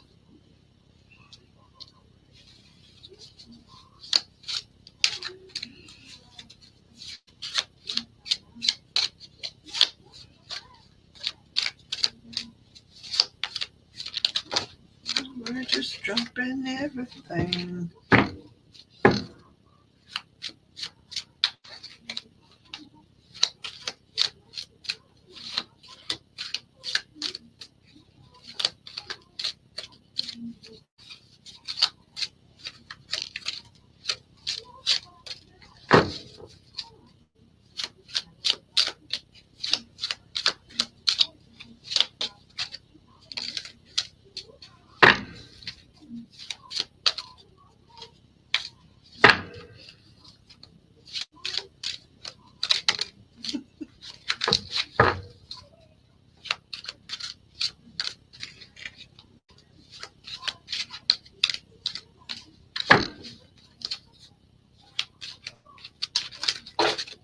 Oh shit, everything just flew away. These are part of it because they definitely were touched here. I don't know what direction they were, so we'll just look at it like this. Okay.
Okay, can I please get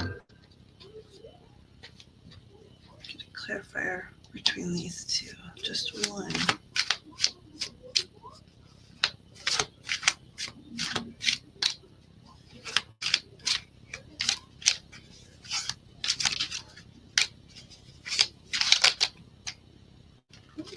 Two.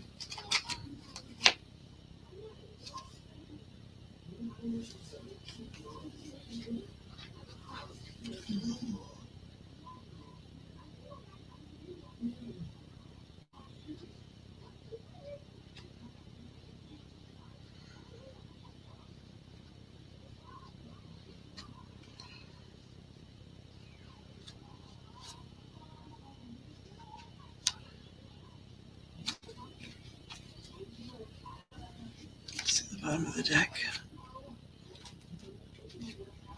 Okay, so based on, like we said, this is a relationship with your dad. At the end of like a 5-year trajectory, as long as, again, based on, current, how things are currently going and how, it looks like they're going to be. So you've got in the top row, and these are the support cards. So it's the Nine of Cups supported by the Page of Cups, the Four of Swords inverted supported by the Hierophant, the Five of Cups inverted by the Moon inverted, and then some of the clarifiers are also inverted, Three of Coins and the Two of Swords. I use those to clarify. I'll explain that. Then we have the Five of Coins supported by the Queen of Wands inverted, the Devil supported by the Knight of Swords, Justice, and the Lovers.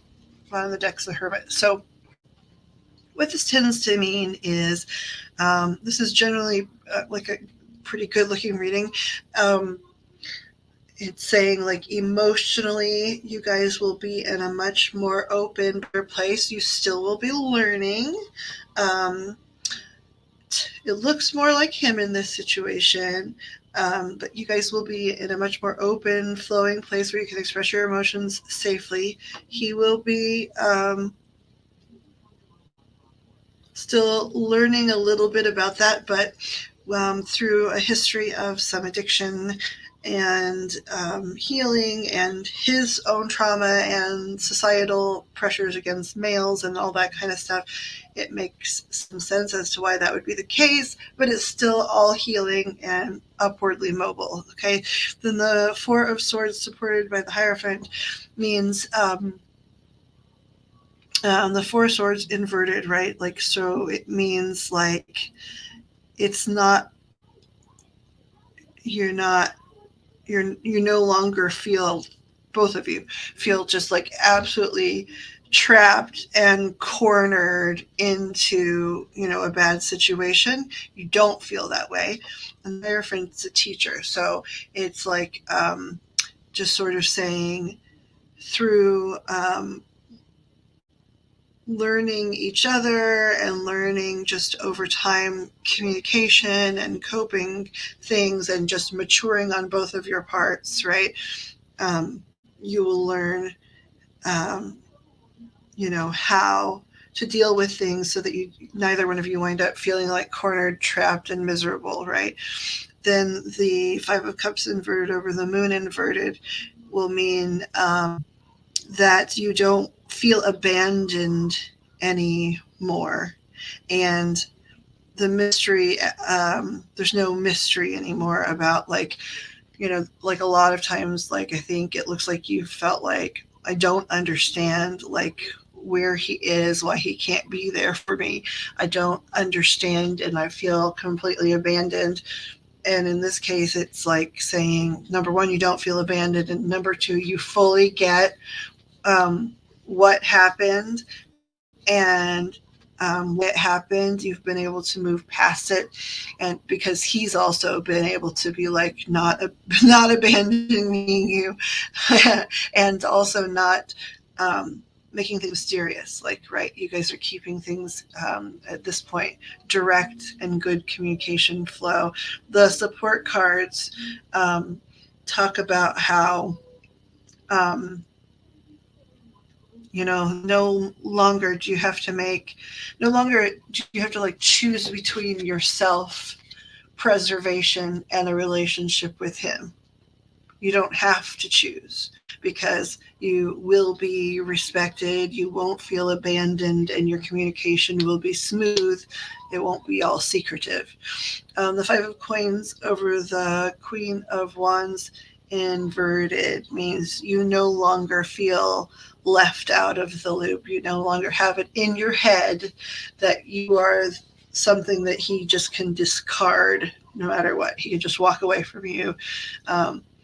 And through years of different things and him choosing a partner that was bad, that then it seemed like he chose her over you and stuff, like you learn to feel like that. You learn to feel that you felt disposable and like you were just kicked out in the cold, right?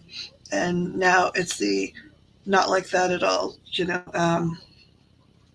don't even think that way. The Devil supported by all of these guys. The Devil's usually temptation, so that's probably speaking more about the addictive things. Now, people don't ever get rid of addictions. None of us do. They go into remission, and we can do really good things and work really hard, and most of the time, with some time and effort, things become easier. And that's what this is saying. Like that issue, that particular issue of addiction runs deep in families, runs deep in genetics. The impulse is never going to go away, but it's really well supported, right? It's supported, feeling like, so this temptation is very tempered, right? By feeling like he's got something and someone to rely on. This also looks like a higher power, like, something from AA, so it's like having people that he can rely on instead of the substances or the temptation of the substances, a higher power. Something about the justice system, I don't know, like if at a certain point, like they directed him towards sobriety, but that, made a lasting impression. He doesn't want to be back there again, right? And then it does look to me like he might find a healthy partner. By the end of 5 years, he might have a new person, but they are very healthy and supportive, which means, you know, if a person, whether the kids are adults or not, or minors, right? If this is a supportive partner for a man, a former addict with children, right? Um, that automatically means she's supportive of his sobriety and she's supportive of his family, right? If it's a good thing, and clearly she has his back, and it's a healthy thing, right? You automatically get support because people understand, what a father-child connection should look like. So it looks like he does have a partner that really grounds him and has his back, and can all will that person will also be very helpful, as you guys maintain your relationship into the future, into your adulthood, because they really help him remember and stay in a happy, stable patterns in his life, right? And then the Hermit is at the bottom of the deck. Now, sometimes that can mean like isolating or being alone or whatever, but actually what this means, like in regards to this particular reading, intuitively, it just means you guys will no longer feel like worried about being one-on-one with each other. You won't feel alone when you're together and like you're separate.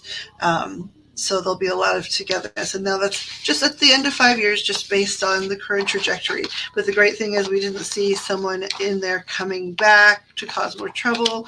We didn't see like major falling down. It looks like steady progress. And because that can be trusted as you move forward, it makes the healing process much easier and things look really peaceful.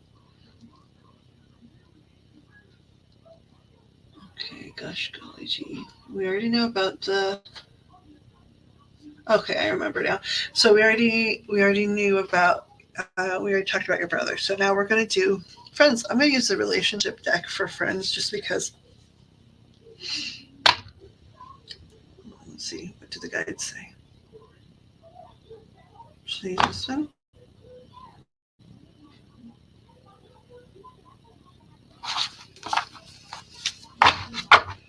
No, this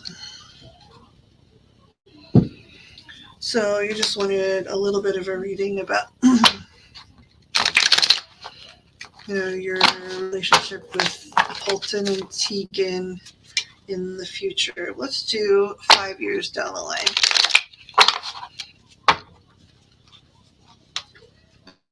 And unless we need clarifiers, we're just going to do a card for each of you. You'll be in the middle. Holton will be on the left. Tegan will be on the right.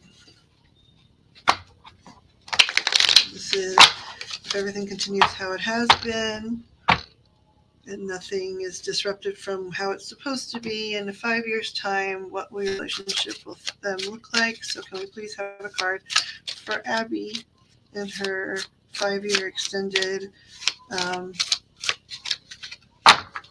who does she turn up as, and her friendship with Tegan and Holton.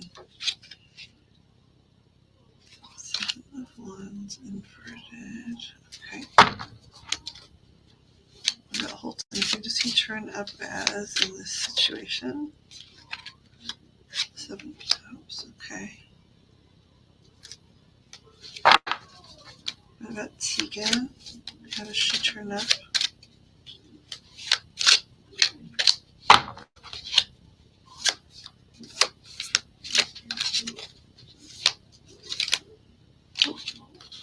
Popped out here. Page of Swords.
Hmm. Okay, so I need some clarifiers here.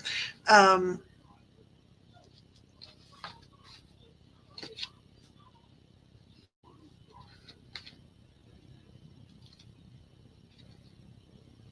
so you show up, actually, Seven of Wands inverted, um, and it's about like saying, this is not something, this is not a friendship you have to work at. There's a lot of, they, in terms of your relationship with both of them, right? You are a team. Like you work like clockwork at this point. So for you, it's really awesome. For Holton, he shows up as somebody with many, many options. He's got many options in life and with friends based on where he is in 5 years. And he chooses to be in this dynamic, right? Like he's got lots of choices and he chooses over and over this dynamic. Um,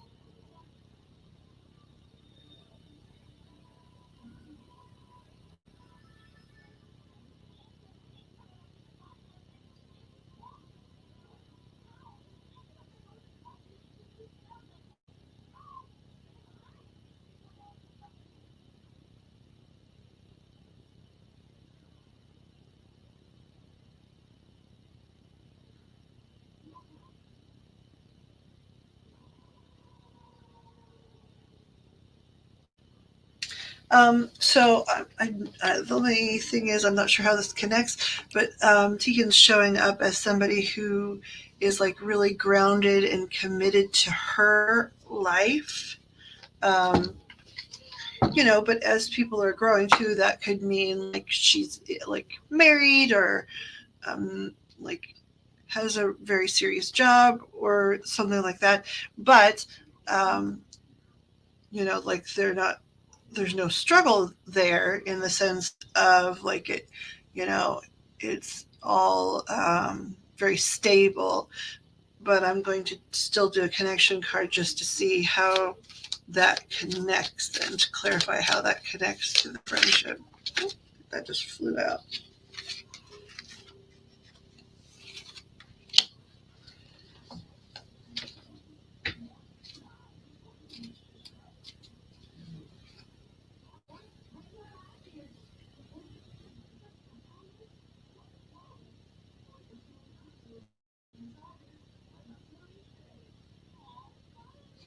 Okay, so this is awesome. So the the Ten of Wands was the clarifier. So um, it's saying basically, yes, she's really locked down in a life, like either through parenting or working or marriage or whatever, right? A little less of a free agent than the two of you because of the type of commitments, like lifelong commitments, she is already well embroiled in 5 years. But it's not, the clarifier is, yes, she's really like in all of those other things, but she doesn't view you guys as um, a burden. She views it as a choice, and she chooses the friendship over and over and over again. Um, the bottom of the deck is the Hermit inverted, which just in this particular case, in this context, means togetherness. So in 5 years' time, you guys do well. You do look like maybe might live in very different places. Or at least two of you might live separate from the other. You're very committed to one another, and you're going to be in each other's lives no matter what the distance is or the time. You're going to be there together. Let's just see. I'm going to try and get. I'll use the rods, actually. That'll be faster.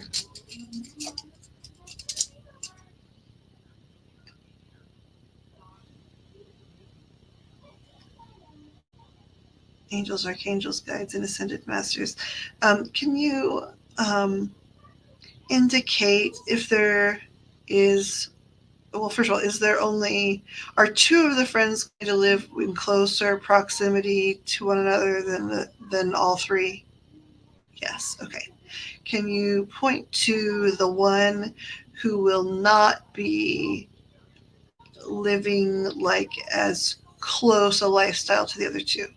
Okay, so it's Tegan, but she makes commitments over and over again to stay committed to the friendship. Yes. So even if she's living a different type of life than the other two, um, you know, their friendship ain't going nowhere and she's sticking with it. Yes. And they, even though they live a very different lifestyle, they're going to stick with her as well. Yes. Yes. Okay. Um, could you point to who would be like the person that would have the quote unquote most freedom at the end of that time? Okay, that's definitely Holton. Okay. And then can you, if any two of them like live, okay, just pointing at each of them individually, how many of them live in the same city?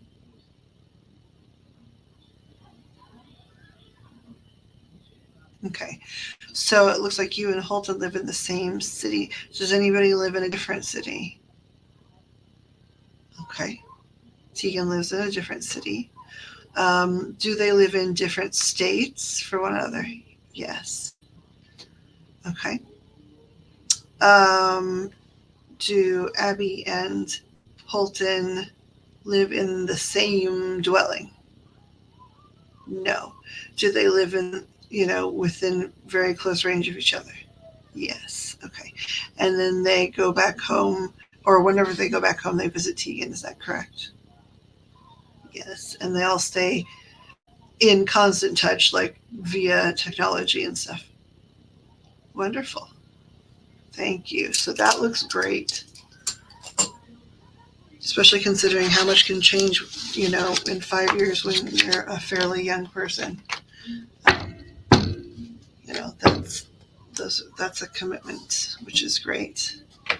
Um, then the other last one was just going to be, what does your mom's life look like? I'm using the relationship deck. I don't know if we'll need it or not. We're going to do it. We'll just do 5 years time like we did for everybody. Based on the current trajectory in 5 years time, what does Abby's mom's life look like?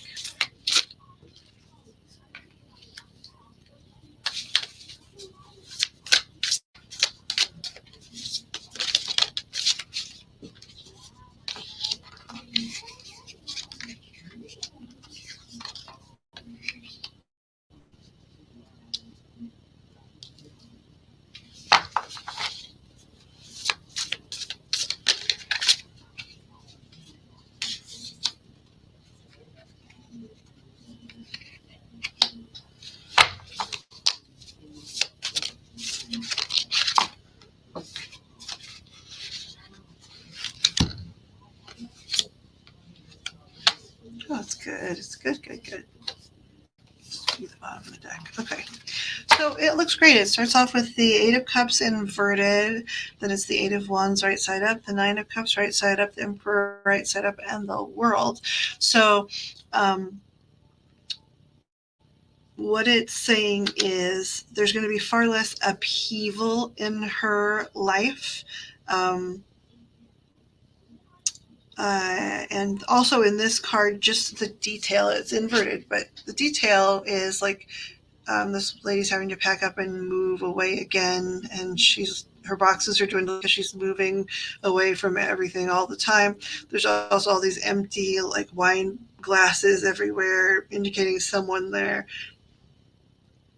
has a problem with that, but it's upside down. So there's a lot less upheaval. There's not an addict in the background, and there is, stability. She's not going anywhere. Now, that stability is awesome. This Eight of Wands, though, also shows a lot of freedom. She's holding someone's hand. So, and it's a masculine hand. So she has some sort of person that she's very close with, whether that's a best friend or a partner, but they're going forth together in freedom. And often, this card indicates that the female in this dynamic is the freer spirit with, sort of somebody that's more stable than they are, safely sort of overseeing their um, exploration of freedom. So, like somebody that can hold them down, so to speak, but not in a negative way. Somebody that provides stability while they can still experience some of the freedoms of life. The Nine of Cups, that's like a joyful, abundant, happy, comfortable home life. The Emperor is the father of the tarot. This would just mean there's like a solid, stable man in the picture, but we saw him in the Eight of Cups. So I do think there's a partner. And then there's the World, which just means like the world's at her fingertips. So things look pretty good. There's no upheaval, there's no substances, there's somebody stable that's a BFF or a partner type person. And they are going to allow her to be a free spirit, but with roots, right? Like explore the world joyfully, have a healthy inner child, but with a safe home and um, a safe world. Their world is safe. Um, the Queen of Swords inverted is the bottom of the deck in this particular reading, meaning she's got very few battles at this time. So that looks really great. So this was really long. It was really nice to meet you. And I'm sorry the first however many hours was tedious, but I do think they gave you a lot of wonderful information. I think I've never heard, at some point in the future, it'd be interesting to go back and confirm that one thing about like the blonde lady, mother-in-law, to see if it comes up that way again, or if I've misinterpreted the energy or whatever. But your grandmother was definitely speaking. She gave us a lot of information and validation that I had no way of knowing about you. And just like a lot of other things, I had no way of knowing about some of the addictive patterns or anything like that, and it all came up. And that was not like me being a psychic. I'm not a psychic. I'm a medium. I listen to your loved ones and your guides and angels, and they talk about your life. So that means that you have wonderful guides and angels that are very in tune and paying attention to your life. And you have a grandmother that was front and center and participating in your life extremely actively, whether you know it most of the time or not. This was really fun. This is extremely long live. I'm going to write in the information to anyone that encounters it. It'd be wise, because I go kind of slow, to listen to this on 1.5 times speed. 2.5 in some places. I do think it's interesting though, because this has been a completely cold mediumship read. I did not know this lovely girl prior to even this evening, and I do feel like her family was able to give us a lot of validations, and she was able to verify a lot of the stuff. There's one or two things that I'm not completely sure of, like a future mother-in-law in spirit. I'm not certain about that necessarily, but nobody has 100% record, and we'll be curious to find out like how that changes if we do future readings. So thank you for whoever has watched some of this. I'm going to read what Pixie says in chat now. Hold on here.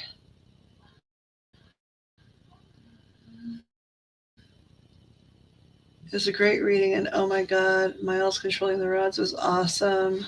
Her mind was blown. Was it? I mean, I felt glad. I was glad because it's scary as a reader to cold read somebody, um, mediumship wise, right? Sometimes, or not sometimes, but a lot of the time, not all, but a lot, um, you've been able to do like a tarot reading a couple different times for somebody. So you've been in their energy. And for me, that is still mediumship most of the time anyway. But, um, rather than like getting like this whole overarching, like general, like, is there anything and where is my grandmother and what does she know and that kind of stuff, which are big broad questions that can be answered in a lot of ways, but I think her grandmother really answered them well and with a lot of detail, which, I'm happy about, because this whole thing to me is important, because, um, our loved ones don't go anywhere.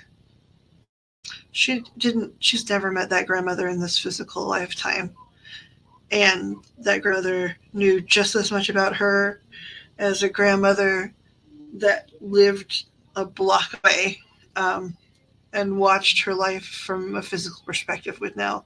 And I think there's something like really beautifully reassuring about that, and peaceful and good.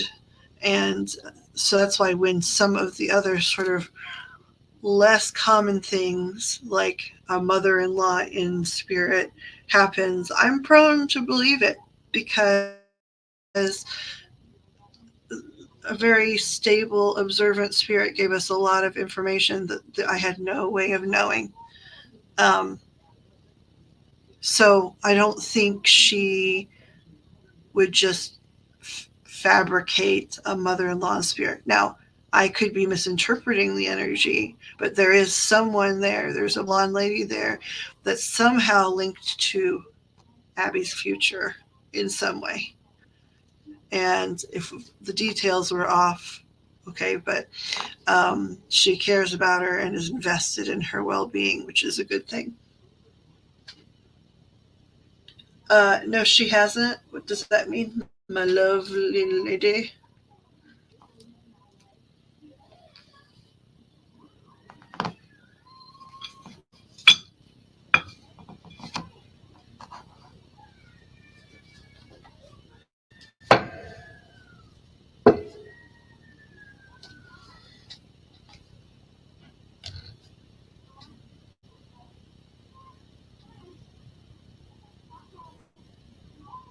Yeah, yeah, like her grandmother's there, you know. Um, in every way, but physical, right? And and so, um, I have been doing this type of thing, this type of reading for a really long time, but, um, it is still surprising when they are that involved, and then also, to for me to be reading a stranger, it's even more reassuring even to me to see I knew nothing about her, but her grandmother knew everything and she could tell me. And so right now, I'm sorry, not right now. Almost done. Um, but it's, right now, like when I'm literally mourning a mate partner, um,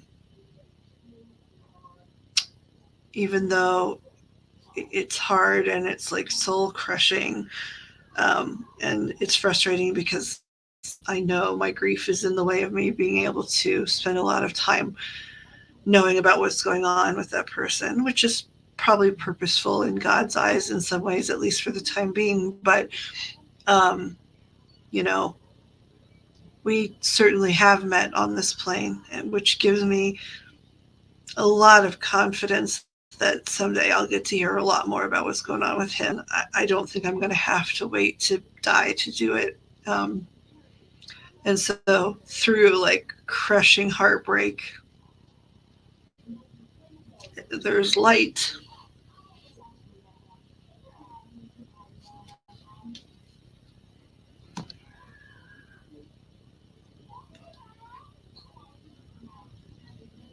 Okay, well, this, I need to end this live.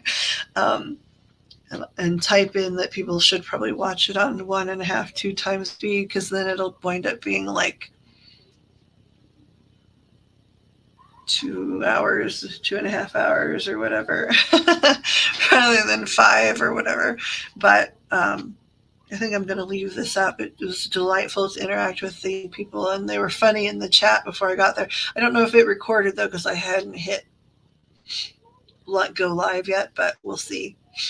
Okay, so, but Pixie, thank you for introducing me. I'm not exactly sure. I was never clear actually why this young lady wanted the reading today. Um, so, if she had a more specific question that was relevant to today, I'm sorry I didn't answer it, because I'm still not clear why it was like, can we do this now? But I was really glad to meet her, and it was really good to see all those kids.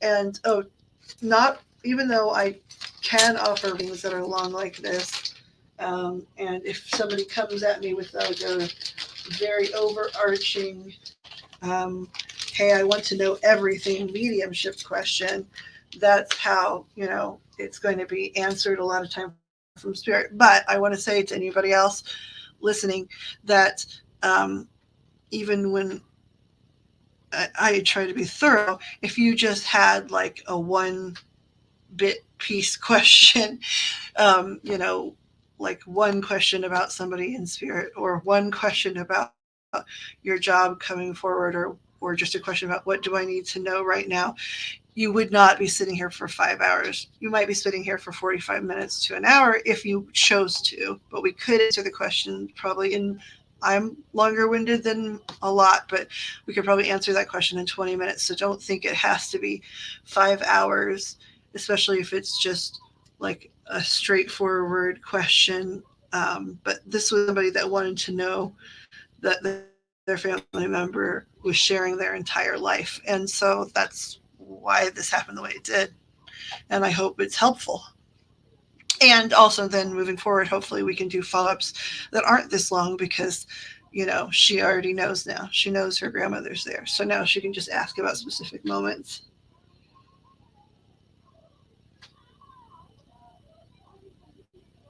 Oh, cool.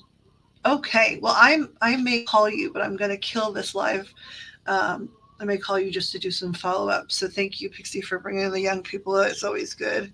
And everyone, love and light. Thank you for visiting this channel. We might start.